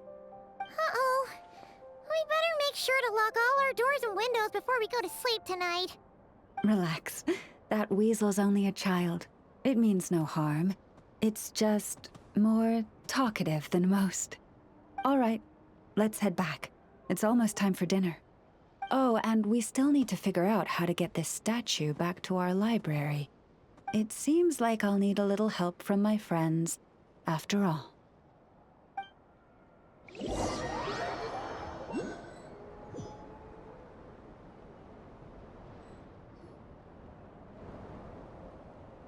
Just here will do. Oh, that all went down without much fanfare. Paimon was expecting something exciting to happen once we put it down. Well, it's just a plain old statue. A historical relic. It doesn't hold any kind of mystical power. The real value lies in the stories behind it. My job is to dig those stories up, wherever they might be hiding, verify them, and then share them with the people. Cool. Well, it's a good thing we got it back here in one piece. Indeed. And you two have my thanks for that. Please, take these fruits and quench your thirst. I had the animals gather them in the woods. And after that, forgive me, but I have another request to make of you. I apologize if this is presumptuous of me, but I've seen how well connected you are, and I've heard of your many travels into secret and forgotten places. On your future travels, if you ever come across any texts about the Frostmoon Scions, could I borrow them and make a copy with which to enrich our library? You have my sincere gratitude on behalf of the Frostmoon Scions. Oh boy. That was some seriously tasty fruit. So much better than Paimon's used to. These animals have lived their whole lives in this forest. Naturally, they're the ones who know where to find the best fruit. This one says to eat as much as you wish, because it's the top fruit finder in the whole forest.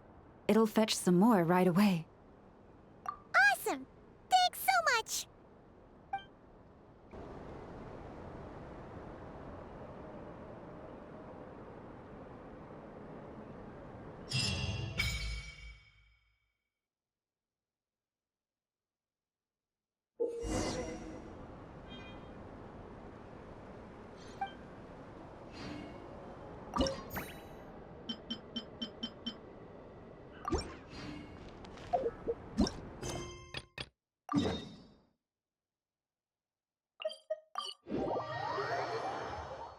Oh, you're back.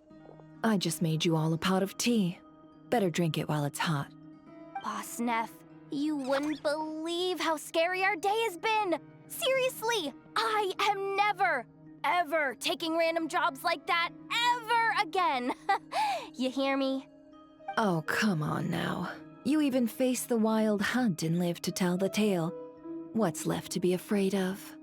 Wait a sec, how did you? Oh, right. Like you told us before, your business is dealing in information. Huh? Boss Neff, the teacups. Why is there one missing? Did you think I wasn't coming back? My. How could you think that of me? You know the rules. If a member of staff wants tea, they pour it themselves. Your cup's sitting safe and sound right there, in the cupboard. Member of staff? Does that mean you're accepting me back? Wasn't that the deal? Boss Neff! You're the best boss ever! You never change, do you? Everything turned out fine, no? You found exactly what you were looking for. Yet there you are, sulking away as usual. Nefer, that medicine we discussed before, the one for congenital Kuuvahki sensitivity, I need you to get it for me. And how do you expect me to find something like that for you in the middle of the night? You'll have to wait till morning, at the very least. I need it right now. All right. I'll see what I can do. But you know urgent means extra charge, right? Thank you. You know what? You do seem a little different. In a good way? Or a bad way? Who can say? I'll take it either way, so long as you don't start making a habit of asking me for ridiculous favors.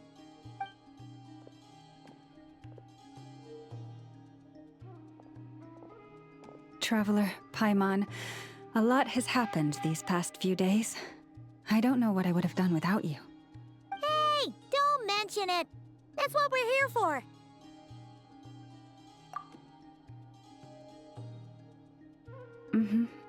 You're right. And tonight, I'm planning on telling them everything. Tonight? Isn't it a bit late already? The moon shines brightly this night. What better time for the Frostmoon Scions to usher in a new dawn for truth? Thank you for your kind words. But before I do, there's one more thing we need to deal with. Oh yeah! Now that we have the moon marrow... You'll have to forgive me. I used too much of my strength in the battle earlier. I fear I won't be able to help you uncover the truth of the past. Not right away, at least. That's fine. We're gonna be in Nod-Krai for a while anyway, so there's no rush, right? Thank you. But there's another problem. How to keep the moon marrow safe now? Huh? Can't we just return it to your secret chamber? The seal has been broken. Even if it were restored, now that the wild hunt has gotten in once, there's no guarantee that it won't happen again. Oh, right. Yeah, that makes sense. Back when the Frostmoon Scions' bloodline still ran strong, in special circumstances, a moon chanter could act as a vessel, safeguarding the relic within their own body. But it is a grueling trial of will and endurance. The moon chanter who did this only lasted 2 days. As for me, I might be able to last 5, at most. Hold on. You'd be using your body as a vessel? Yes. You can think of it like dropping a red-hot ball of iron into a bucket of water. How long the water lasts depends entirely on the bucket's size. Pardon? Hey! That's not a bad idea! You've always held up pretty well against the abyss. Surely the moon marrow can't be any more dangerous than that. It's not at all that I don't trust you, but it's too risky. But we're out of options, aren't we? Might as well give it a shot.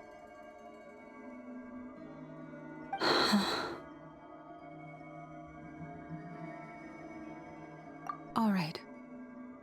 Well, I'll be right by your side.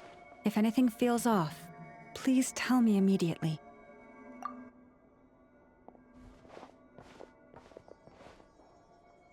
Here, hold it in your hands. Feel its power. Imagine you're a lake, a cluster of stars. Let the moon become a part of you.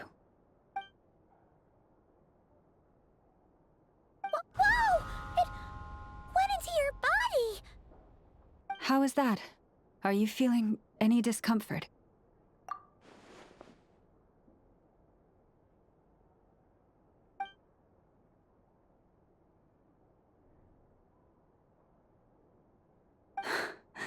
Astonishing. Not even the slightest hint of lingering fluctuations. It's as if all that power just sank to the bottom of the ocean. Well, looks like we won't have to worry about the wild hunt catching its scent now. Phew! Paimon knew you have special abilities, but still, you never fail to amaze. Did I miss something just now? Yes. And it was nothing short of a miracle. Not something I'd be interested in then. Anyway, here's the medicine you asked for. This is all I've got for today. I'll have someone send the rest over when we have it. Thank you, Nefer. I really appreciate everything you've done for me. Please stop being so nauseatingly friendly. It's creeping me out. So, what exactly did you all go through during that wild hunt attack? I'd prefer to hear it straight from you.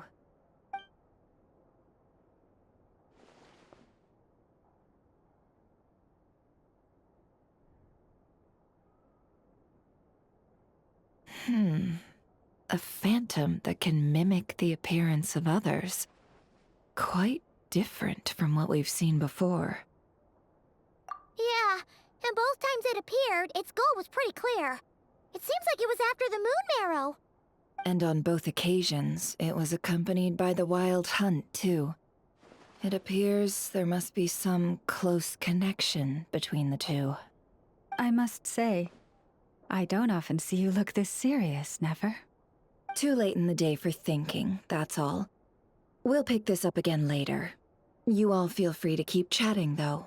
Just don't forget to lock up when you leave.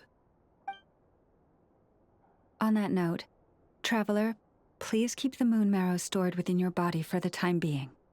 We'll take it back off your hands as soon as the wild hunt's been taken care of. Once and for all. Of course. Anyway, if the two of you will excuse me, I'm heading back to Hisii Island now. It's time I came clean with the Frostmoon Scions. Hey, we're coming with you! Though, guess we won't be able to do much more than cheer you on from the sidelines. That alone means more to me than you could ever know.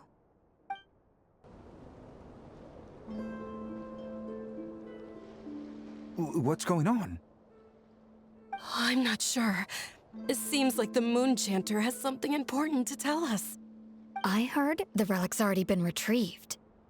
That's our Lady Lauma, all right.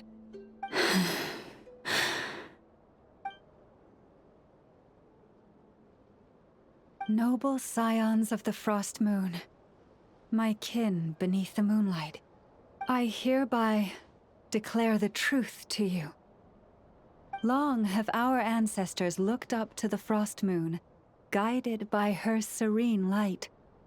Yet now, she lies hidden beyond the limits of the sky. And so, Lauma began to reveal to the Frostmoon Scions a truth long hidden within her heart. A story of a false moon and the death of gods. Kutar was indeed born of the moon. But that does not give us the right to reap without sowing, nor clothe ourselves without the toil of weaving. As she spoke, some who listened were stunned into disbelief, while others seemed to awaken as if from a dream. From this day forth, the road shall be paved with truth, and we shall pave it ourselves.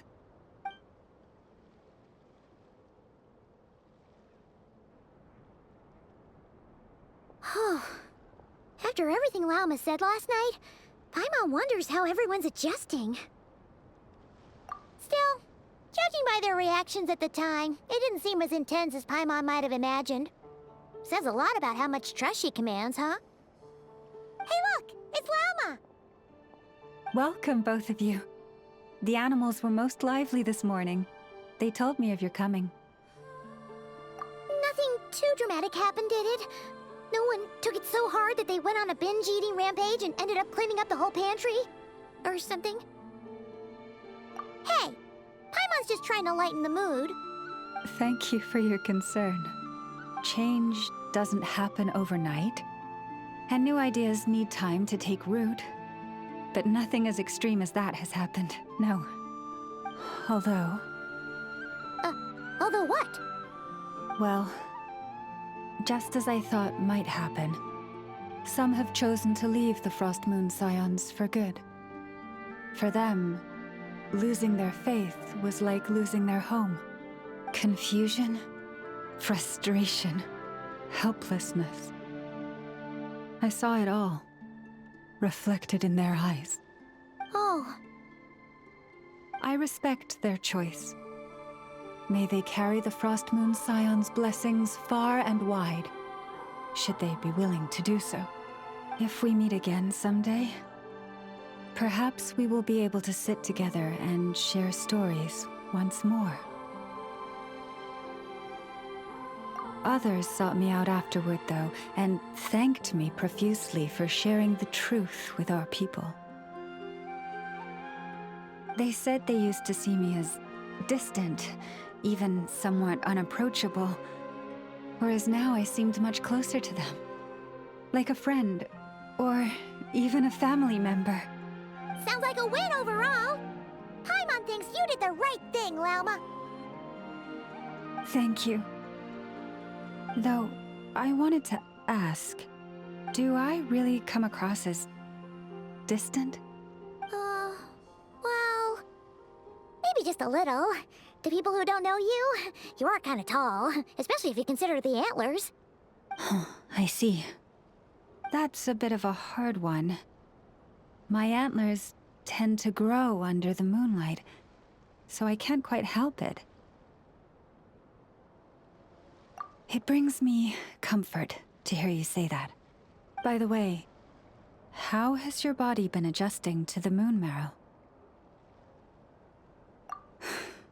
I'm glad to hear it. I've also suggested to Nefer that we meet within the next few days. We need to figure out how to counter this new manifestation of the Wild Hunt. But for now, let's just relax. I want to enjoy this feeling a little longer, of finally living on the bright side of the moon.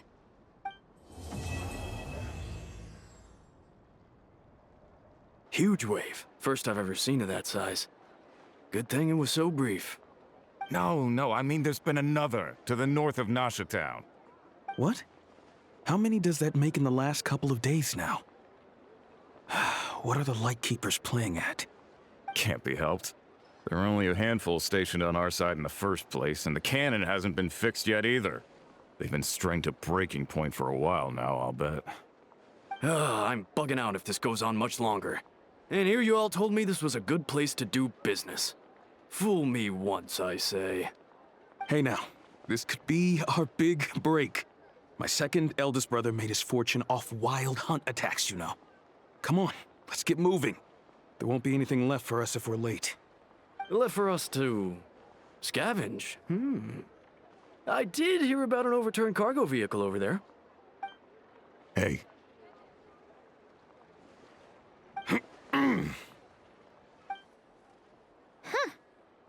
Should have told him that those are dangerous thoughts. Guess you're right. Even if we solve this wild hunt problem, they'd probably just jump headfirst into some new danger if they thought they could earn some quick mora.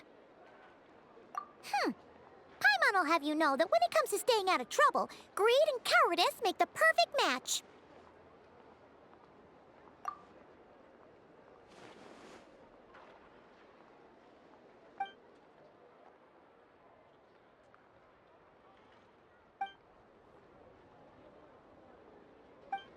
Hey look! Aino and Ineffa are here in Nasha Town! Oh, considering what those people said earlier, do you think they're here to fix that cannon up? Dying to know something, aren't you? You totally zoned out just now. What? No! Paimon doesn't want to spend her days running from that thing. Anyway, let's just go, shall we?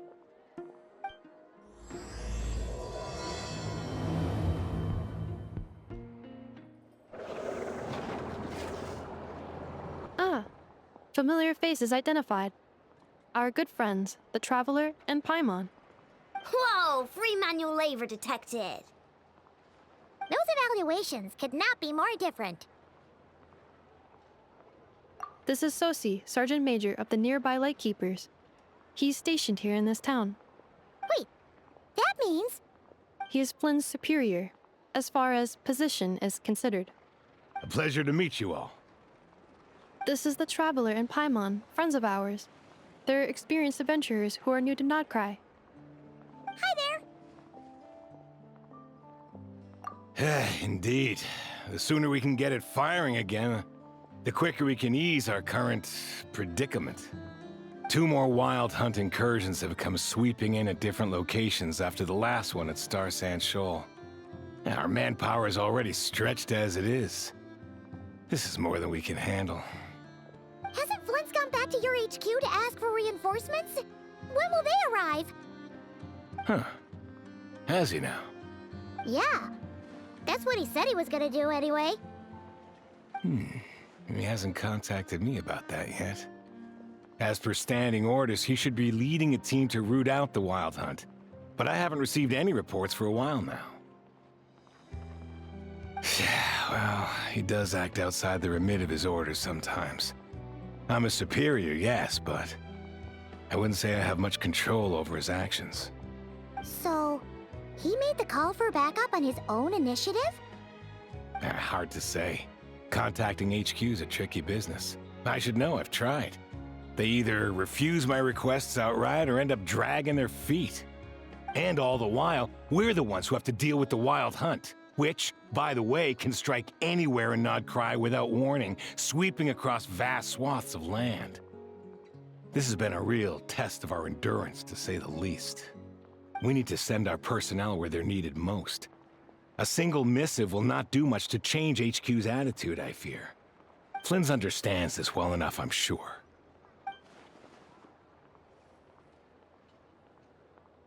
We usually sort our foes ahead of time into ones that our Ratniki will take care of and ones that we'll target using the cannon. I finished the preliminary dispatch work already, but this cannon... Okay. Hurry up, Aino. Fix this, Aino. You fix it if you're in such a hurry. That, or bring me some snacks. This is tiring work over here. Could you at least tell me how long we'll be delayed? We're way past our scheduled firing time. Well, that's your fault for firing too often recently. Machines get overworked too, you know. You could try thinking about their feelings for once, maybe. Sorry, what?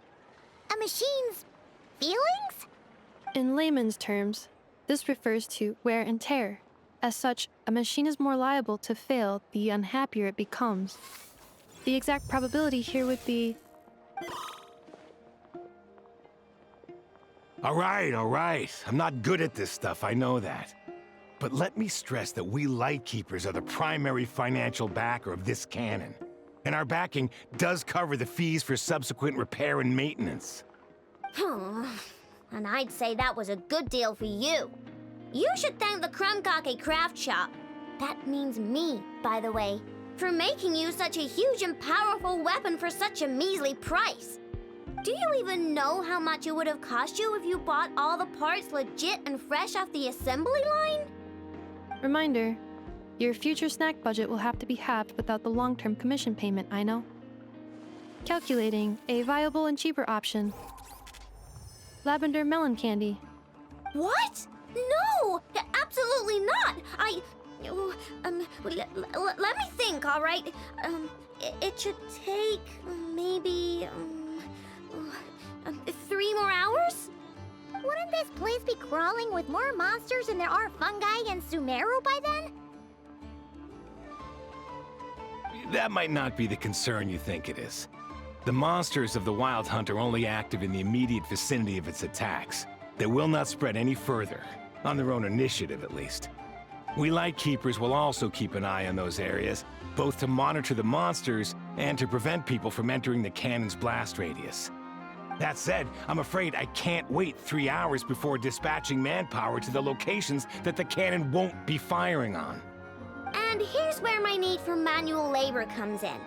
There are some checks I haven't finished yet, but with your help, I can get the repairs done sooner. Wait, but we don't know a thing about this stuff. How much help will we be? You'll be fine, trust me. Just take this. Oh, and this. Whoa! This book is so heavy! And what is this? You can use Beep Boop Pizza to run diagnostics on the cannon. It'll tell you what to do. And this book will help you understand Beep Boop Pizza. This cannon was built using more than 50 components from different factories and manufacturers. Aino has bound the manuals into one volume. Also, please note, the device's name is Birgitta. So, it's manuals all the way down, huh? Yep. And if you're quick about this, we might just cut our time to fire down by a whole 2/3. I'll go with you. Nice! So you'll check the outside and Ineffa inside. Come find me in the control room once you're done. Cool? Cool. Instructions received. Please go about your work seriously as well, Aino. No snacking while I'm away. Hey! A little snacking will also improve my efficiency by 2/3.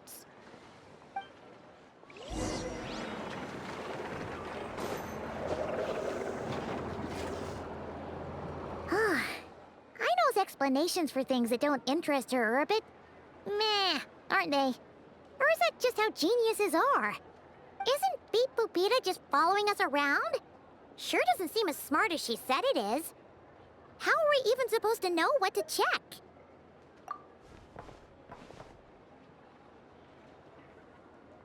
I've watched Ineffa perform routine repairs before. It seems some sort of maintenance port must first be found, and then this small robot will automatically interface with it. Ah, so you're in the know. Nice. Well, oh, what does that port look like? Now that I'm not so sure of. Let's search around together and see what the robot reacts to. Works for Paimon. Is this it? Probably not. Or this one? Oh, ew! Stinks of machine oil.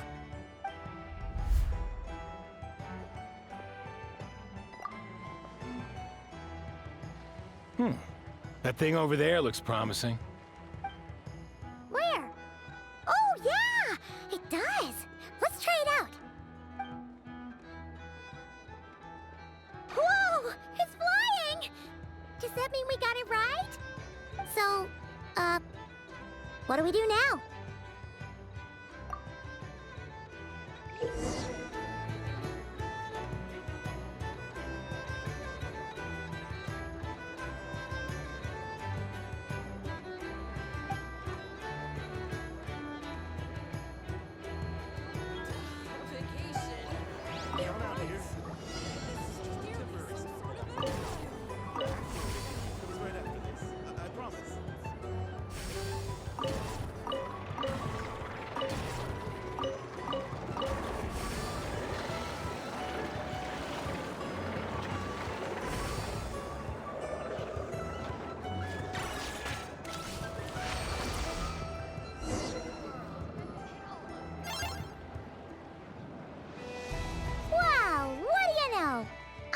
Right. We got this working without understanding a thing Beep Boopita said. Still, it's impressive how you figured things out right away. Paimon's up next, along with this stupidly heavy book. Ugh. Let's see. Should be just like checking a dictionary, right? The matching result for this symbol is... check passed. All systems normal. Wait, is that it? Well, as they say, no news is good news. Yeah, guess you're right. Just feels like we did all this stuff for nothing, that's all. On to the next spot, then.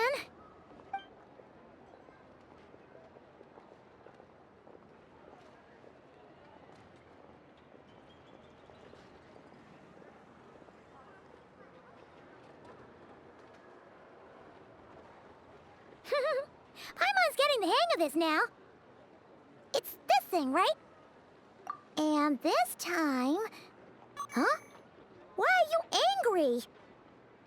Oh... Huh. Looks like its expressions are also prompts of a kind. Which page is that on? Oh... We need to take note of the order in which its eye colors change. Purple, red... Hey! Slow down! Paimon didn't catch that!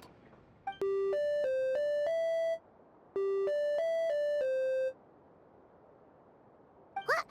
So now we've got musical prompts too? Weren't you only supposed to be a beep-boop machine? Alright, one final stop. This was quite a trip, huh? Agreed. I must say, you two have a talent for maintenance work. A bit shaky at points, but not bad for your first job. Huh. Good eye. Paimon's the real deal when she deals for real, you know. Really, I'd have liked to share the load, but you were really getting into it, and I didn't want to interrupt. Ugh. Couldn't you have mentioned that earlier?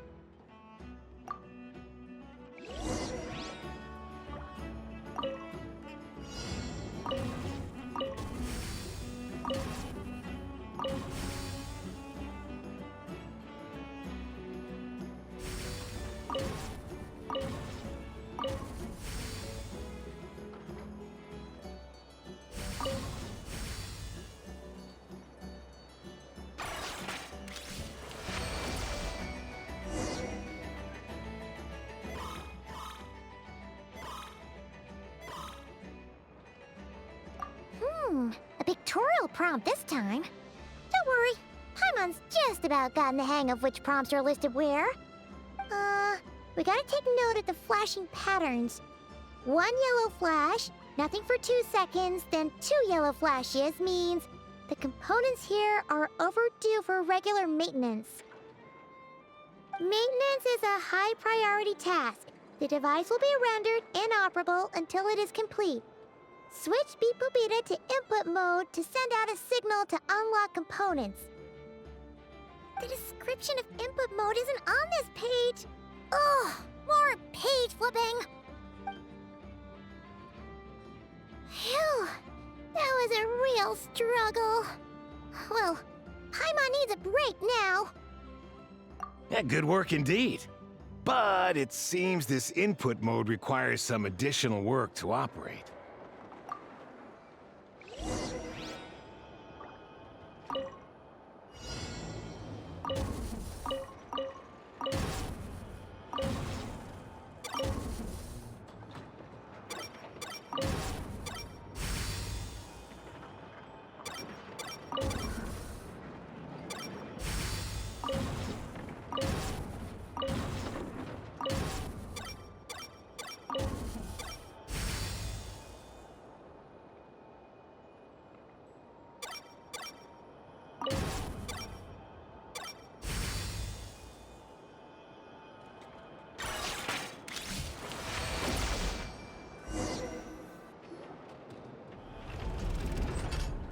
Well, looks like we're all good. We can remove this thing now. I've no clue, frankly. But whatever. I got a feeling we've all given up trying to figure this cannon out. I'll go get the replacement component. We should be done once we pop it in here. What do you think? Maintenance work's easier than running errands, wouldn't you say? That's for sure. We're counting on you, Sosie.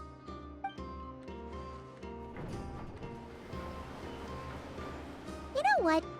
Paimon took him for the stony type at first, but he's actually a pretty nice guy. Let's wait for him here, huh?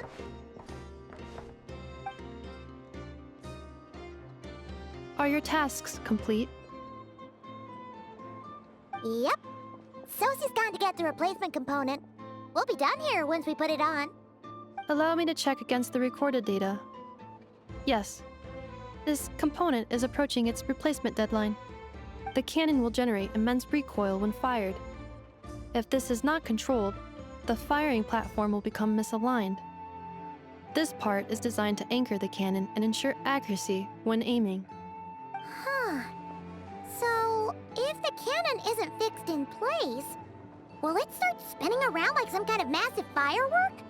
A novel analogy, but an apt one. The large-scale damage that might follow would be undesirable by anybody's standards. This component is currently easily damaged. The materials are not up to par, and there are still some design flaws. But Aino and I are working to improve it. Estimated waiting time remaining: 7 minutes. Would you like a crumb cake? Yeah! Dessert's just the best after a hard day's work. Certainly. It will be ready shortly. Observation. Freshly baked crumb results in the most efficient improvements upon human happiness indices. As such, I activated an internal heater before starting repairs. Thanks for the treat. Aino's lucky to have you.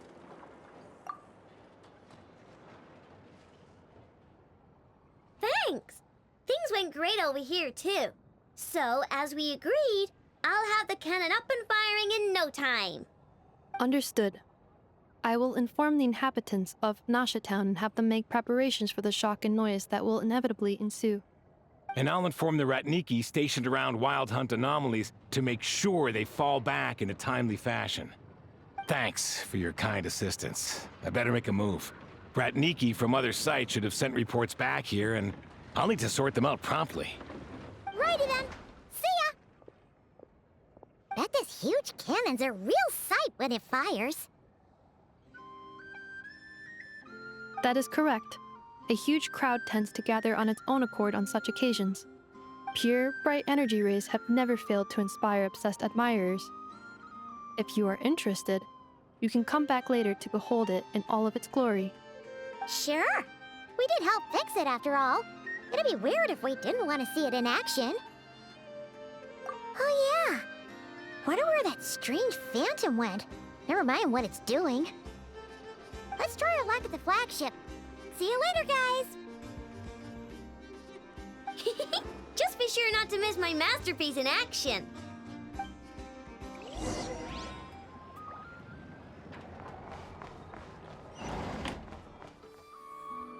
Is it just Paimon, or are there more people here now?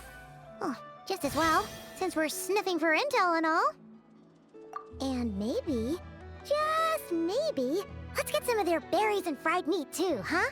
We still haven't had it yet. Oh, come on. Why so uptight?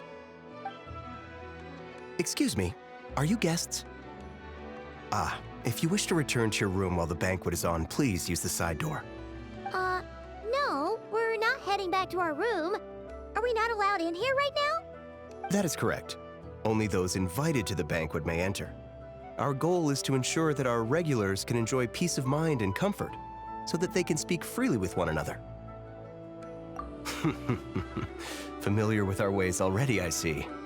But here in Nod-Krai, channels hold equal value to Mora. I am but a lowly employee, so you'll have to forgive my inability to help in this matter. It's fine. Can't be easy being you. Looks like we'll have to switch channels then. Never, right? The Curatorium does seem to already have an amazing intel network up and running. But if we ask her straight up, she'll likely squeeze us for all we're worth. Ooh, Paimon's got a plan! Lauma got Never to help her prep some medicine, right? We'll be heading to Hisii Island later anyway to ask Lauma to help us use the moon marrow. Couldn't we deliver the medicine while we're at it? If Never doesn't mention a payment, we can cash our services in as a favor. If she does, then we can use it to haggle.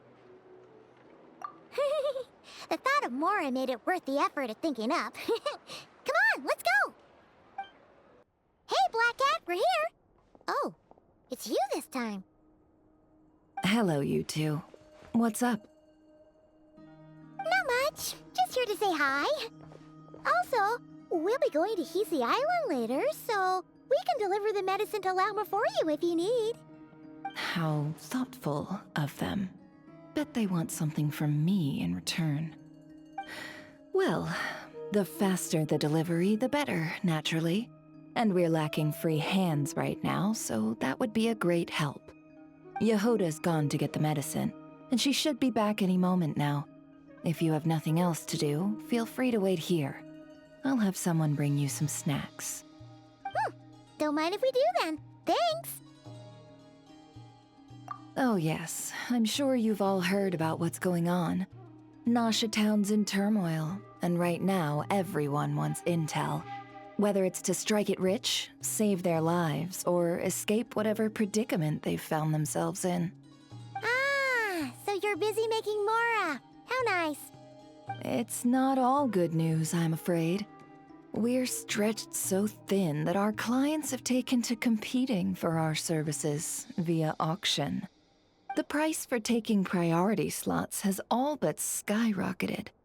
In other words, we've had to suspend free intel handouts for now. She cornered us right away! Did she guess what we really wanted from the start? If there's anything that worries me right now, it's the wild hunt.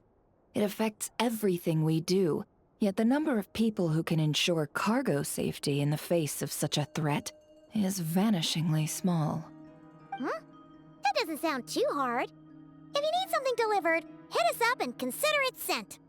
Is that so? But... no. Forget I said anything. I mean, you're great heroes. How could I waste your precious time on trifles like these? Is there now? You should have said so sooner. Far be it for me to extort you, of all people, for intel. But seeing as you so kindly made me an offer, I suppose I'll accept. What's there left for us to say here? More like our common perspective. Most who live here only wish to defend their own interests. But we are different, are we not? We both seek to resolve the chaos that the wild hunt has caused. Or like make a profit off the wild hunt. Paimon doesn't believe a word she says. Dissatisfied, are we? The number of commissions over at the Adventurers Guild spikes during tumultuous times, too. Would you call taking those jobs for Mora a sin? Well, that's... We might squeeze some advantage out of chaos, but equally, chaos could uproot everything we've built at any time. Such is the threat of the wild hunt today. And what business would there be left should it end in some great slaughter, or put to flight many who call Nasha Town their home? And as I understand, the two of you are here in Nod-Krai to follow a trail of clues yourselves, no? Well, yeah. In that case, we should keep Nod-Krai the paradise people say it is. At least, until our respective goals have been accomplished.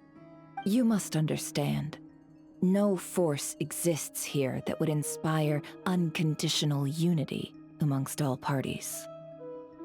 After that incident with Lauma, I'm inclined to believe you. Your selflessness is admirable, to be sure, and rare around these parts.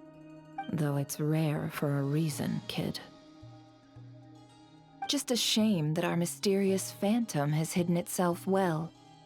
Between that and its ability to shift shapes, it will no doubt be a most slippery customer. Really, I'd be all too glad to pass on any additional intel I gain. We make a good team, after all, don't you think? You front and center, me behind the curtain. That does make sense. Sorry, Nefer. Paimon took you for someone who only cares about profit. A well-placed only, indeed, Paimon. Nothing is wholly divorced from profit of some kind. Wait, so you were ready to work with us from the start? Why, of course. In fact, I was wondering when I might bring this up the moment you entered. But... Hey, boss, I'm back! Huh? Oh, you guys are here too? Indeed they are. In fact, they've volunteered to deliver the medicine to Lauma on our behalf. And totally free of charge. Such kind souls, aren't they? Really? Great! Oh, in that case, guess I'll be clocking out now. Got a few more places for you to visit right here, dear. Huh? Haven't I already worked a few days' worth of overtime already? Well, guess the extra more is pretty nice. Well, we better get this medicine delivered pronto. Huh? Surely not. The special medication from before wasn't so, was it? Wait, that can't be. Let me see. This isn't right. How could it be salt? It was raining back there, so could it have happened while I was resting at the store?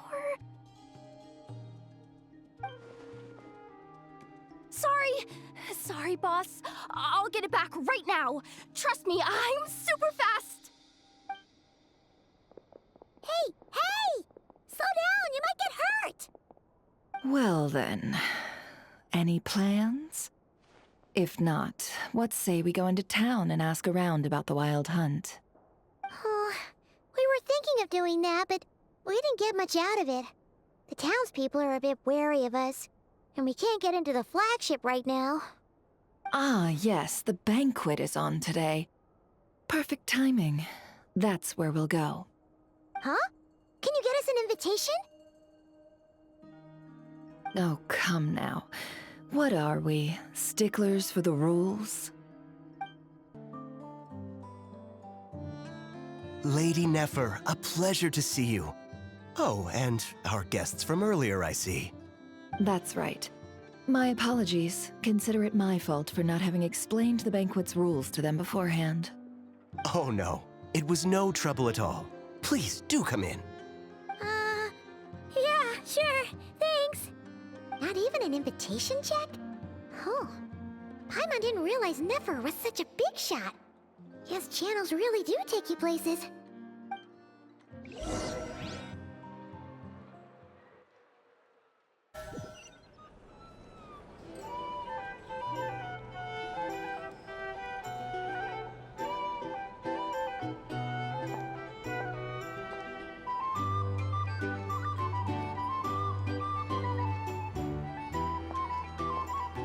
Finally! Now, what do we...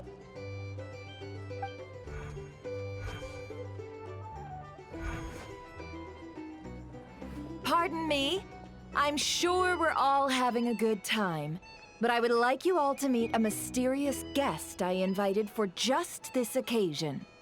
I give you tonight's special guest, a renowned mixologist from Mondstadt. Are you serious? Nice to meet you all. I'm sure that no more needs to be said about Mondstadt's wine industry. After all, we are all connoisseurs of fine drink here.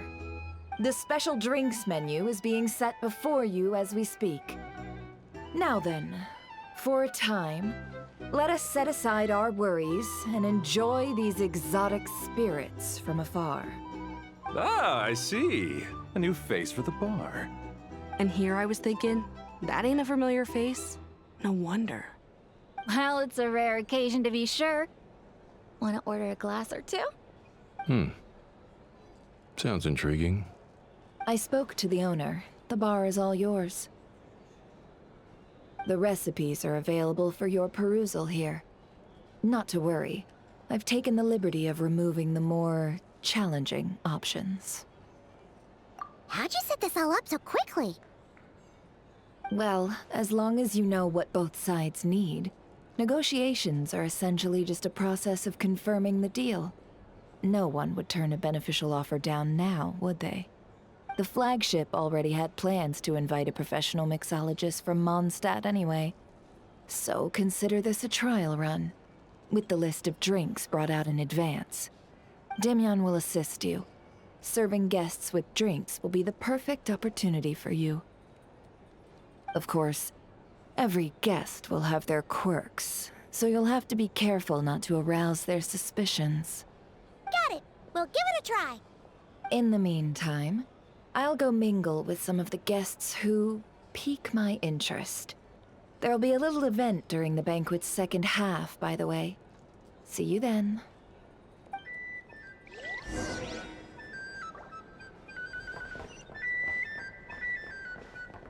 Hello. How may I assist?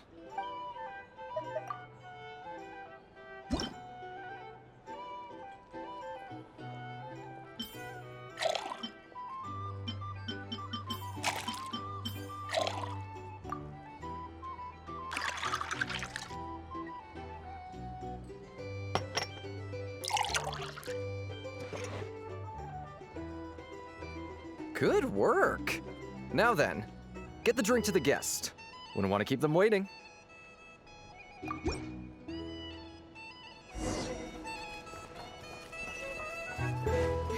Ever consider returning to Snezhnaya? Would I be killing myself with fright here if that was an option? No thanks.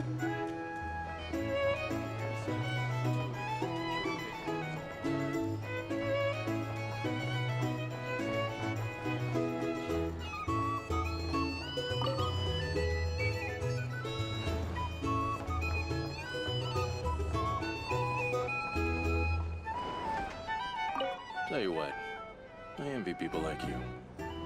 I'm like a man in a leaking boat, soon to be food for the fish. I wouldn't come to this dump if there were any better place to be. Come now. Surely it isn't that bad. We've still got the light keepers. You trust them? I wouldn't.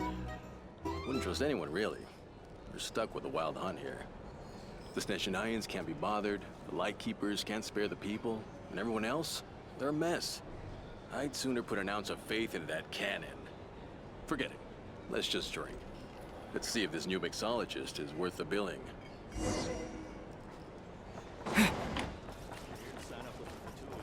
Hello. How may I assist?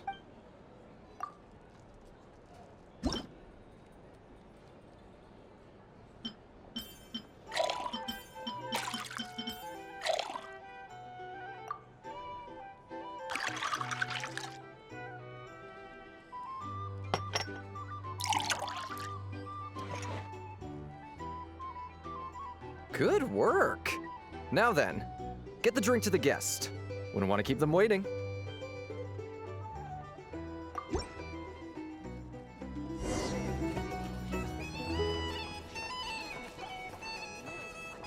I doubt the Snezhnayans will stand idly by if this wild hunt problem gets any worse. I would just leave it over there. Bet you some people are just waiting for this place to fall further into chaos. You've got a plan for that, then? Hard to say. Here's the thing. But what I can say is that can't the live life situation in without a Nasha little Town spice. will get out of hand if that cannon isn't fired soon. That gun's a symbol. The most solid proof that ordinary folks like us can stand up against the wild hunt. Well, wait. What are you angling for exactly?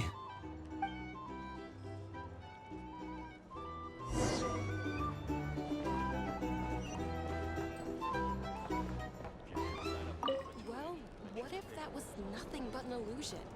What if, let's say, the cannon was never meant to be fired?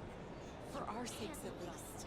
Surely this town is still of value to those who control it. Of course, and that's all it is. Value. For us, though, there's no place but Nasha Town. And we're putting its life and ours in their hands. I get what you mean. Let's just see how this plays out first. Ooh, seems like they're all talking about the cannon already. Guess that's why Sosie was so anxious. Hello. How may I assist?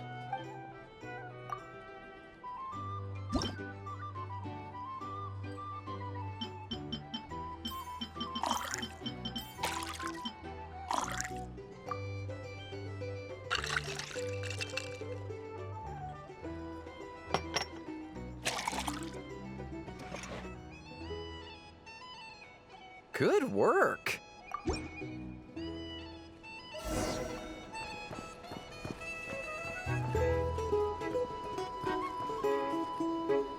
Oh, so this order was yours, huh?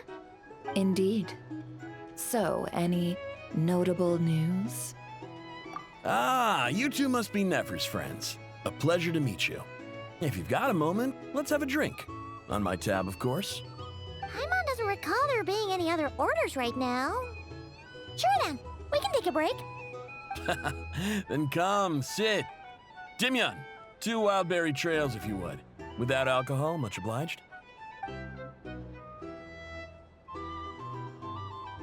Hints is the name. I help out at the Rossum workshop in town. They usually put me in charge of making and repairing simple machines. Paimon's name is Paimon. Pleased to meet you. Anyway, help me keep an eye out, all right? Valuable intel will be suitably compensated. Oh, come on. Is that how it is between us? I mean, I wouldn't even have this job if it hadn't been for your help back then. So, you've known each other a long time? That's right. I came to Nod-Krai with nothing at all. Would have starved on the streets if I hadn't met Nefer. She lent me money to study a craft, and even introduced me to Aino and the Voynich Guild, which is how I slowly carved out a living for myself. That's a huge favor. Huh. So Nefer can be a nice person sometimes, huh? Well, I'd also say she needed a willing and able machinist at her disposal. Come now, Aino's talents are better spent on issues bigger than basic machine repair and component manufacture. I did think myself a dab hand at such work at first, but compared to her, I might as well be a trainee who couldn't weld a wire to save his life. Got the scoldings to show for it, too. It took me a long while, but I finally got to the point where I could make my own machines, and even maintain some of Aino's relatively complex ones, like Kuuvahki detectors or mechanical arms. He's the one responsible for maintaining Yehoda's robotic arm. Oh, speaking of that, didn't Sosi have a mechanical arm too? That's right, one of Aino's masterful designs. I could never design one of those in my life, but if you gave me its blueprint, I could hammer one out. Nowadays, I've got regular customers, which makes for a decent keep. Even got a kid, if you can believe it. I wouldn't have, had you told me my future when I first arrived here. On the flip side, being a family man means I can't just flee this place whenever I feel like it, so I'm afraid I'm counting on you to help solve this wild hunt crisis. All the more reason to be proactive and do your part. Wringing our hands in despair does us no good in times of crisis. Oh, wait. Just another question that's been bothering me. Have you heard anything about people seeing illusions within Wild Hunt anomalies? People they know, perhaps? I have heard of humanoid shapes being sighted, but familiar faces? No. Most would think they'd lost their wits from fright if they started hallucinating. After all, no ordinary person could survive an assault from those monsters. Does this have anything to do with our current Wild Hunt crisis? Perhaps. Perhaps not. All right, I get it. I'll keep my ear to the ground for you, and naturally, my lips will stay tightly sealed. Then we'll take our leave. Enjoy your drinks. He's a social man. You can often find him here chatting with friends, and he's had contact with all manner of clients.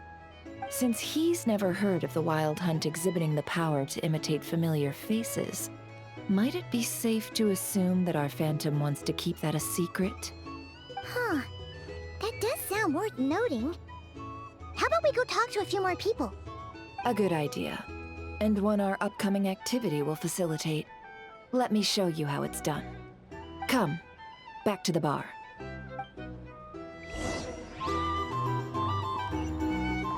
These are bounties.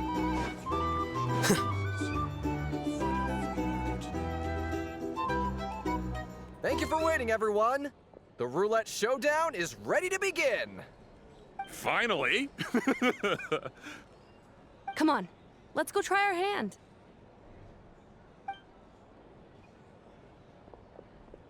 Joining us, new guy? We'll pass. No, you won't. The one who'll be mixing the roulette special has to take part. Those are the rules.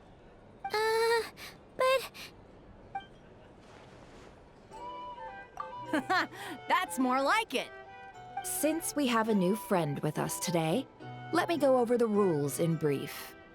The wheel before you is divided into an inner and outer circle.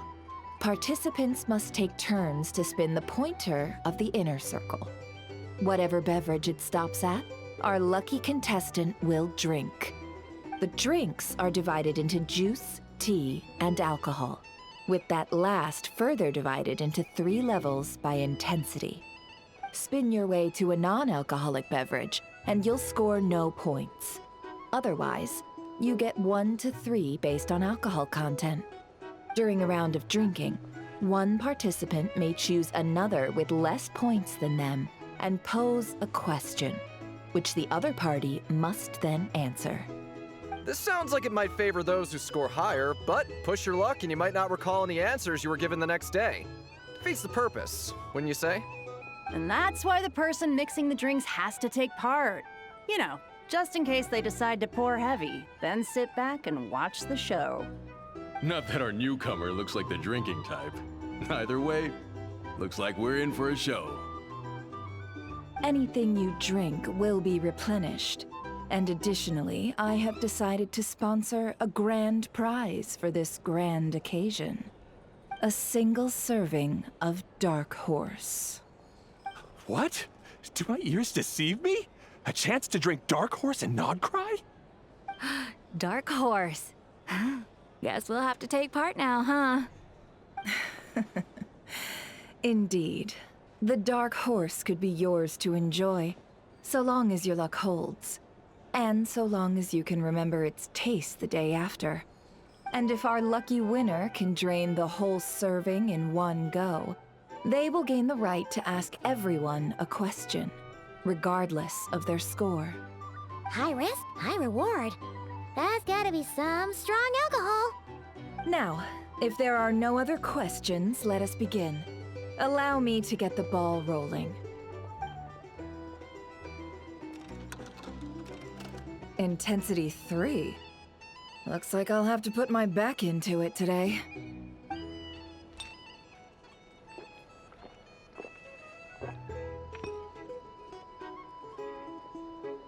Let's go! Wow, this is kinda intense. Oh, my turn, my turn. All right, man, fess up. You've been making a killing lately. Where's it all been coming from? Hey, bro. I heard you met up with some big shot from the Voynich Guild. Mind introducing me sometime? Ugh. A normal drink, huh? Must be my lucky day. We've reached the final round of the roulette showdown. Let's see who gets the last laugh. I gotta say, you monsters really know your alcohol. These recipes are super good. Teach me, would ya?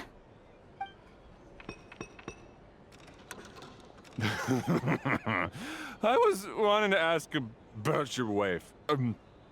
Your wife.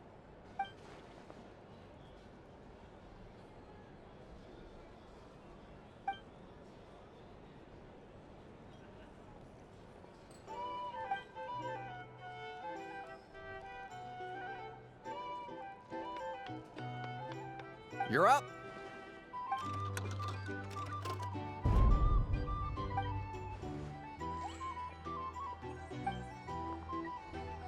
Whoa! New face here just drew the Dark Horse. Bottoms up! Bottoms up! Hey, will you be alright? You wanna just give this one to Paimon?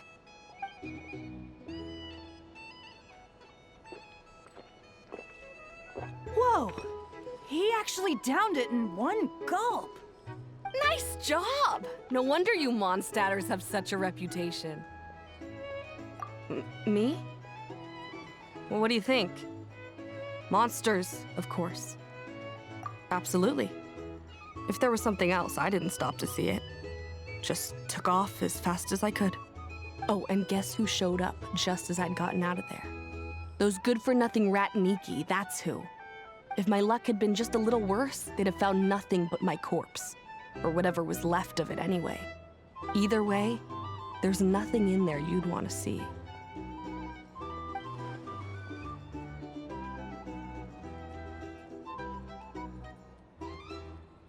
I see some downcast faces.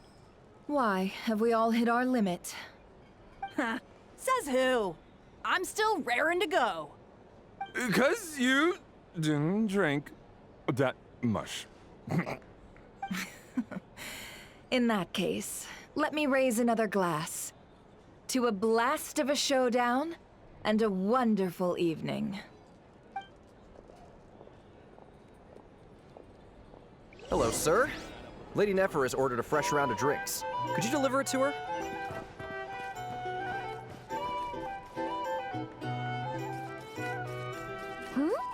Are they playing cards? I'm gonna spy some elemental dice. Same as usual then? 1 die, 100,000 mora. I'm not here to do business with you. Come now, I've already ordered us drinks. Or are you looking to add another line to your ledger of arrears? Oh, so this is a business deal. So, let's go over this again. 1 die, 100,000 mora.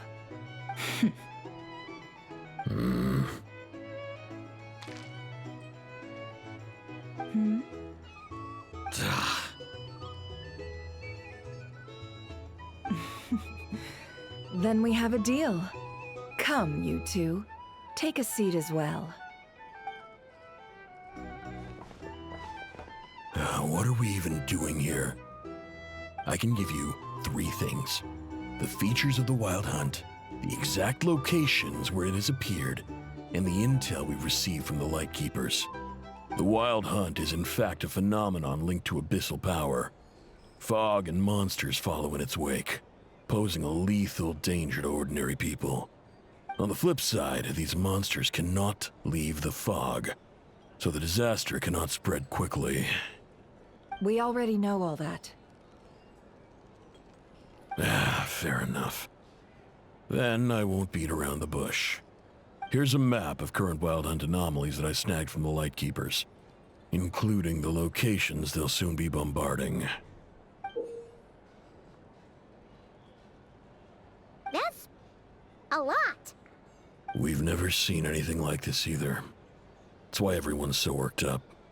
That's not enough. 4 dice. Cool it, all right? I'm not done. Now, the Lightkeepers don't want you to know this, but weirdly enough, more Wild Hunt sites have disappeared than their involvement would indicate. Isn't that normal? They're not the only ones fighting the Wild Hunt after all. Adventurers do that too, and maybe some just go poof by themselves. I'd agree. And really, we've always had a small, stable discrepancy between reported anti-Wild Hunt ops and anomalies cleared. That variance has become a gulf lately. What could that even mean? I've got 2 theories.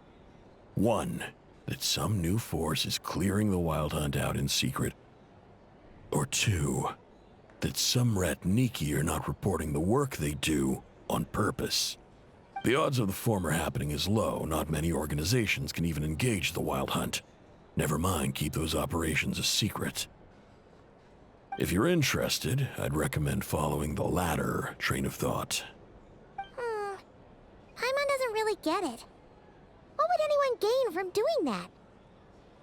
Now that's what I call interesting intel. No wonder you've been doing well for yourself lately. Even if you've mostly just been reselling my intel. Please, stop. This is all I've got for you. Oh, stop that. Why, people might start thinking me a bully. Let me give you an opportunity instead. Out of respect for your independent intelligence gathering. An answer to a simple question. For 50,000 off your debt. Have you heard of people seeing familiar faces within a Wild Hunt anomaly? Or experiencing something akin to, say, an illusion? No, nothing like that. Nothing at all but ghostly shadows. Nothing at all, Not even for 50,000 mora? Either you don't take your debt seriously, or you're confident you can pay it off. Hey! No means no, all right? This is about my dignity as an intel broker. Mora doesn't factor in here at all. Okay. Well, that puts me at ease. You really are the same as ever. And you've learned quite well. Go on, then. I'll swing by again. Sometime soon, perhaps. Ugh. So, you're his creditor? Indeed I am. He's resold my intel quite a few times now, pocketing the difference afterwards. Rather dishonest dealing, if I may say so. As luck would have it, he would only purchase information from me when he was just about done negotiating with his buyer. So I arranged a little something just for him.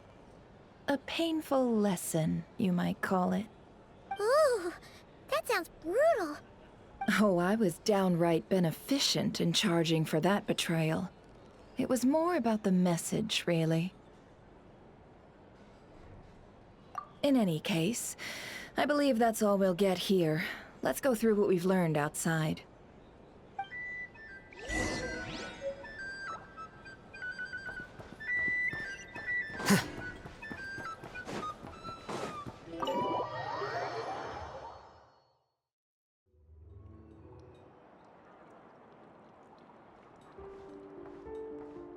Most of our intel seems quite dispersed, so let's try piecing it all together.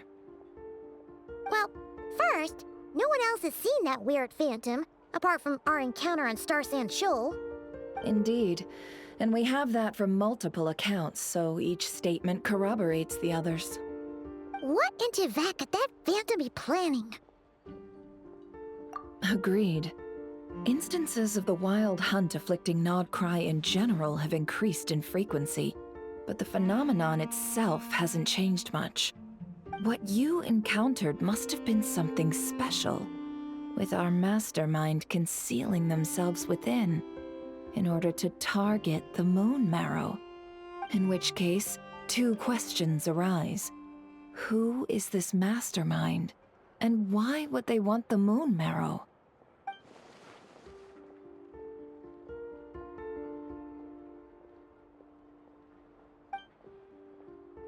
I'll continue investigating along these two lines. We can reconvene again if any progress is made. I'm back!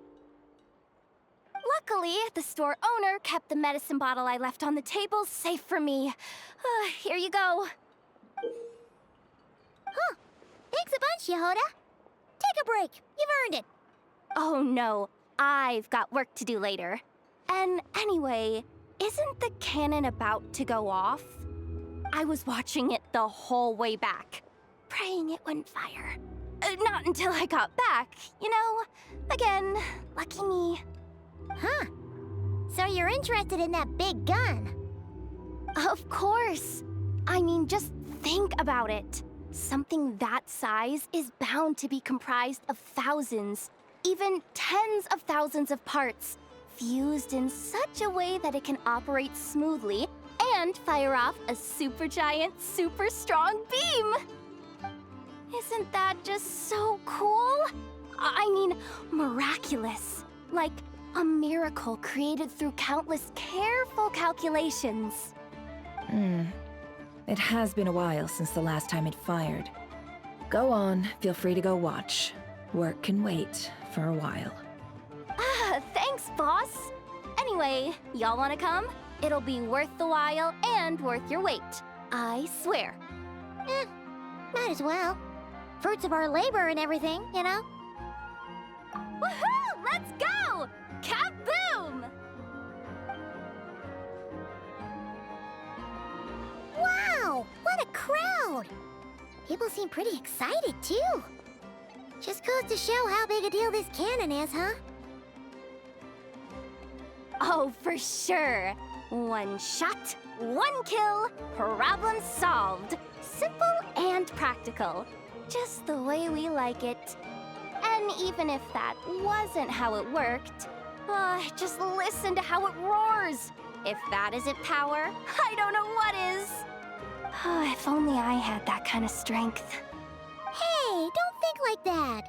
Your skills and smarts have been a big help to us, too. Really? They think that? Oh, I'll do my best the next time we work together. For sure.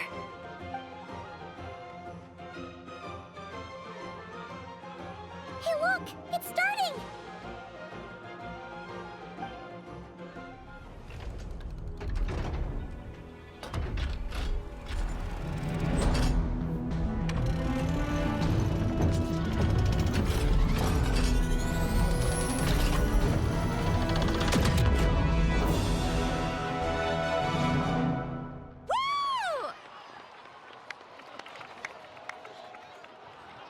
Nice one!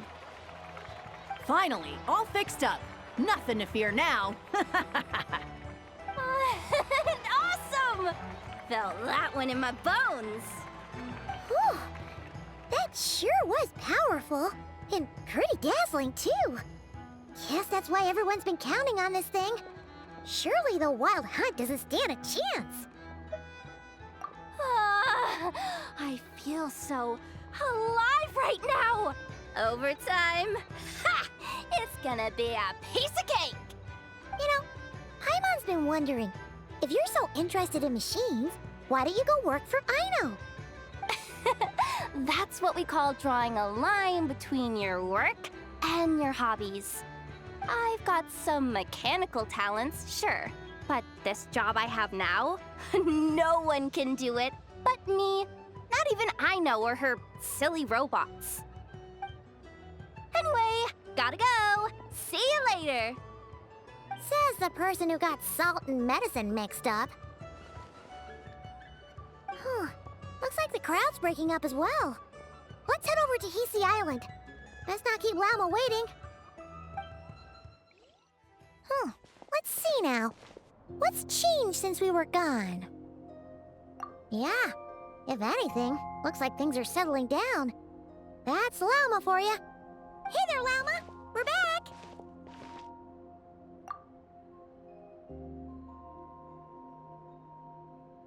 The cleanup work has been much more complicated than I expected. Solving problems that have built up over time is a tall order, to say the least. I believe it will take a few weeks more. Fortunately, those who remained appear to have shaken off the initial confusion and are becoming more proactive by the day. It's as if they've finally been forced to come face to face with what their faith actually is. And it's all thanks to you. No, I should have done this a lot sooner. I've been focused on taking care of myself these past few days, so I'm in a good place. And since you're looking after the moon marrow for us, I should be able to help you investigate the truth of the past. Speaking of which, have you heard anything new about that phantom? I've tried asking around, but to no avail. What about you? We haven't made much progress either. But here's what we've got.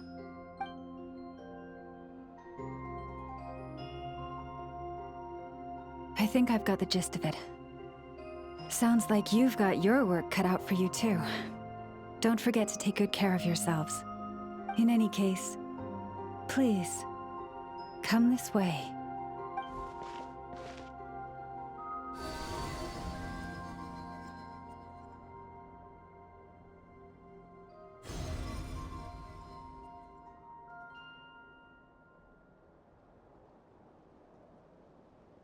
What do you see?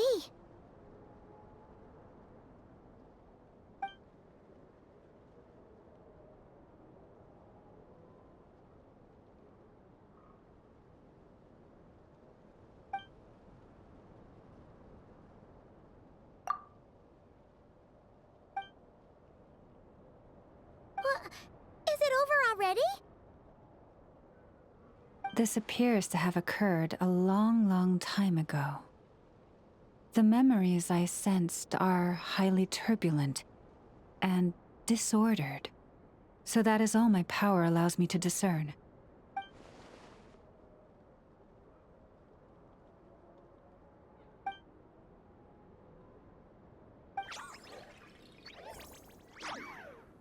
Huh? What's the matter?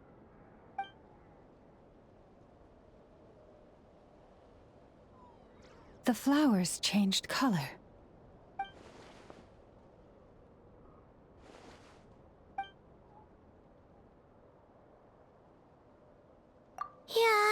We should go see her, and see if we can help her in some way. I'll leave that in your hands then. Oh wait! Here you go! This is the medicine you asked the Curatorium of Secrets to help prepare earlier. Thanks for coming all this way with it. You've been a huge help. Also, if I may, I have a feeling that Kuthar might be able to help you get a more detailed glimpse at the memories about your spaceship. Oh, that's true. She's the Kuthar after all. But we best check if she's doing okay first. See you later then.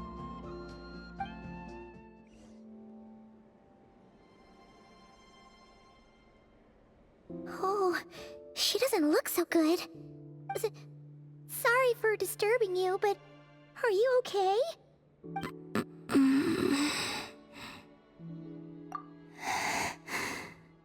Dizzy. It's like I'm returning to the moon. Wait, it's not that bad, is it? I sense the moon's power within you. We got the moon marrow back from the fatui. Can it help you in any way? And what do you require this time? Come on, don't even think about that. Right now, you gotta focus on getting better.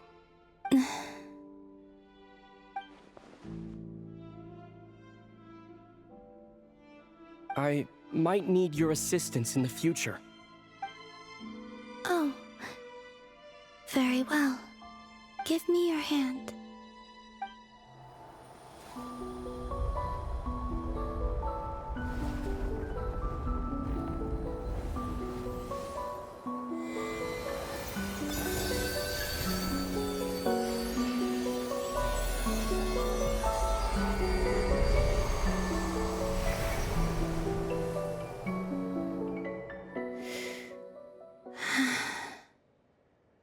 Back to Earth. My thanks. Your feet never left the ground. But anyway, feeling any better?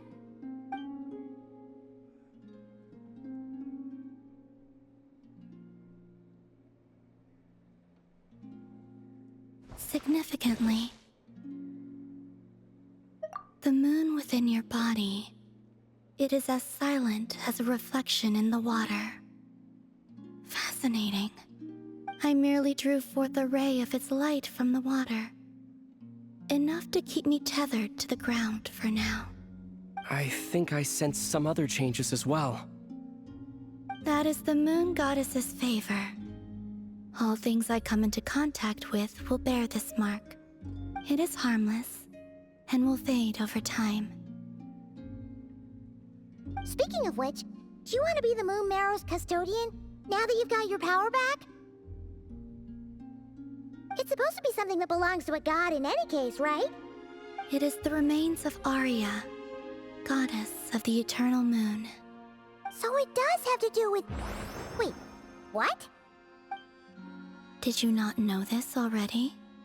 Lauma just said it was different from the other fragments, and that she could sense divine power within it. And she is correct. When I drew that ray of moonlight from the marrow, I also drew some memories from within.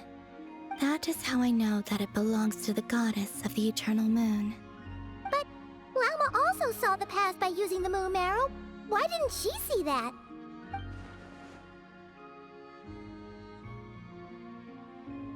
There were once 3 moons in the sky, each belonging to a goddess who ruled over it.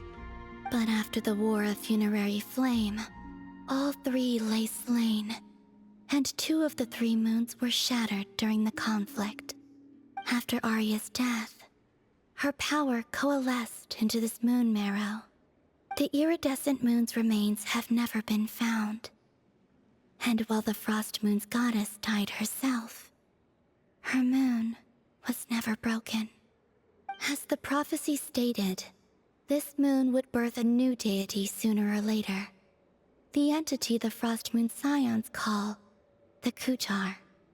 I can sense that my power belongs to the Frost Moon, but it lies beyond the false sky. too distant from me. Forget controlling it. Sensing it alone requires immense effort. Oh, wait, let Paimon count this up. We have the Eternal Moon's Marrow with us. No one can find the iridescent moons. Does that mean you have the Frostmoon's Marrow inside you then? No. It can only form after the moon goddess is dead. Consider it a form of energy core. You may as well ask if there are rocks on the moon. Oh, so you're saying that you represent the Frostmoon's power, right? Yes. Now, a god with a gnosis is named an Archon. Since you bear the moon marrow, does that make you a moon goddess? You do not wish to become one? That's not really the problem here. Also, why are you so eager to pass that title on to someone else? Anyway, never mind this becoming a moon goddess stuff for now. We're asking if we should return this moon marrow to you. I do not desire it. Huh? Nor does it desire to come to me. And what does that mean? When I came into contact with its power, I sensed a kind of rejection. I can only guess that this is because I, too, am a moon goddess. Two moons will not rise at the same time, let alone consume one another. Guess it's stuck with me for now then. You sure that's gonna be okay? Lauma did say that you've hidden its power well, but the damselette sensed it just fine. And it's the wild hunt we're dealing with here, not some run-of-the-mill enemy. If it detects the marrow... The wild hunt? You speak of that phenomenon as if you were describing a person. Well, it sure looks like there's a person behind it all. Someone with a super clear goal, too. They've been after the moon marrow non-stop. That seems to ring a bell. Huh? Does it really? My colleagues used to mention someone, back when I was still with the Fatui. He hailed from Conria, gaining abyssal power during the cataclysm, and he had a consuming fixation on the moons. Conria? Well, we don't know if the phantom we saw has anything to do with that, but the details kind of match. What was his name? I only know what others called him. The Rerir of Solnari. Huh. There was that title too. Yes. Wait a second. Dane mentioned him, didn't he? Does that mean that our enemy is Rerir, one of the five? If that was the case, surely he'd be stronger than this, though. I have heard that he disappeared not long after the cataclysm. But when I asked my colleagues where he went, they replied, "Do you really not know?" Why would they say that? The tale of his final fate has it that he fell into the moon's reflection, from which there can be no return. Wait, hold up, pause. There's just too much information. I felt the same. They seemed to think that I should be the one who would know everything about the moons. But as I said, my prologue lies beyond the false skies. I do not even remember my name. Oh. Either way, following his departure, the wild hunt situation worsened drastically, and it has since become a byword for abyssal disaster. The present phenomenon may have inherited the same title, but it far surpasses its past incarnation in both scale and lethality. Oh, to think that we're up against one of the infamous 5 sinners. That's way too much for us to handle. That incident on Star Sand Shoal must have been luck then. Or maybe he wasn't giving it his all. And even then, he still defeated Marionette. Oh? What did you just say? Would you mind repeating that? That's your ex-colleague? So, we were on Star Sand Shoal together, and she was beaten by the Wild Hunt, too. Did you just Laugh? No.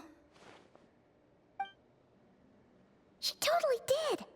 Are you two on bad terms or something? No.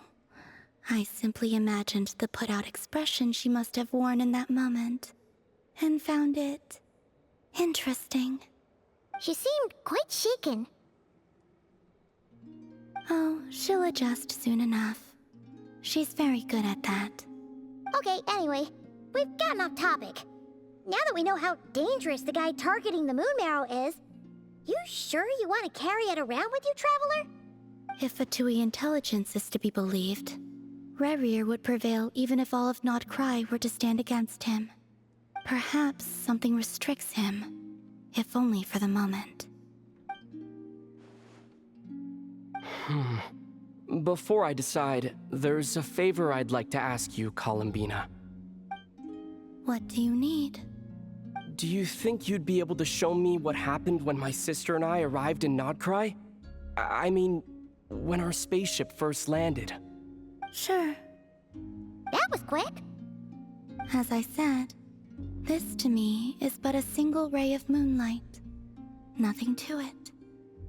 Give me your hand, and ready yourself.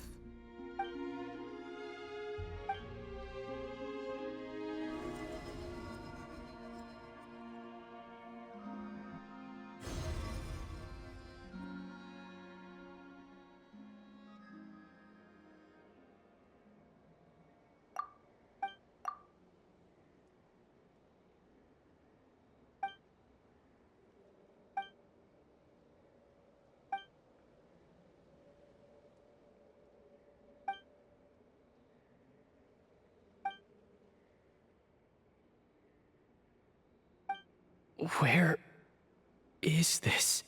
Aether, come on, we have to leave this place. What? Hey, are you okay? Our spaceship. A long, long time passed after we landed. No one left the ship during that time, but Lumine found me from outside of it somehow. Huh? How would that even be possible? I don't know. The secrets within memories are like cookie crumbs. Take a bite, and they go everywhere.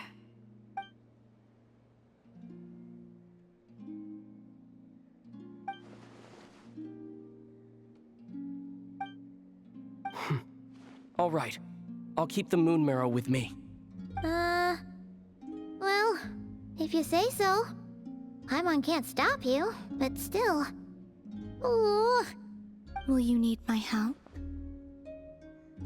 I could help you conceal the marrow. You could? Oh, that'd be great. Detecting it within you is already no easy task, but I can teach you to further conceal its presence using Kuuvahki. Like this.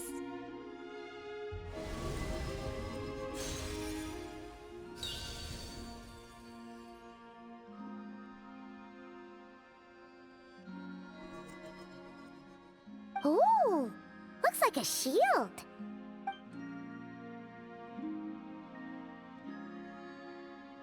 Can you sense it? Now, try to maintain it. You learn quickly. Huh. Looks pretty sturdy. Could probably be used in self-defense in a pinch, huh? Are you always here, Columbina? It's kind of dangerous out there, sure, but have you, like, taken a walk outside or something? I dislike strangers. Slightly better.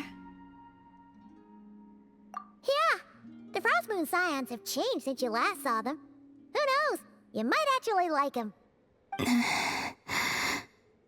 I will consider it. She seems kind of tired. Either way, thanks for agreeing to help us. It wasn't much. The flowers here. They like guests like you.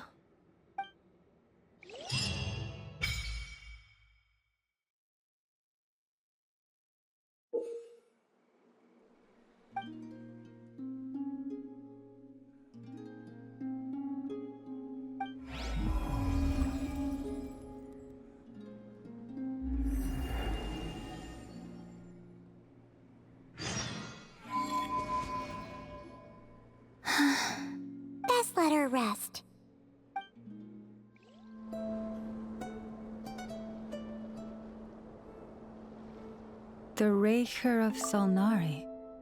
I've never heard that name before. Let's keep this news confidential for the time being. It would only cause even more panic amongst the people of Nod-Krai. But if this Rerir is as you describe, he will be a truly formidable opponent if we try to take him on by our strength alone. Yeah.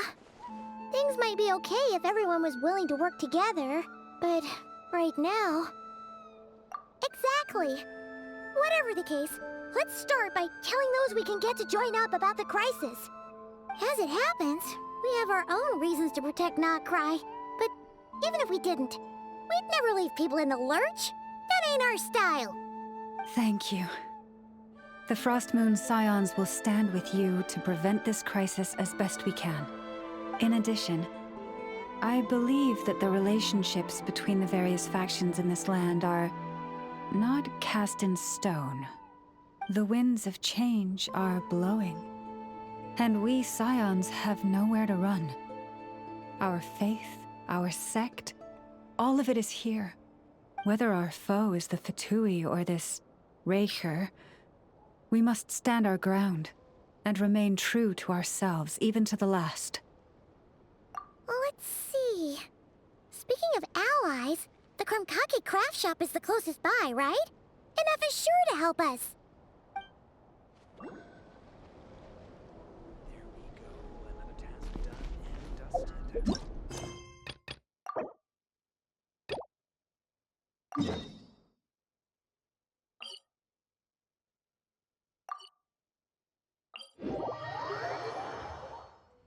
Nothing's going right lately. Is a good night's sleep too much to ask for? There, I know. If nothing is going right, then nothing is the problem. And if nothing is the problem, everything is going to be alright. You really think so? You know, Ineffa, you've gotten a lot better at comforting people since you went away. I bet it's the Traveler's influence. I could not say, but thank you. Please get some rest. I will inspect these sorting robots for you. I'm gonna give each one a hit on the head with my wrench. I gotta see for myself which one is going haywire. Oh, Traveler! Paimon! It's you! Hi, Aino! Hi, Ineffa! It feels like it's been ages since I last saw you two. Or, wait, maybe not. I don't know. It's all a blur. Sorry. I didn't sleep too good last night. My head's a mess. But anyway, seeing you makes me feel a bit better. I know. It appears my analysis was correct. Huh? You were getting upset over nothing, but now that the Traveler and Paimon are here, your mood has improved. Conclusion. Everything is going to be alright. Huh. Well, I can't fault that logic. Oh, what's the matter, Aino? You can tell us. Whatever's going on, we'll help you out. Oh, it's nothing major. People keep getting into fights around here, and last night they crashed right into my workshop. All the clinking and clanking makes it hard to sleep. Oh, sounds like the Clink Clank Kuuvahki craft shop is living up to its name. Oh, sorry, not the point. So, who are these people? They sound dangerous. Do not be alarmed. It's a group of treasure hoarders on the run after stealing from the Fatui. Treasure hoarders? Dipping into the Fatui's pockets? Wow, the Nod-Krai faction's pretty bold.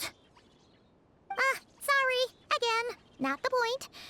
What matters is, disturbing people in the middle of the night is unacceptable. Yeah, before Ineffa came back, all I could do was hide in the workshop and curse them under my breath. But now, I can teach them a lesson. I already cleared them out last night.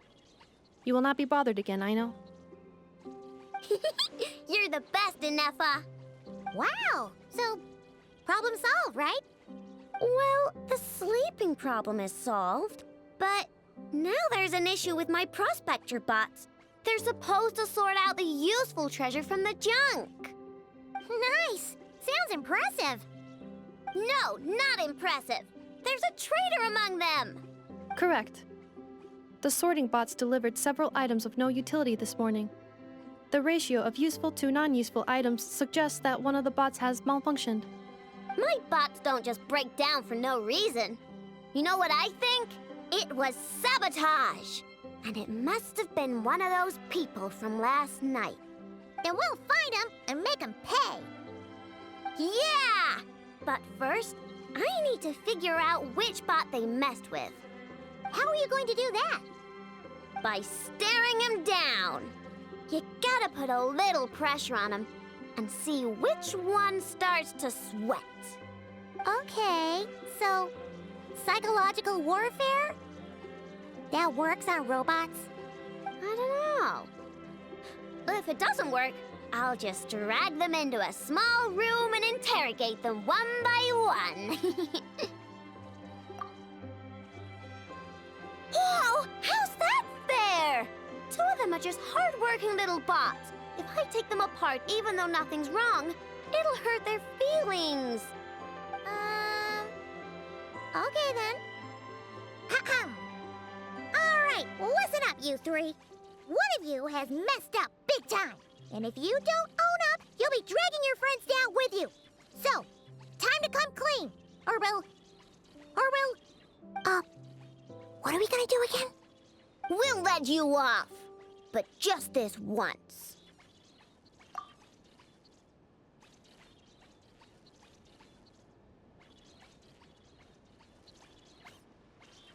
You stared them down all right, Traveler. Notice anything off? Yep, that's it. What did I say? A little psychological pressure does the trick. Come on, help me catch him.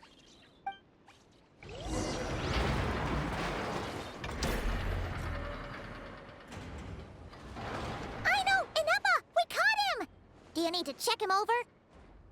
Analyzing exterior. No anomalies detected. The probability of malfunction due to an external injury is low. Huh. Must be the processor then. Let me open him up and have a look. Uh-oh! He's on the run again! Catch him!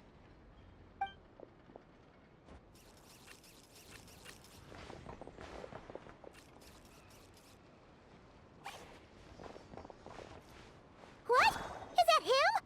How did he get so big? No, those are scrap sorting bots. It appears he can still connect to them. Okay, well now I'm getting curious. There's more going on here than a simple malfunction. But we need to catch him first.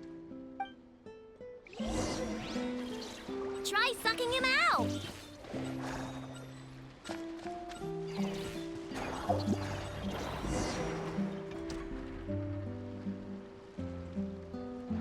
Oh, finally! We caught him! Man, what is going on with this bot? Wouldn't you like to know? Huh? You can talk? I know. Is he supposed to do that? No, it's not possible. I mean, my prospector bots do have a voice function, but it's all preset phrases. There's no way they have awareness like Ineffa. Their cores aren't even a fraction as advanced as hers.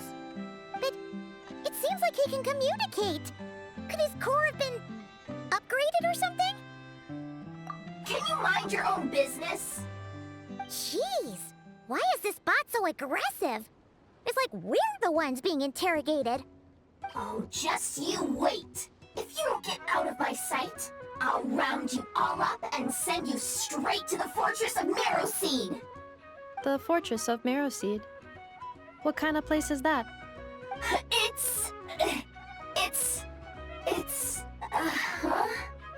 What is it again? Marrowpeed. Yeah, that seems right. Would you stop with the personal questions? So intrusive. Leave a girl alone. Whoa! What do you mean, girl? You're a junk sorting robot. I'm a girl. Okay, well, I'm not sure what happened, but something is definitely wrong here. This isn't the prospector bot I know, that's for sure. Well, guess the only way to find out is to open you up and see what's going on. Don't come any closer! Somebody help! It's okay. I'm a girl too. That doesn't change anything!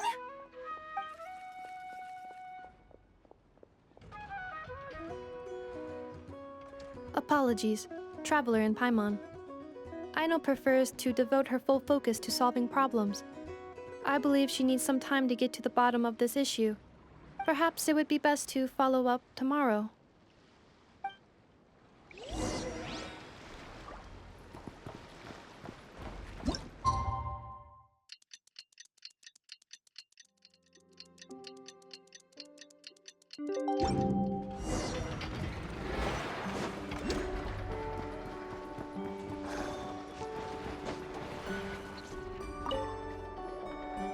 Weird.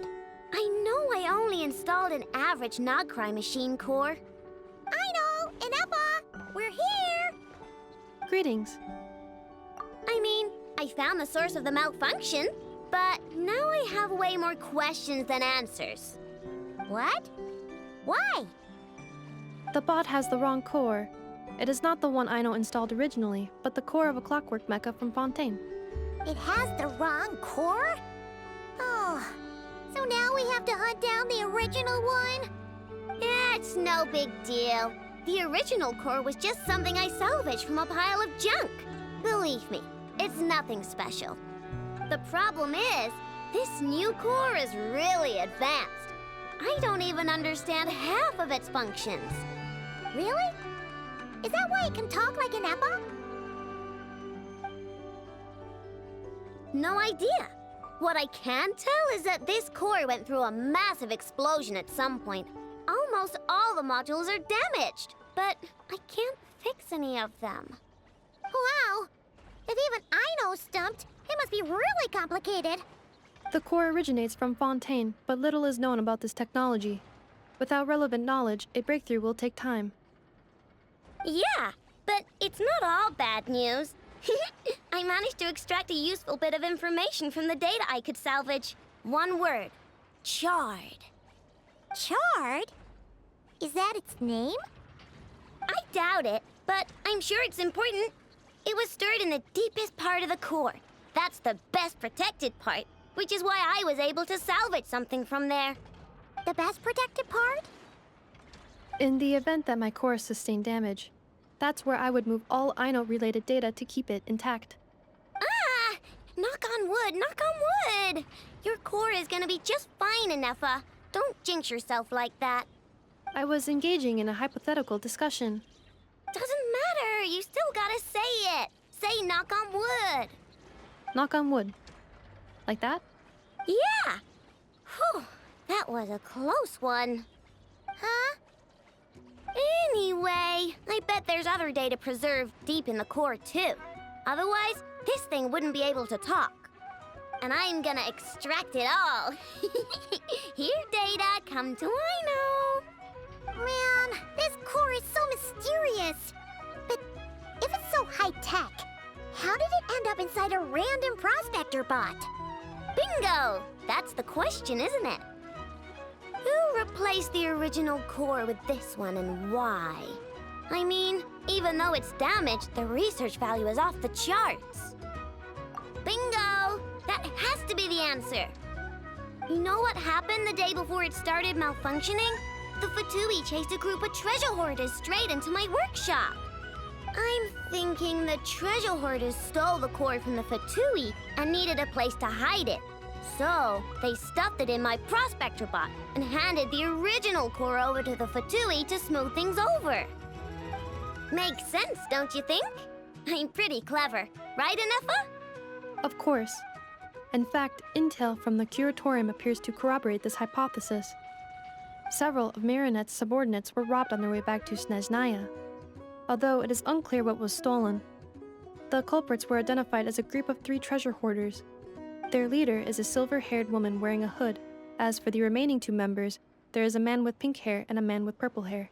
Wow! So Paimon was right.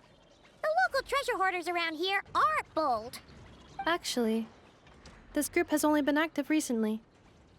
The Curatorium suspects them to be outsiders not local to this area. Who cares? Yehoda said they're just a bunch of small fry anyway. Yeah. If those treasure hoarders really did mean to hide the core in this bot, they're probably gonna come back for it.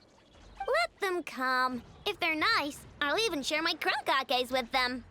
And if they're mean, Ineffa will give them a good old knuckle sandwich. And if they try to take back the core? I already thought of that. I'm just gonna hide it. Ineffa, can you get Little Chard and the others to come over here?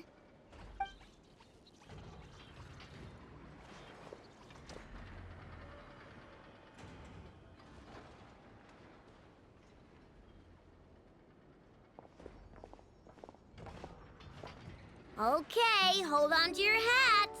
I'm gonna hide Little Chard in a scrap prospector bot. What did you just call me? Come on, we have to call you something.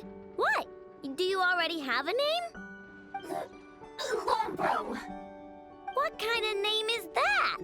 Did you get it from somewhere in your data bank? It doesn't sound like a little girl's name to me.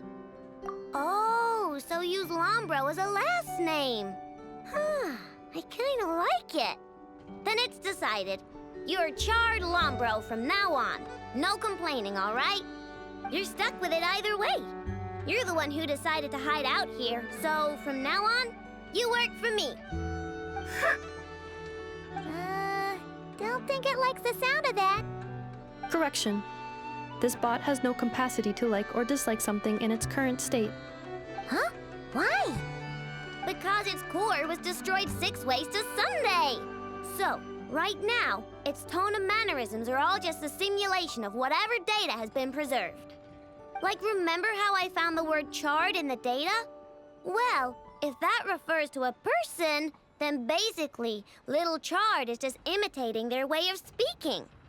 Oh, so that's how it works. Anyway, we can figure all that out later. First, we need to make sure Little Chard is hidden. Why don't you take the reins, Traveler? It's super cool. You'll see.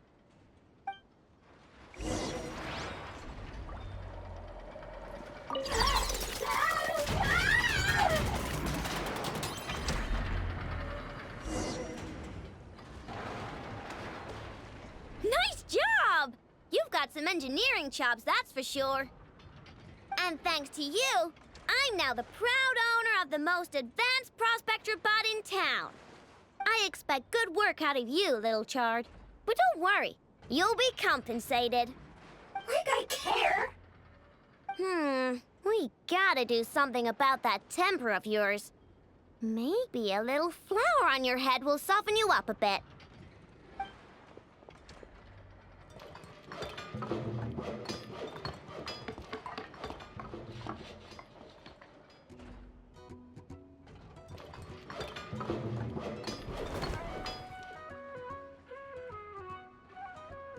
There, much cuter.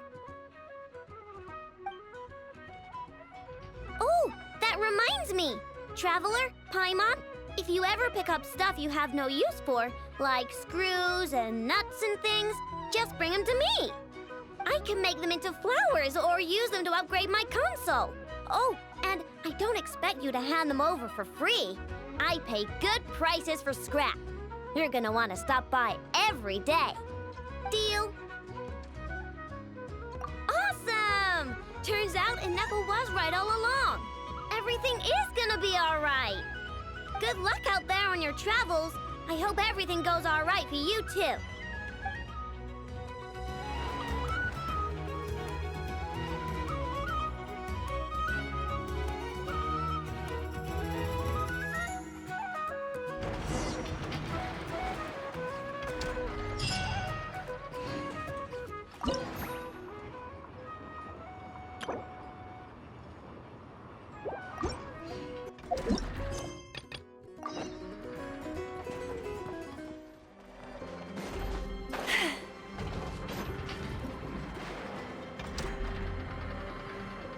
Friendly approach detected. We meet again. Listen, on the wild hunt situation?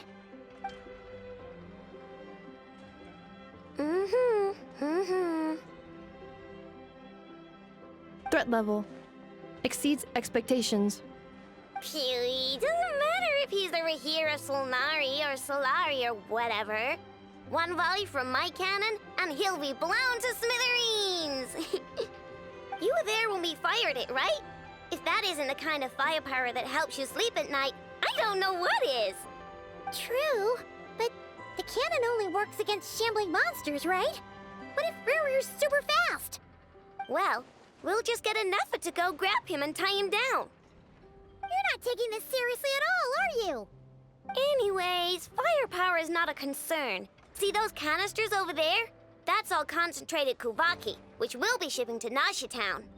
More than enough ammo in there to blast that fatui research facility to bits in a single shot. You sure have been looking forward to this battle, huh? Of course! This is gonna be the shot that shocks the world. All of Nod-Krai, heck, all of Snezhnaya will know my name once we're through. Sure, travel safe. I know. There remains intel left unshared. Oh, right. Yeah. Since you're investigating the wild hunt, something pretty weird's happened in Nasha Town. Should probably watch out for that once you're back. Remember that Sosi guy? The ratnik in charge of firing the cannon? He's been found dead in their organization's offices. Wait, what? Didn't we just see him, like, half a day ago? Yeah, it's still new news. So not many people are in the know. We were only informed because we'd worked together closely. And even then, only just now. I'll send Ineffa over to Nasha Town with some flowers later. Oh, he seemed like a good guy. Didn't put on any airs despite being a superior officer either. The data concurs. This gentleman appears to have been one of the most accomplished amongst the Lightkeeper's Sergeant Majors. His character has also received commendation. Most would have lacked the motivation to fatally attack him. Oh, that makes it even worse. Hey, what do you mean, actually?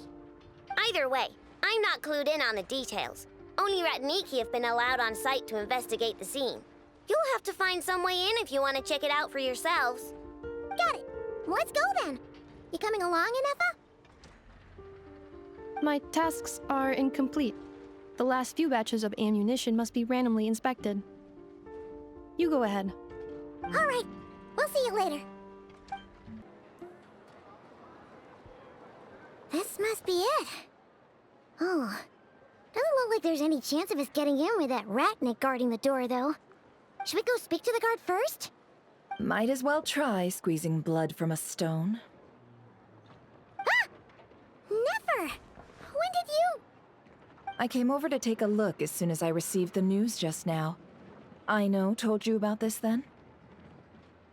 Before we start, shall we see if we've made the same guess? Indeed. Quicker than we thought as well. Keep your eyes peeled for any clues once we get in. No need to jump to conclusions. But how are we supposed to get in at all? Just follow me.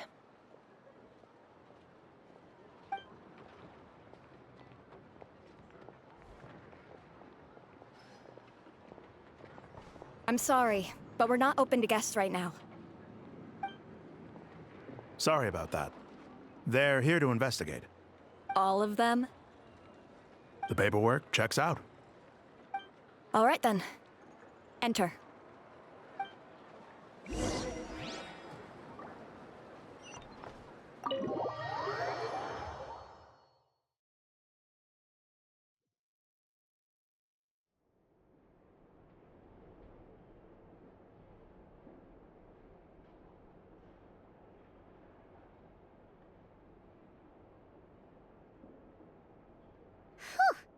Paimon might have said this before, Nefer, but you sure do come prepared.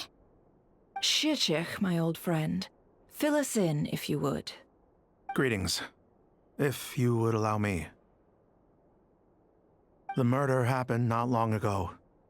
The Sergeant Major was killed by a single piercing strike from a polearm. We have performed a preliminary sweep of the crime scene to facilitate investigation. No obvious signs of a violent struggle. No damaged doors or windows. The culprit must have used some other means to enter the room unopposed before performing the deed. Entering unopposed? So, do you think there's a chance that the culprit would usually have right of entry? At the moment, the most valuable lead we have is based on an eyewitness report from a nearby resident. Specifically, that Flins was seen entering and leaving this place in the time period when the crime most likely occurred. Flins? We have tried to contact him, but he has not replied. Very odd indeed. So, he's the prime suspect right now, right? To be honest, I'm not particularly inclined to believe that this was an inside job. Flins can come across a bit eccentric, but he does well in missions on the whole. He also had no disagreements with the Sergeant Major that we know of. So he lacks the motive to commit such a terrible crime. But neither the eyewitness report nor the nature of the fatal wound itself are in his favor. So we are looking for him at present. Looks like there's not much else to dig up here. Let's go outside and discuss what we've seen. So, the evidence points to Flins, and he just so happens to have disappeared without a trace. A sticky situation indeed. We know that this Flins could have been Rerir in disguise, but we lack the evidence to prove this to anyone else. Furthermore, Flins has left us with many questions, all of which will require a reasonable explanation. Yeah! He said he would report back to headquarters, but it seems he hasn't gone at all. What could he be doing?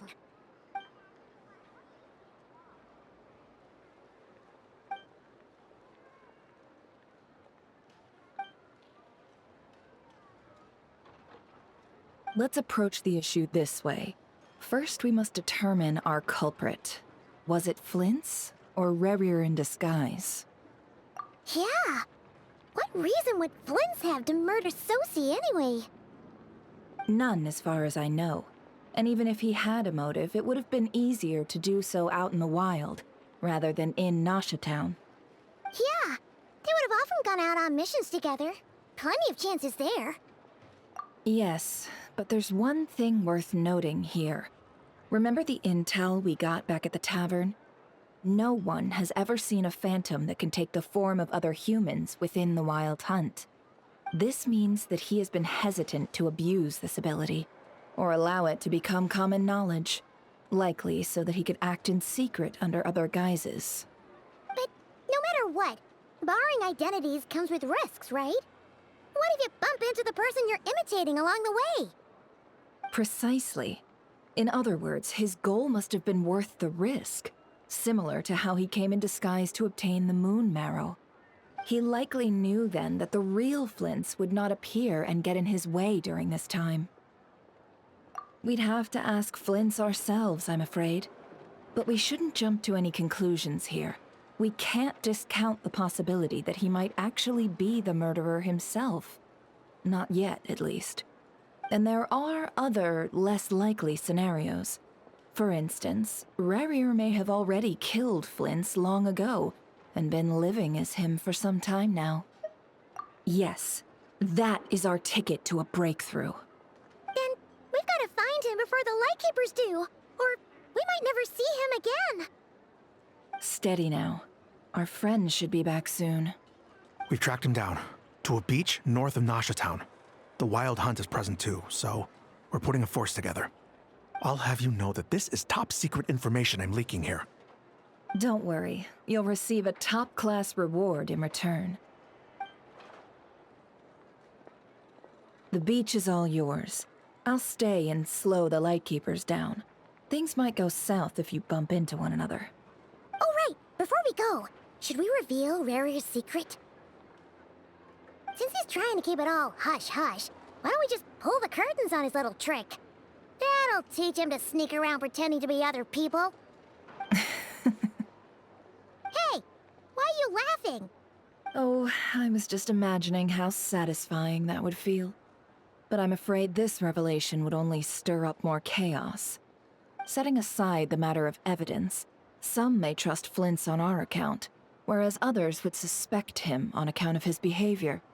Tossing him into a swirling tumult of public opinion like that might just give Rerir more opportunities to capitalize on. And think about it. Once people learn that he can masquerade as those they trust, would they continue to welcome friends into their homes with such open hearts? Unease grips the hearts of those in Nasha Town already. We should avoid throwing more fuel onto the fire. Yeah, you're right. You really thought of everything, huh?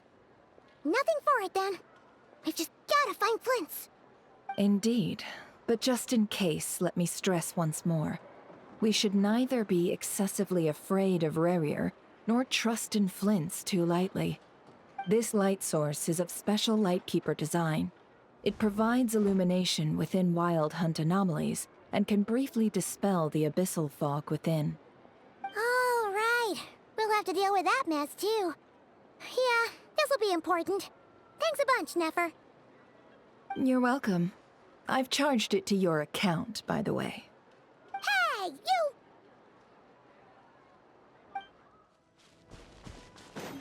What? Is that a Lightkeeper's lantern? Is there someone up ahead? Come on, let's go see!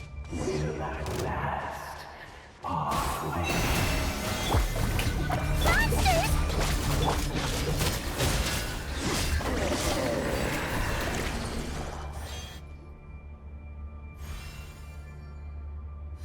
This monster was lurking near the lamp. That must have been a planned ambush. We're not falling for that again. There's something inside it. Some small device. Huh? Why isn't it giving off light anymore? Is it broken? Oh, we better take it with us.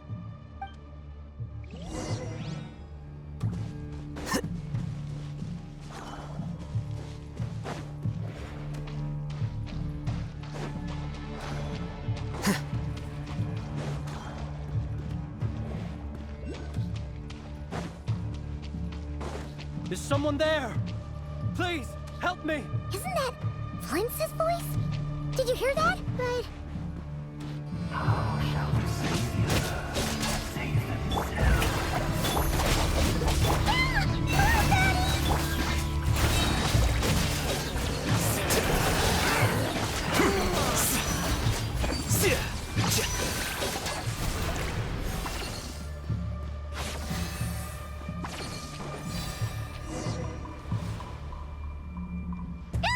We'll be in trouble if these spooky shadows touch us! Quick!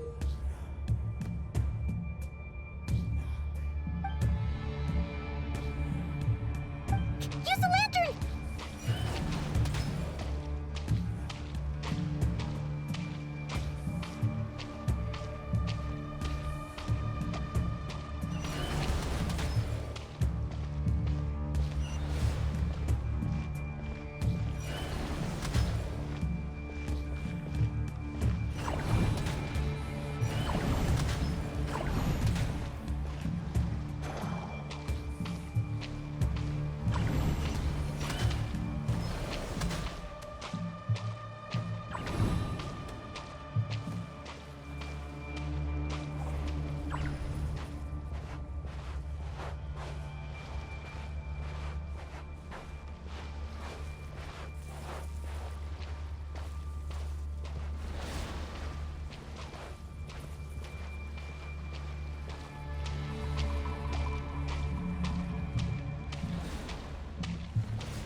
Hand it over.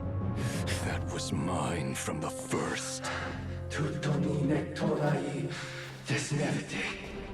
You're a fool. You again.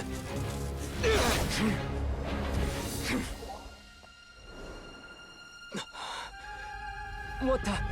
It's stronger than before.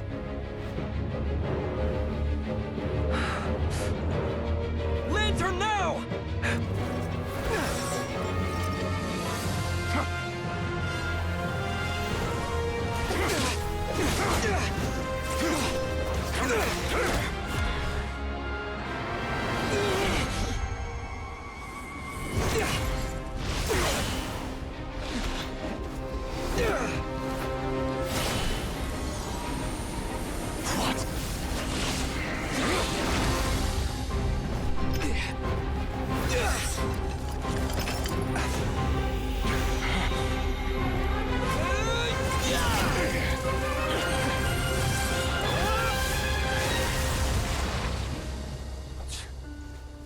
It escaped again.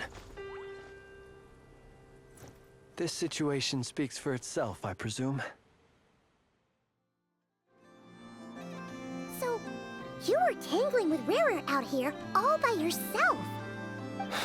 So, that vile phantom hiding inside the wild hunt has a name of his own. Yeah,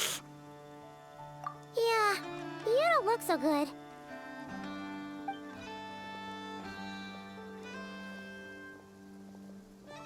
Sorry you had to see me like this.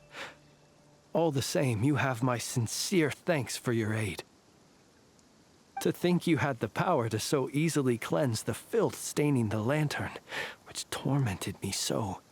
Might I ask what magic that was? Or whose pupil you are? I believe I might have saved some face had I mastered just a fraction of such abilities. And an enviable constitution it is. A pity that such abilities cannot be acquired. Why did abyssal power just burst out of your lantern anyway?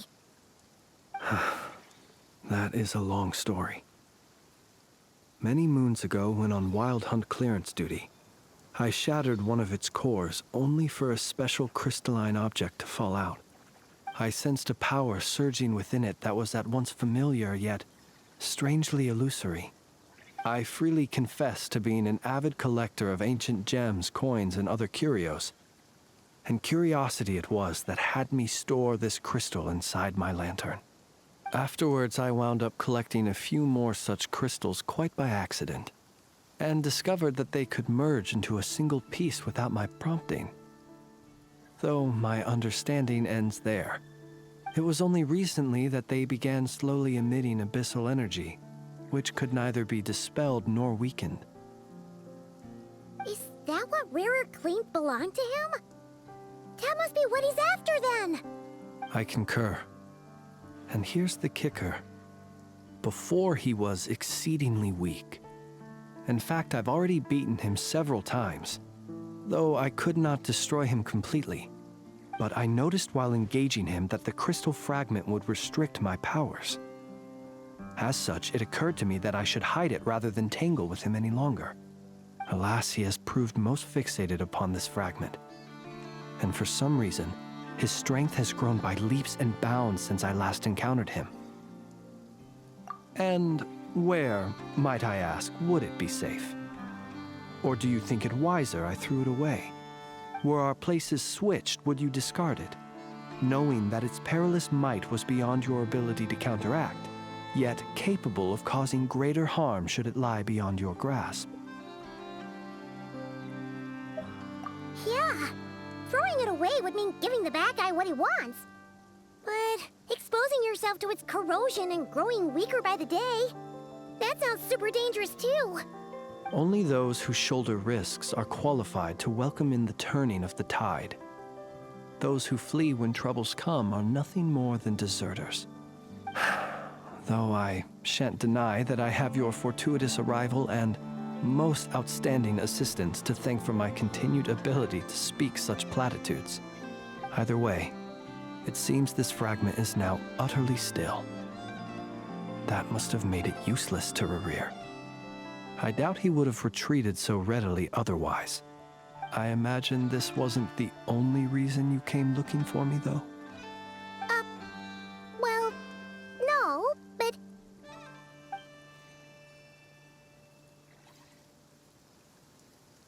Ah. I see. To use the Lightkeepers to find me, I suspect. I did not inform anyone of my true whereabouts, so he should have had more difficulty tracking me down. They alone have the ability to quickly pinpoint my position. Our Sergeant Major has a Kuuvahki-powered device that can be used to detect others who bear a lantern. They usually don't pay my whereabouts much mind unless they absolutely must find me. You mean this thing? Yes. Where did you pick this up? We found it inside a lantern when we first charged into the Wild Hunt anomaly. It must belong to a Ratnik dispatched to investigate the area, who, it seems, dropped everything and fled the moment they saw the Wild Hunt massing to strike.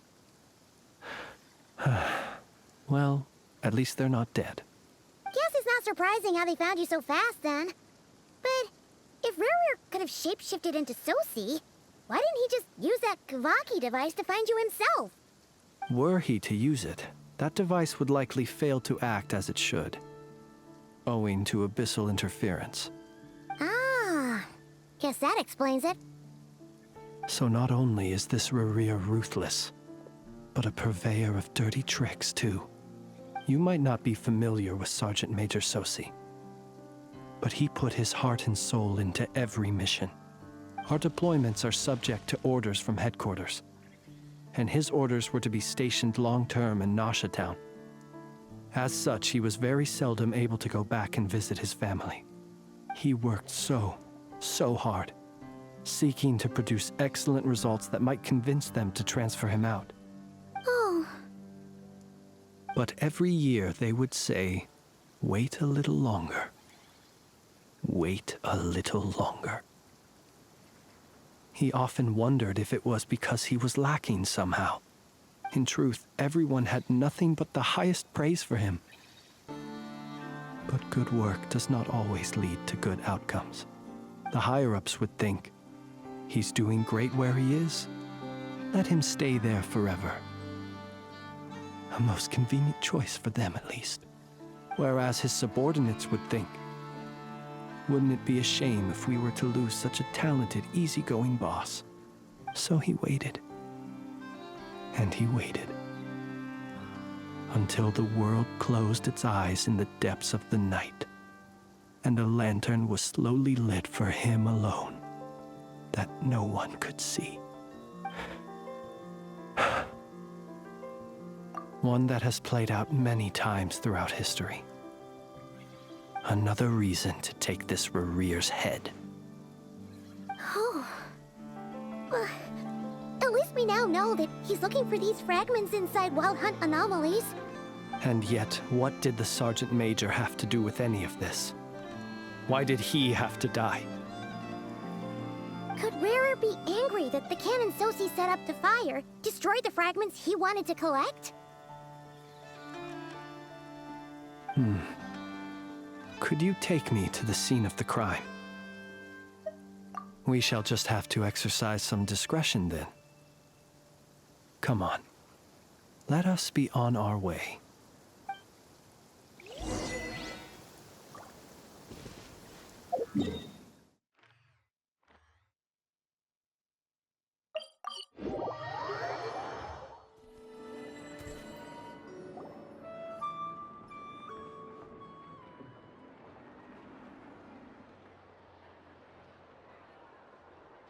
I understand the situation more or less.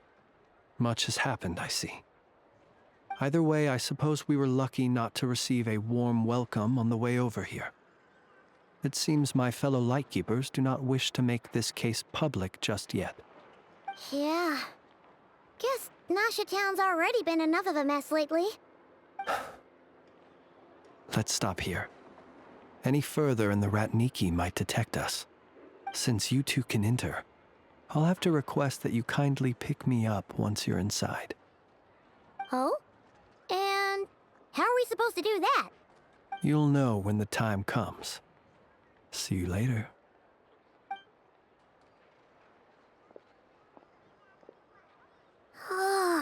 Still acting all mysterious. But he seemed pretty confident, so guess we've got to trust him.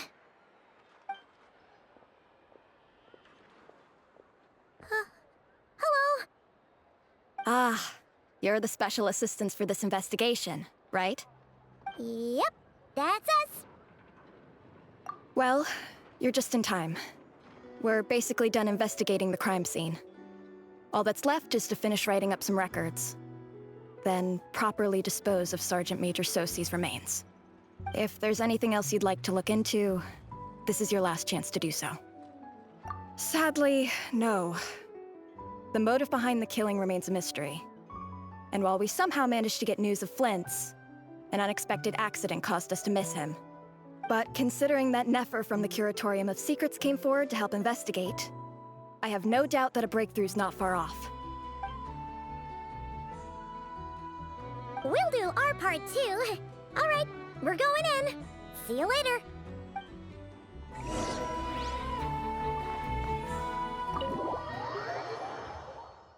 Phew, we're in. Thanks to Nefer's reputation, once again.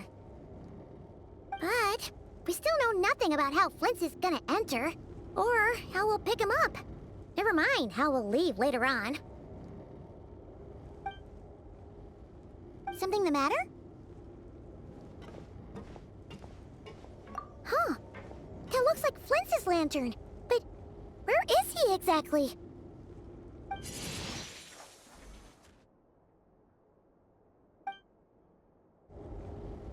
Well, we've got the lantern. What now? Oh, Paimon almost screamed out loud. You never said you could do magic like that! This lantern may have a rather peculiar shape, but so long as it doesn't glow, it won't stand out in the dark. I calculated that you would have already entered, so I chose a spot visible from the window before using light to send you a signal.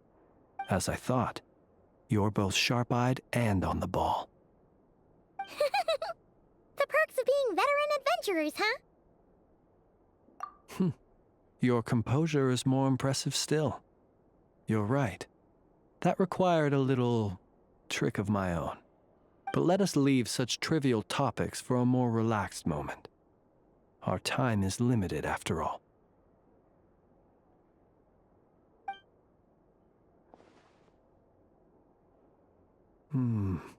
Just as I thought. Come, try sensing it yourself.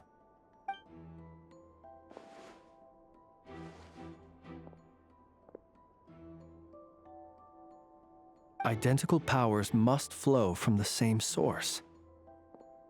It was the Wild Hunt, then, that took my form and killed the Sergeant Major. But why do this? To sow chaos by depriving the Lightkeepers of one of their commanders?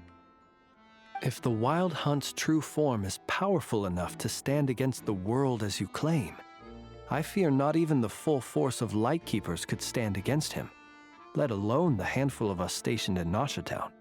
He would have no reason whatsoever to pick quarrels with individual ants. Let's look again more closely. We must leave no stone unturned. Well, that makes things simpler. In that case, allow me to disturb the fallen. May the ghost flame guide your spirit. May you rest in peace.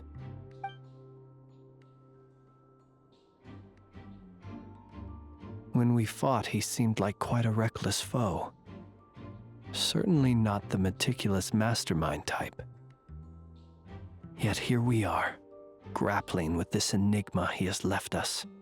Oh, if we can't get any leads, we might have to go back and find Nefer. Oh, The longer we're stuck here, the likelier he is to achieve his goal! Ugh, this is so frustrating!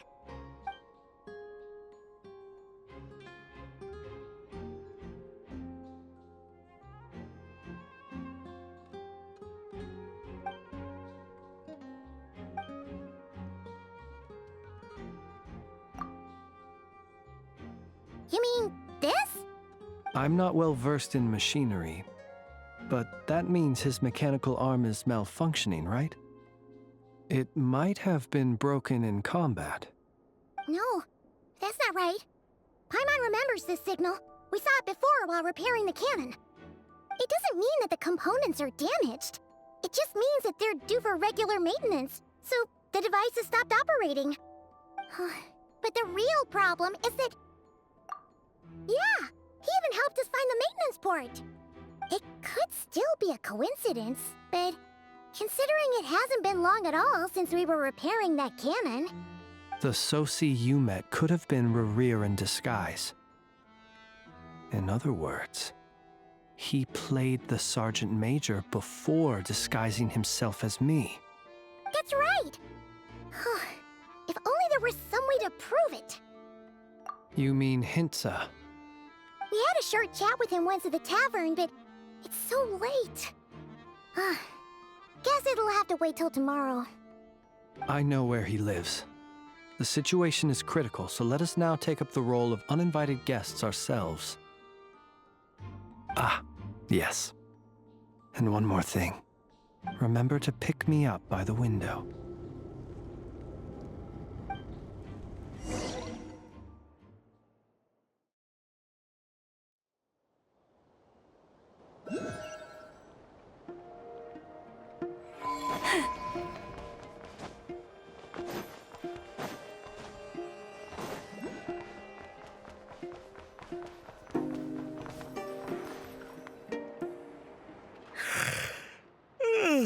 Oh, it's you two. And Flins. Given the hour, I guess it must be an emergency. It is indeed. Our sincerest apologies for interrupting your rest. We are investigating a certain matter in connection with Sergeant Major Sosi. We'd like to know if he has sent you a request for maintenance to be performed on his mechanical arm. Sosi. Oh, so the rumors I heard, are they true? You know what? Forget it. I'm sure it's complicated. No further questions from me. Just a moment. I need to check my records. Thank you for your understanding.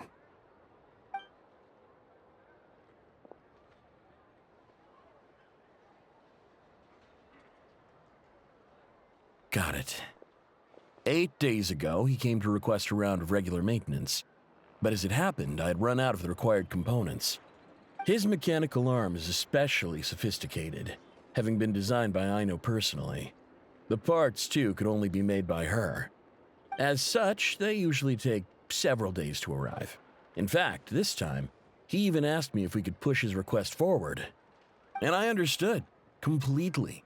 Not being able to use your hand, that's rough for anyone. But even more so if your job involves fighting out in the wild. So I did my best to convince Aino to rush the job. And eventually, the parts arrived.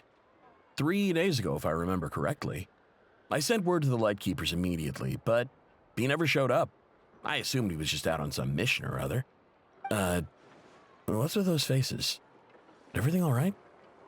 You've provided us with some very crucial information, Hisii. You have our thanks.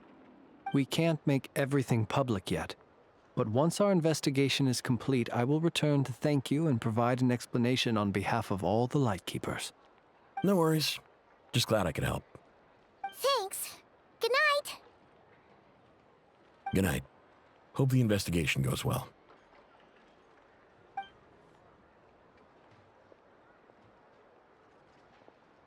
It seems that it is as we guessed. The Sergeant Major Sosi you encountered while repairing the cannon was actually Rerir in disguise.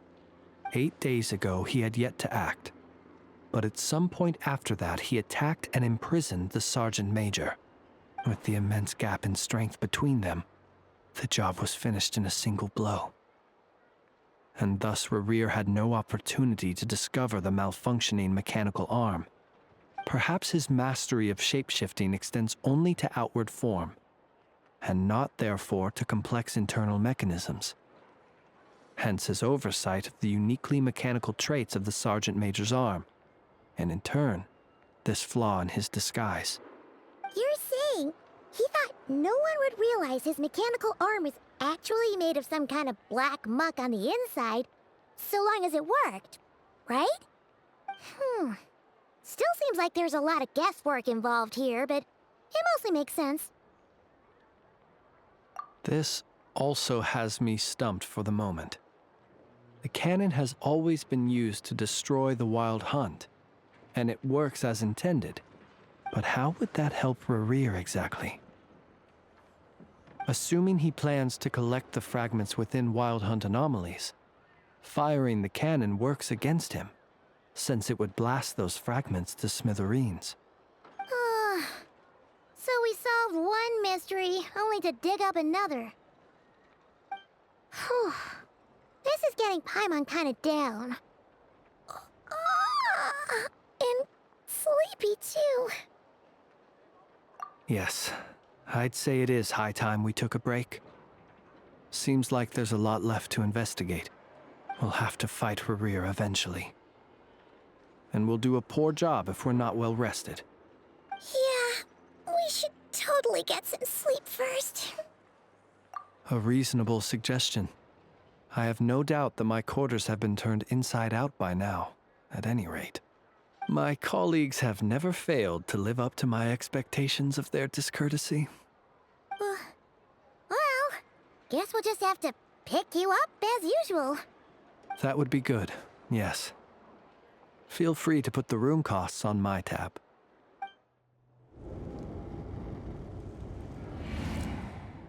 Phew, back inside. We can finally take a breather. Okay, Paimon. In and out. I suppose we could all take a moment to unwind. As I recall, our first meeting took place not far from here. The nostalgia. Had you already sensed the unique power within my lantern at that time? I see. Words truly do fail to capture your superlative insight. Fortunate then that abyssal energy was only leaking from the fragment in minuscule amounts when we first met. Or I might have been in for a real interrogation. Yeah, hard to say how that would have played out. We've had a whole bunch of unpleasant run-ins with the Abyss. You mean to ask why I'm going this far to oppose him? Well, as a Lightkeeper, I'd say I'm simply doing my job. Yeah!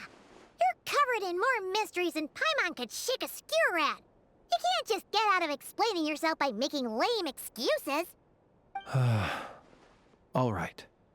I suppose I do owe you some honesty, whether out of gratitude or the need to build trust. Your deductions have been quite correct. Should one wish to conceal oneself within a lantern, elemental power alone is not enough. You know humans well, and naturally you understand their limits. But some things that humans would consider difficult are quite normal in the eyes of non-humans. So, you mean you're one of the latter? Have you heard of how Snezhnaya was once the realm of the Fae? This race is no longer of any importance, but they still exist, as evidenced by the fact that I am standing before you. We've heard some scattered legends, but that's all Paimon thought there was to it. I once turned my heart toward humanity, and thus did I experience loss. I once labored and did much, and put an end to my tale with my own hands. When you realize you are floating in the middle of a vast ocean, you cannot help but feel that swimming in any direction would be equally meaningless. Would it not be better, then, to simply sink? But before I could sink to truly lightless depths, chance had it that I should be awakened by a band of Ratniki They were facing a horde of abyssal monsters, and could not last against such a disparity in strength. Yet none fled. Those who dwell in darkness for long enough become exceedingly sensitive to all light. And the first light I saw upon awakening was that which shone from their eyes. Is that why you chose to help them? Perhaps I was moved by their valor. Perhaps I simply saw my past self in them, and was moved to action for the first time in a long, long while. But I was freshly awoken, and my powers were limited. I could not prevent casualties altogether. The survivors and I buried the fallen heroes. That was the origin of the final night cemetery. Well, not exactly. I was just more familiar with them. So joining up seemed the most convenient way to experience human life. Doesn't sound too believable. Well, I believe it. Besides, I'm well past the age when one might believe in things that must be done. Nonetheless, there are still some things I will not allow to happen. The chaos that Rerir has been stirring up is one of them.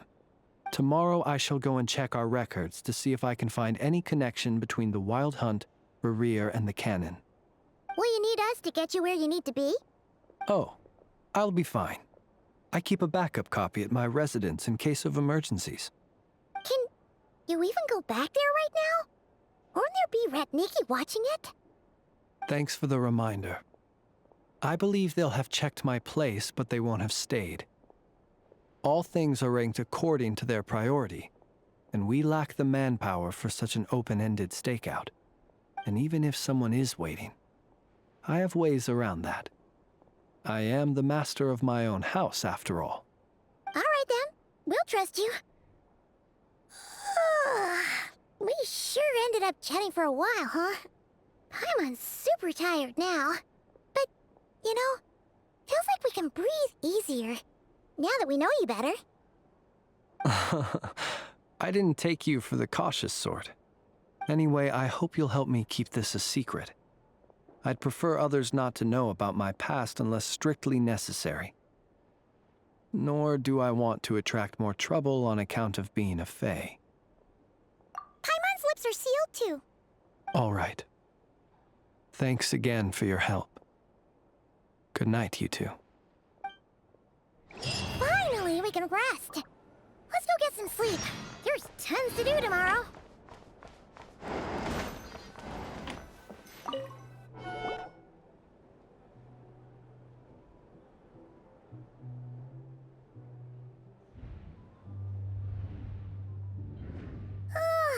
So much noise. What's going on this time?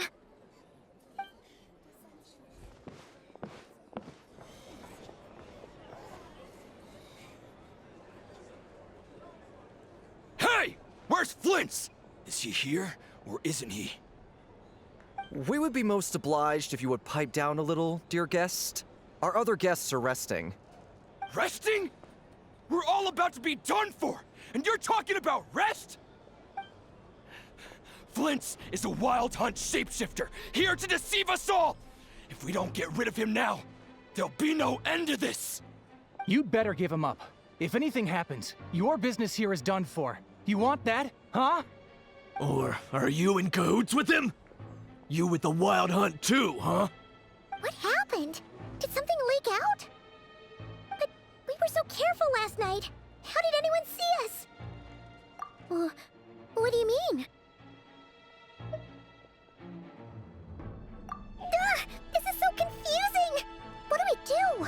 These people are no match for Flins, but they're super heated right now. It's not like all the unusual stuff about him will make it any easier to explain either. Okay! Hey! Let us in now! My apologies. My apologies. Hold on! Calm down, everyone! What in Tevat is the meaning of this racket? Are you intent on depriving both the Voynich Guild and the Curatorium of Secrets of even a moment's rest? Boss, do we really have to entertain people who don't respect the rules?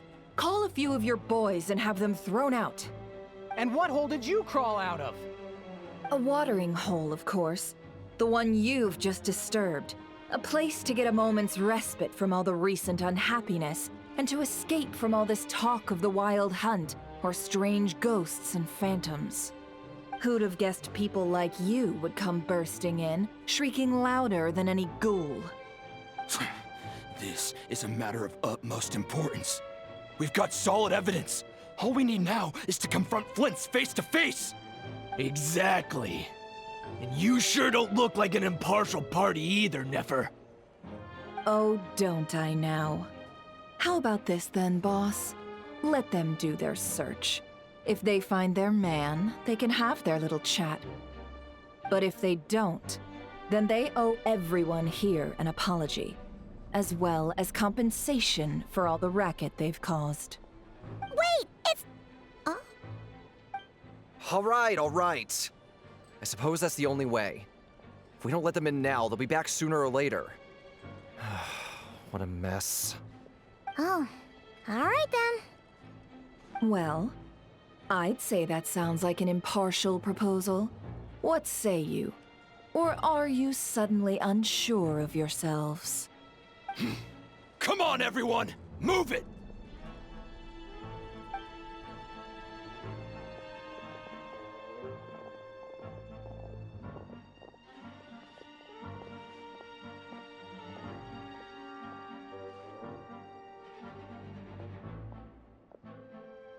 No sign of Flins. But how can that be? Hasn't he always stayed here? Done searching, are we? Guess it's time to uphold your end of the bargain, huh?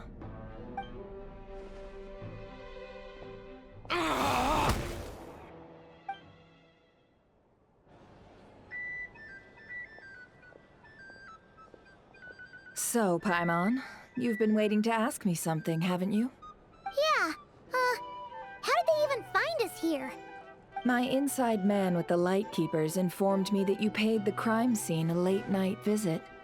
I surmise that you must have rendezvoused with Flins and obtained some new information. Then, early this morning, a group of people gathered at the town gates, news spreading amongst them that the wild hunt could disguise itself by taking on familiar faces. Everyone started throwing out the names of possible suspects. No one seemingly was exempt. And amidst it all, Flints's name started gaining more and more traction. I'm sure his solitary lifestyle may have played a part, but I wouldn't discount Rerir throwing fuel on the fire in secret. So, did Flins make his escape after hearing about this? And that's where I, Yehoda, the quick-witted, fleet-footed backbone of the Curatorium, got my chance to shine. While everyone was super focused on the argument in the main hall, I, alone, noticed an opening. I got her to climb up to a window to help Flint's out, only for her to return with nothing but a lantern. Aw, come on, boss. I was just getting started. We initially intended to bring Flint's back to the Curatorium and wait those people out, but I never expected this to be all that was left. I imagine, though, that he wouldn't have left something that was so seemingly important to him behind. Might he intend to come back and get it later? Maybe. I'm not sure. Well, he's out of harm's way now, so that's not super important, right? Oh? What Paimon means to say is, we got lots of new intel to share. All right then. Yehoda, contact the others. We're going to need all hands on deck. Let's have this discussion over at my place.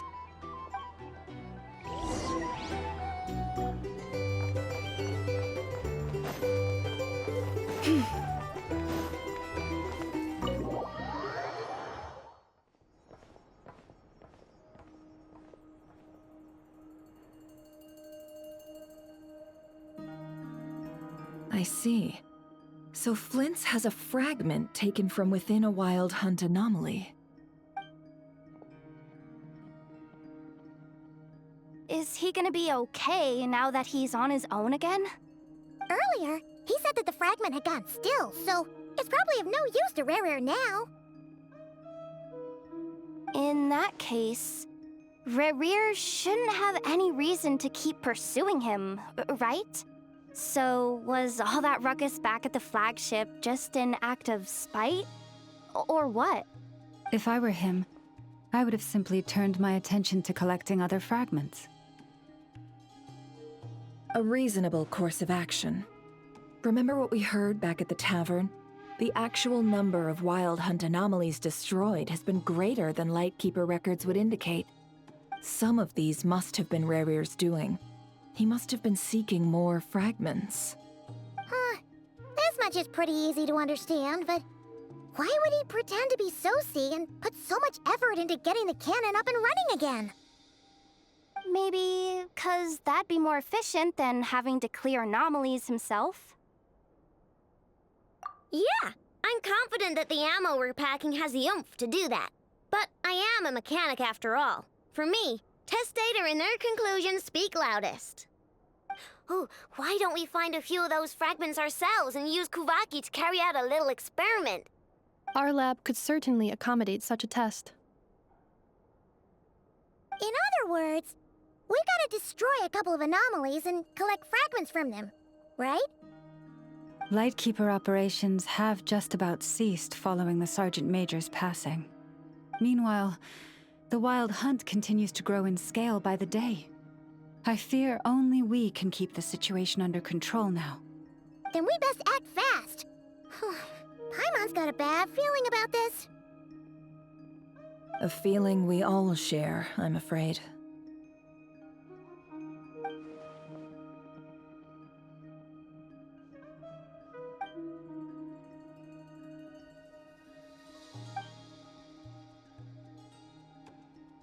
There are 3 wild hunt sites that must be dealt with urgently. But I believe we have the capacity to handle it. Works for me. Ineffa and I will take our workshop assistants to deal with one of the sites.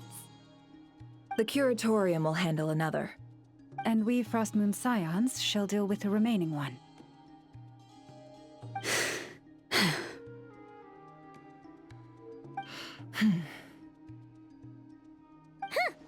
Paimon didn't think she'd ever get to see everyone here carrying out a plan together like this. Never mind you. This is a first for me, too. Let's head out then. We'll meet back up at my lab with the fragments. Understood. Time is of the essence now. Our foe could make his next move at any moment, so we must stay in contact with one another. Gotcha! Stay safe, everyone.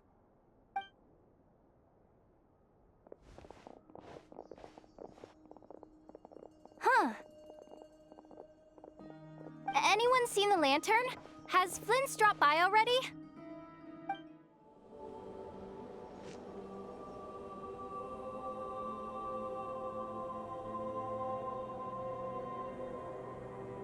Oh, no one's guarding this place, just like he said. But, oh, where do we find the information he mentioned? This way. Let's move. We're running out of time.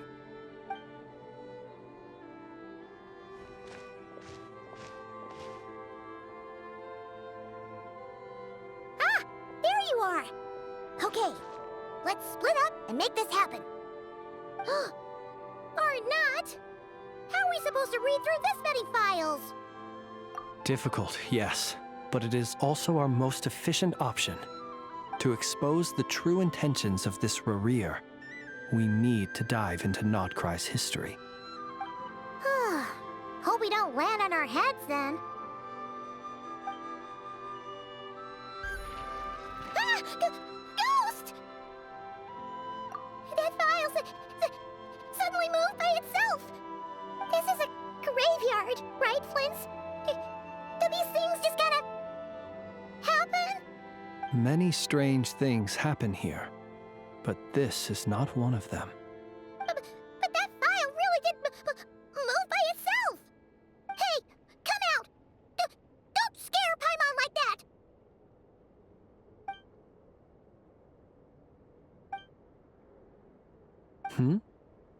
Wild Hunt Phenomena Log? Hey! Another file's moving! Are we being given hints? I feel no hostility. On the contrary, it seems we're being aided somehow. Really? Hey! Seriously, another one? Okay then. Paimon will read this one.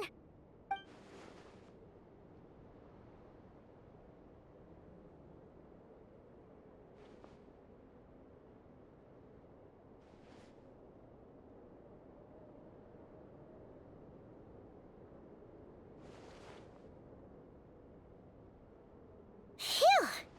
Finally finished. Oh, Paimon sure could use a long break from long words now.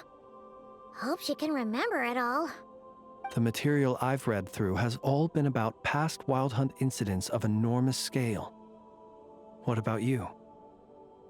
Paimon as well. Guess that makes 3 of us. Whatever this is, it seems to want us to notice something. Let's bring our files together and give them another look through. All right. Paimon will go fetch hers. All these incidents look pretty different. Wait. I've noticed something. Before the occurrence of these huge Wild Hunt events, a smaller scale one would erupt in the exact same location. And look. All these smaller scale Wild Hunt site reports share a common outcome. They'd be detected, but would go inactive before any forces could be sent to deal with them. They could then be sealed directly using a tide seal stone. Huh? But why? Some of these records are too old. I doubt he had regained the ability to act freely yet, or we would have met long ago. And here's another similarity. Kuuvahki in nearby soil completely drained. Could this be important somehow? Kuuvahki and the Wild Hunt are mutually opposed forces. We Lightkeepers previously believed that these small Wild Hunt sites would temporarily go inactive due to being neutralized by the Kuuvahki present in the soil. But now that we've synthesized all this data, there is a key issue this hypothesis cannot explain. Indeed, despite the name, I would not call a tide seal stone's sealing powers watertight exactly. But for it to fail and the situation to deteriorate in such short order. Paimon feels like she's almost got it.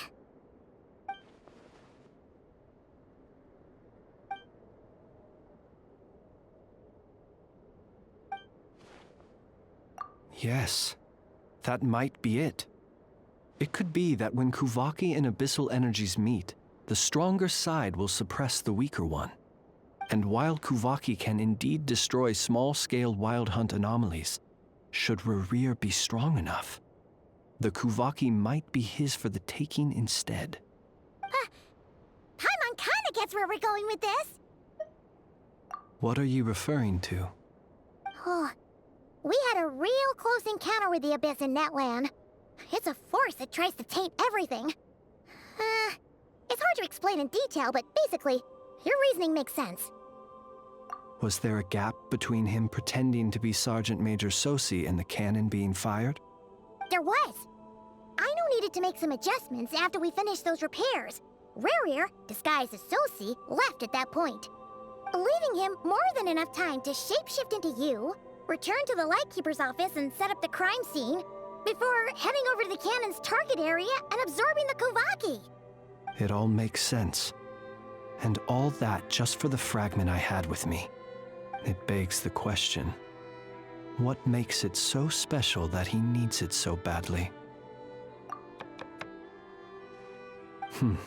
That's odd. We shouldn't have any guests. I'll go take a look.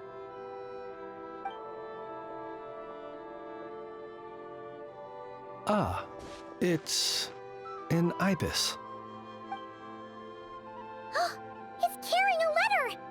Ooh, Lauma must have sent it. She can speak to little animals. Huh, let's see here. Situation urgent. The cannon began operating shortly after we left Nasha Town and is preparing to fire. It is locked on to Star Sand Shoal. Please return to Nasha Town and assist with all haste. Lauma. That's gotta be Rerir's doing. But why is he using the cannon again? Didn't he already fire it once before? No time for speculation. He's already made his preparations. If you recall, his body was incomplete when we last met. If this bombardment continues to increase his strength, he might regain his complete form. Huh, what should we do? There's no way we're getting back to Nasha Town in time. Let's go to the cannon's target site. That's where we should find Rerir, and that's where we'll stop him. One moment. Just let me get this news to Lauma. Nasha Town is in their hands now. Go! Fly! Not a moment to lose! You're here, as expected. Humans, you never change. Always trying to use powers you neither comprehend nor control. But it is also thanks to you that I found a way to return. You've messed with the cannon again, huh?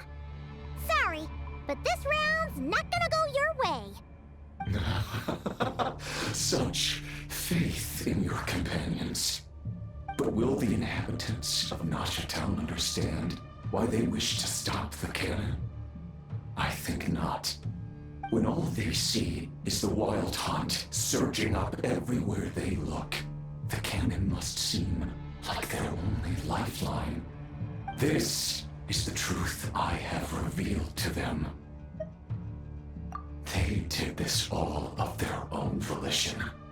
The zealous worship of power leads only to annihilation of equally zealous proportions. True power does not heed the commands of the weak. You were waiting for us to leave Nasha Town then. Of course. I imagine the one you call Aino would have managed to stop the cannon otherwise. Shame, then, that you proved one step too slow. In their folly, the townspeople will bar the path of all who seek to stop the cannon. And your kind-hearted, weak companions have not the stomach to deal with them. The cannon will not be stopped now. Well, sir, you look most pleased with yourself. In that case, before you put us out of our misery, I would like to ask you a question, if I may. See this fragment? It once haunted your dreams, but now it seems useless to you. What is it exactly? That is my corpse. Sorry, what? My body was once torn into countless pieces and hurled into the swirling chaos of time itself. But even so, my life and will were not extinguished. Every last fragment calls to me. Sooner or later, they shall welcome my return. What are you even saying? Huh. So the terror of the wild hunt was in fact caused by scattered pieces of your corpse. I guess they don't call you one of the 5 sinners for nothing. Serendipity guided the fragments to construct an incomplete version of myself, upon which I began collecting more within wild hunt sites across the land. But each time, the fragments I obtained were hardly worth mentioning, while that which you hold in your hand was my heart. So that's why it responded so strongly to you. Only by retrieving this most critical piece could I gain mastery over the turbulent Kuuvahki energies and be fully reborn. Hence, you fired that first shot, hoping to regain enough power to seize the fragment from me. Are you completely crazy? Weren't you afraid of dying? Dying? Such power has no hope of killing me. It may destroy my form over and over, yet always I rebuild it. It may smash my flesh and crush my bones thousands of times and more, but that is of no consequence to me. What truly infuriates me, however, is how you've destroyed my heart. All that suffering, everything I endured, and all for nothing. I've adapted to the strength and flow of this Kuuvahki. The next cannon shot will multiply my strength immeasurably. It will not be a full restoration, no, but it will be more than enough to destroy any in this world who stand in my way. Still, I suspect the Kuuvahki will have rendered you down to nutrients for my consumption well before you have the time to kneel before me. Traveler! Behind you! Look at that light!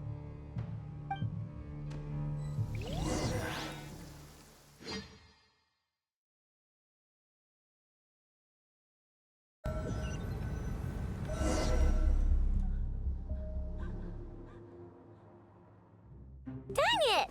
Who fired up the cannon without my say-so? Its defensive barrier has also been activated, likely in anticipation of interference by malicious actors. The air is thick with fear and anxiety. It's spooking the birds and beasts. What exactly is going on? You're here. Looks like this was all part of Rerir's plan. Not only did he plant seeds of suspicion in people's hearts, seems he's now igniting them. Yehoda's gone in to scout out the situation. She'll be back any minute. I'm back! I'm back! Oh, it's bad out there. Rumors flying everywhere you turn. Something about the Wild Hunt preparing to spawn a wave of monsters, the likes of which we've never seen before. But that's not even the worst of it. Lots of folks don't even believe the cannon can prevent this crisis, so they're getting ready to make a run for it. Others are trying to make a quick buck out of this whole mess. How could they still be thinking about Mora when such a catastrophe is imminent? Unprecedented danger brings unprecedented opportunities in its wake.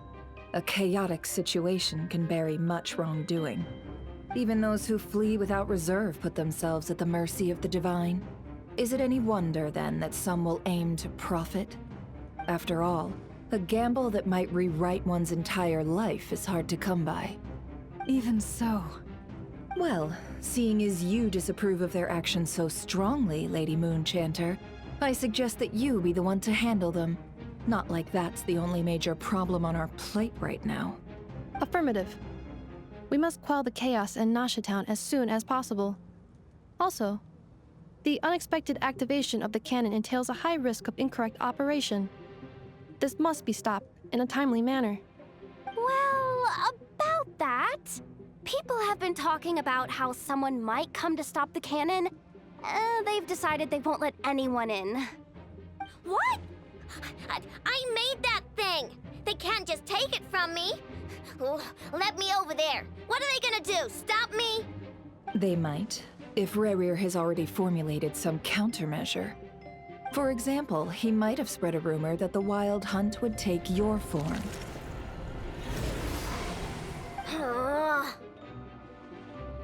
Possibility high. If they view the cannon as Nasha Town's only hope, they are likely to conclude that anyone who tries to stop it must be with the Wild Hunt. We will face strong resistance, but they're just ordinary people. Brute force must be avoided, if possible. There's no time. Let's go into the town. I'll find some way to calm the townspeople. You find a way to stop the cannon.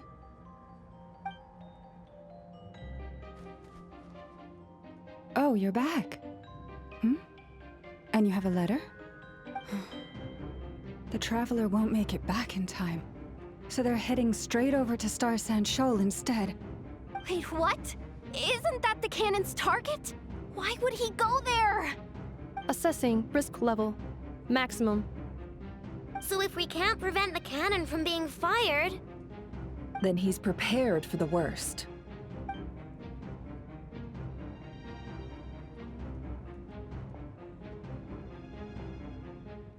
And we must ensure that his trust in us is not misplaced.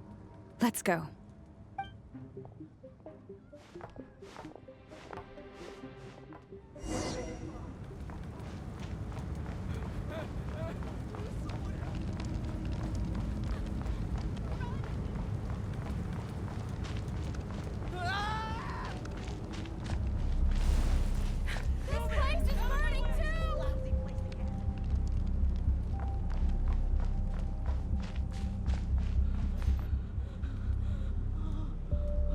Most of those we've met so far have been attempting to escape, so they haven't gotten in our way. But it won't be so easy from here on out. Looks like they formed groups to protect the cannon. If they believe that we're with the Wild Hunt, we'll have no choice but to force our way through. Is that Lady Lauma? But are you really her? It's you, Rixa. I believe you recognize this power. Having lived on Hisii Island for so long, it is not something that anyone else could imitate. I do, yes. So it really is you, my lady. But why are you here? Really, I believe you, but the others, well, they'll be on high alert. The townspeople have been misled into believing that they needed to activate the cannon. I am here to stop them. But... I know what you wish to say. Our island and Nasha Town have never had close ties. There should be no reason for me to intervene. But you chose to leave the island. You had the resolve and the courage to start a new life. It is unfair, unjust, that you should be dragged into this mess just as that life was about to begin. I seek to redress this injustice, not only for you, but for everyone here who wishes to live their lives free from this chaos. Please, have faith in our long-standing friendship, and that this is where my heart has led me. Thank you, my lady. Thank you. Please help us. Then come. I need you to step forward alongside me, and to do your part too. All right. I understand. Seems we chose the right person for the job. All right, everyone. Let us meet again later. Huh? You're not coming with us? We won't be able to calm this storm by our power alone. As such, I'll need to contact some... let's call them friends in high places, shall we? Let's go, Yehoda. Okay. See you again, everyone! That is, if we can.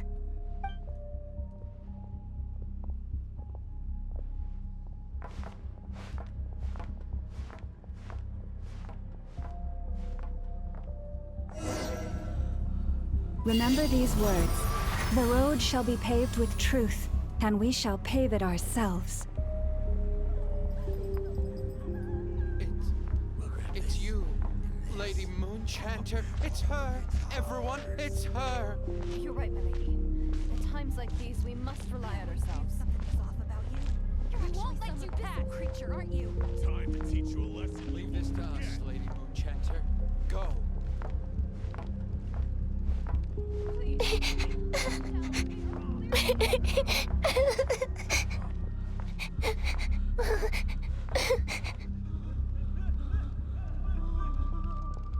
Lady Moonchanter, there's a child here! It's all right now. Go, quickly.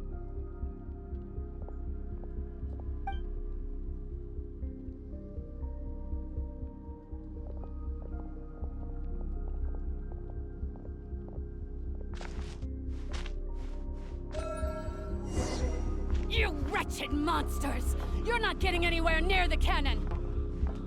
The monsters you fear do not exist here. The madness you have fallen to has been the source of untold disasters. You think we had a choice? destiny is no excuse for greed and destruction. The choice has always been yours to make, and it remains so, even now.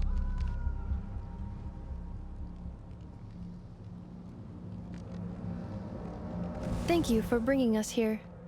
We can quickly overcome the barrier by going upward from over there. The cannon is all yours now. Got it. Thanks, Lauma. Ineffa, give her a crown kake. Orders received and immediately deferred. Departure takes priority. Please, everyone, listen to me. I will not deny that we hold different beliefs, but in the face of the immense threat that hangs above us all, we must persist in trusting one another. Otherwise, rifts will surely form, prized open by those who harbor ulterior motives. If your fear is born of helplessness, if you flee because you know not how to fight, then follow me, you who are lost. I am no god, but so long as we hold our candles steady and unite beneath the same moonlight, no deception or rumors can be concealed from us.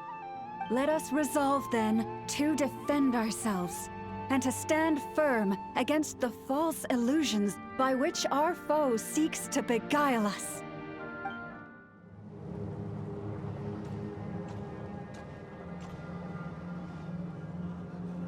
Let's go, Ineffa. This way up.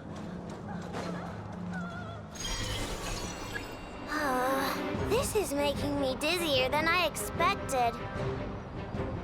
Adjusting route. Make ready.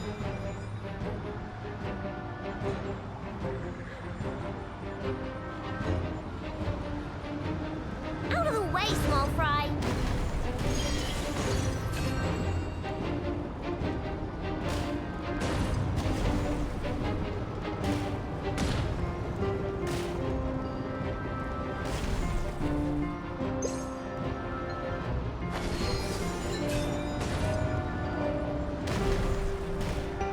What happened to the path? Track missing. Fall imminent. Come on, come on, come on! Get out of there! Whoa, nice! Preparing barrier breakthrough. Brace for impact.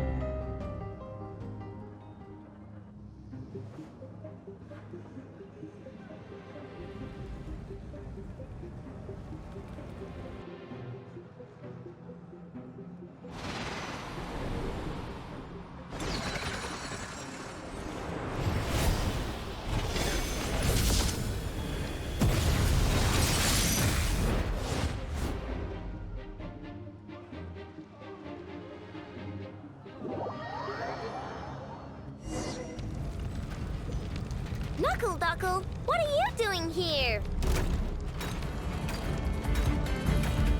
Ready? Launch! Flash attack! Annihilation mode.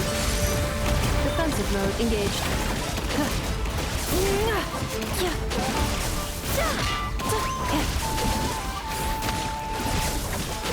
Eeny, meeny, miny, mo. Look, the rainbow!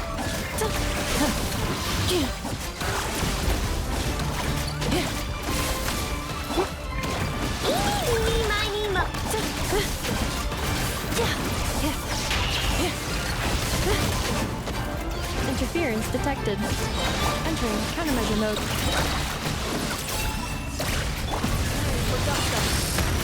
Installation chamber deployed. Easy. What made you think I couldn't take on one of my own? This isn't good, Ineffa. We gotta hurry. Scanning. Kuuvahki ammunition fully loaded. Preheating complete. The cannon is going through its final pre-fire checks.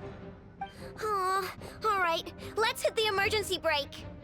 Assessment. Not enough time. Emergency brake will cause internal explosion of stored Kuuvahki. Damage assessment. Incalculable. Nasha Town likely to be blasted skyward. No. I mean a manual brake, the primitive kind. A manual brake. Understood. Roger that.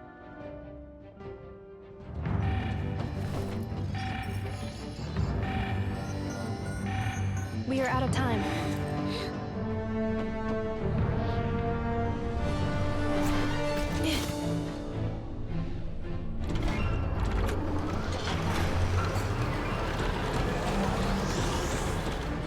All your efforts have been futile. It is too late now. Perhaps you're right. Why aren't you running?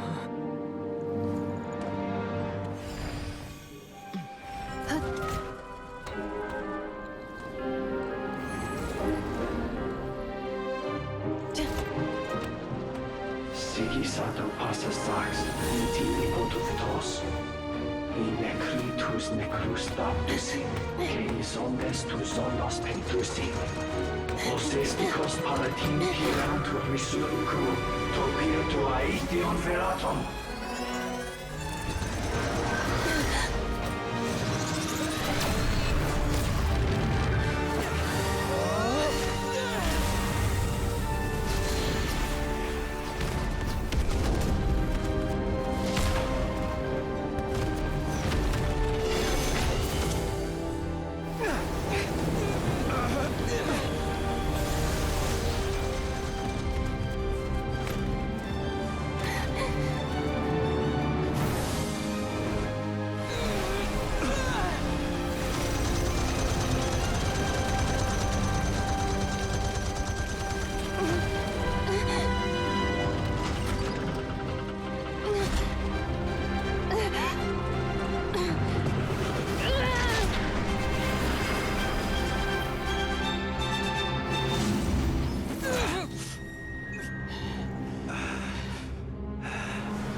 Well, that's not good.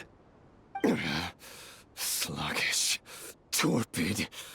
This body is a disappointment.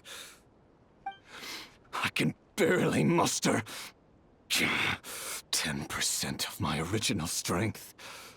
You've ruined everything again.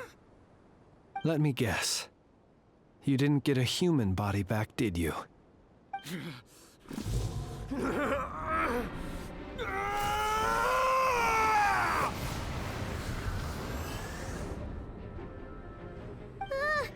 What's with him?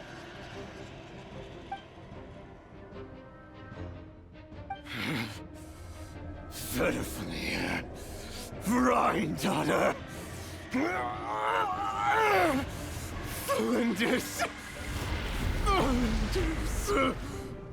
Watch out! Whatever rationality he still had when he was searching for his body is gone. All that's left is the calamity you see before you. A monster fueled by nothing but his own obsession. Matters not. Having a heart, being human, it's all irrelevant. Completely and utterly insignificant. You matter not. Does anything in this world? None of it matters to me!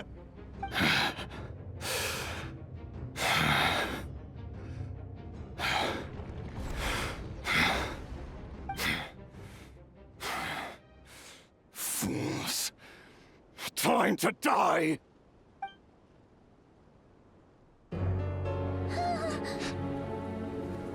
You too have the potential to be driven mad by knowledge. But the truths you seek are so insipid. Laughable that you should die for their sake.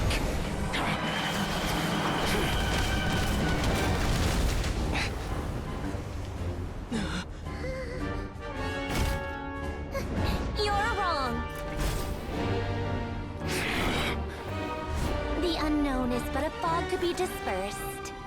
Knowledge is the true pillar of the world.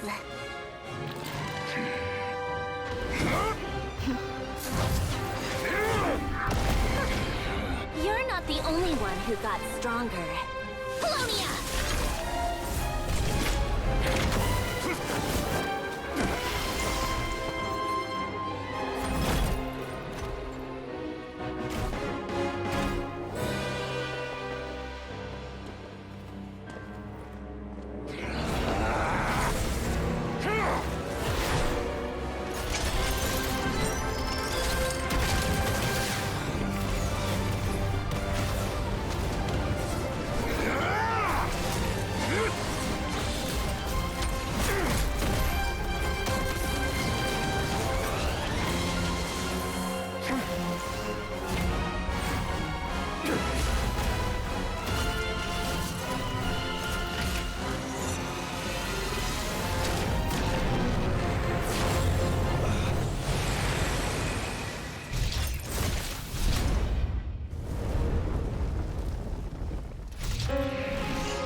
We're safe? It seems this young lady aided in our escape. You have my sincere gratitude, dear madam. The flowers here bloom in such peaceful silence. I imagine you would not have invited anyone here were it not an emergency. Oh? I take it that means you've been here before then. In that case, I count myself fortunate to be your associate.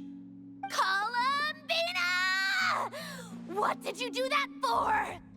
I studied his abilities inside out, equipped Polonia with comprehensive countermeasures. We were going to settle the score!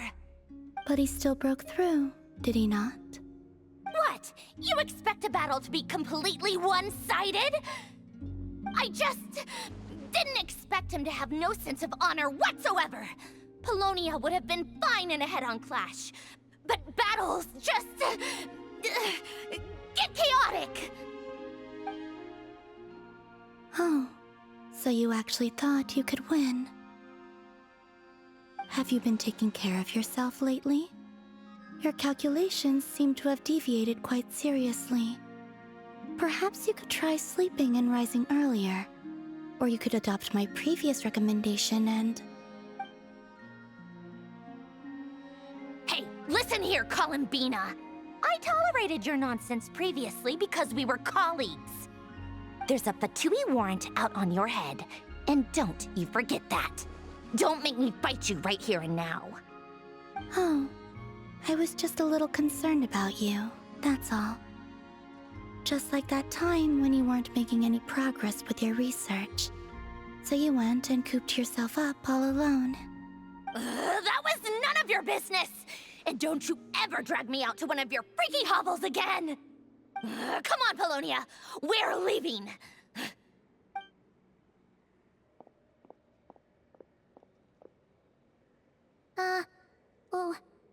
Well, anyway, thank you. I was worried about you, too. Not only because the remains of the eternal moon goddess cannot fall into his hands, but also... because you've done much for me yourselves. And then well, I brought your associate along for the ride too. But that was as much as I could do. You're not afraid to speak your mind, miss. I like that. Please call me Flins. It is my honor to make the acquaintance of one such as yourself. Still, what do we do now? Rerir's gotten stronger again. At this point, it doesn't seem like we can beat him. We did block most of the Kuuvahki, so I'd say we've put a lid on his plans for now at least. But we still don't know what his aims are, and he may continue gathering power. So we must be very careful. After you left, I could no longer sense his presence. That means it's safe out there for now, right? A question, if I may, kind Miss Columbina. When the cannon's Kuuvahki beam was deflected earlier, I saw several bolts of energy streak toward Hisii Island, only to be blocked. Did you also have a hand in that? No. I see. Curious. Oh yeah! The cannon veered off course in the end, didn't it? Paimon wonders how Aino and the others are doing. Let's head back and check on them.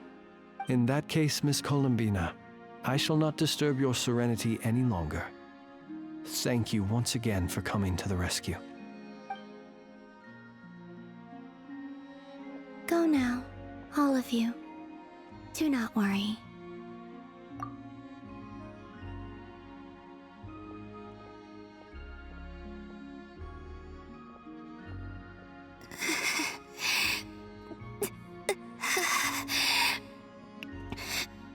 My strength still isn't returning. It seems my time is running out.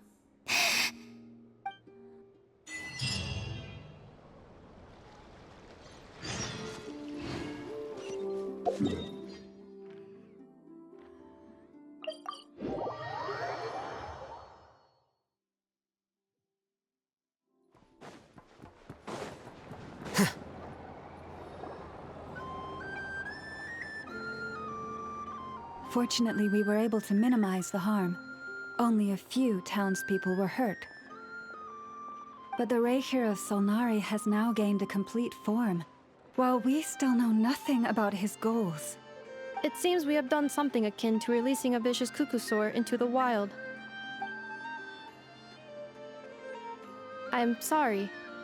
Is no one here familiar with cuckoosaurs? Paimon knows what you mean, but that analogy seems more than slightly understated. He said that this world means nothing to him, so it is possible that he doesn't have a reason to fight us at the moment. If his objective had been revenge alone, we would likely have no recourse. Is there, still time for me to tender my resignation? Just kidding, just kidding. Don't worry, boss. I know there's no running now. So my cannon, my pride and joy was a hindrance rather than a help. You know what? I'm gonna dismantle it right now. That's right. And it still works on normal wild hunt anomalies. Don't let this get you down, Aino. Flins, we'll need you to attend to the aftermath with the Lightkeepers. Don't worry, I've explained everything to them. You're in the clear. My thanks. For that and for everything else I hear you did to help us arrive at the truth. Had you been willing to show yourself in public more often, you would not have been so easy to isolate, you know. Point taken. I will give that some thought. I suppose that's one way I'd benefit from replacing Sergeant Major Sosi. You mean you're being promoted? Was Paimon the only one who didn't get that? Well, if you've got a moment, would you like to come with me?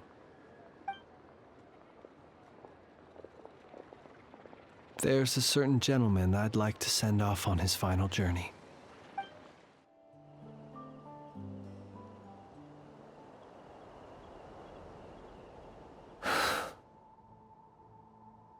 This man was like a lighthouse.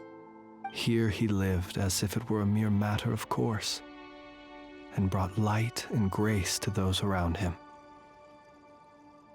But people, once used to illumination, are apt to ignore the lantern's presence. Slowly, gradually, he came to think as such himself. I have achieved too little. I must do better. There is more work to be done. Perhaps his end was tragic. But I remain proud of the way in which he illuminated the path for others. Every shadow born of the light shall remember it. Oh, poor guy. I've heard that one too. Is that so? Well, you're right. It may seem that our efforts were in vain, that Rerir achieved his goals, but we will pursue him to the last, even if the outcome is not what we wish for. It is not dissimilar to the role of a graveyard keeper. We do not seek to bring the dead back to life, only to grant them peace. Oh, what are you two talking about? Care to explain? Okay. Either way, the Lantern Fae is not playing the leading role in these final rites. Lightbearer, with your blood you have paved the road to glory and justice. Even as we hurry on, bruised and battered though we may be, stay a while and look back upon the world and all its love and hatred, until it closes its eyes in the depths of night, and a lantern lit for you alone flickers softly into life. Thank you for everything, Sergeant Major Sosi.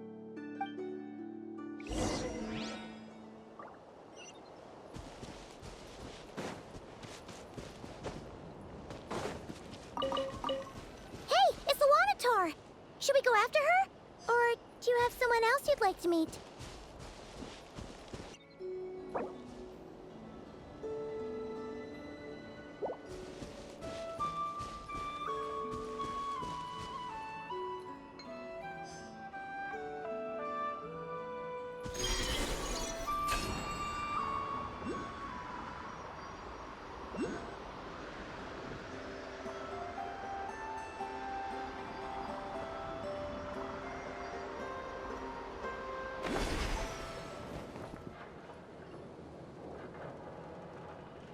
Columbina!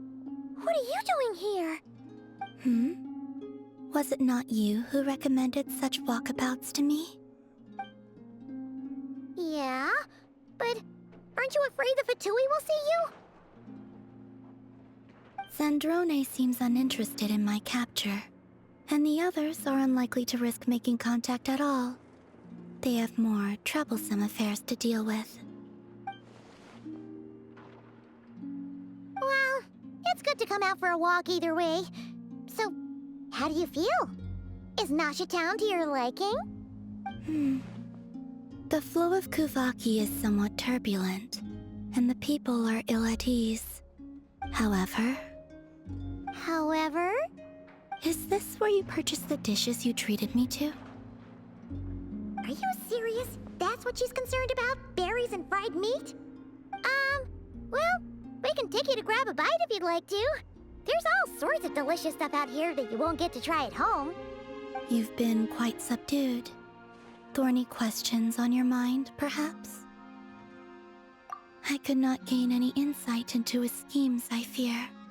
Now that he has donned a shape and form, selling his power short would prove a fatal error. But that power of his plays host to an obsession that borders on mania. I cannot say if that fixation is directed at the moons or at something else. Perhaps understanding the subject of his fixation shall prove key to repelling him in the future. Well, Zandrone's daily routine is highly irregular, while the doctor often orders people around. As for Arlecchino... Was that not what you were curious about? Well then, have you been to that experimental design bureau of theirs? That weapon will play a key role in the Tsaritsa's plan. That's what I've heard, anyway. And what plan is that precisely? Well, I cannot say I care. I could look into the Eternal Moon's marrow for you if you wish it so. But after our previous attempt, I suspect your spaceship has been intentionally hidden away. Perhaps someone has certain truths they wish to hide from you, or from others. And I doubt there are many who could accomplish such a feat. I still wish to return to the moon that belongs to me. That is where the answers lie buried. That is my true home.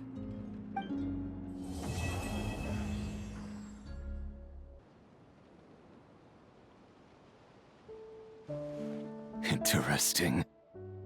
You followed me this far. Why not show your face? Haha! Right! Right you are. I forgot to introduce myself. The name's Varka, Knight of Boreas, and Grand Master of the Knights of Favonius.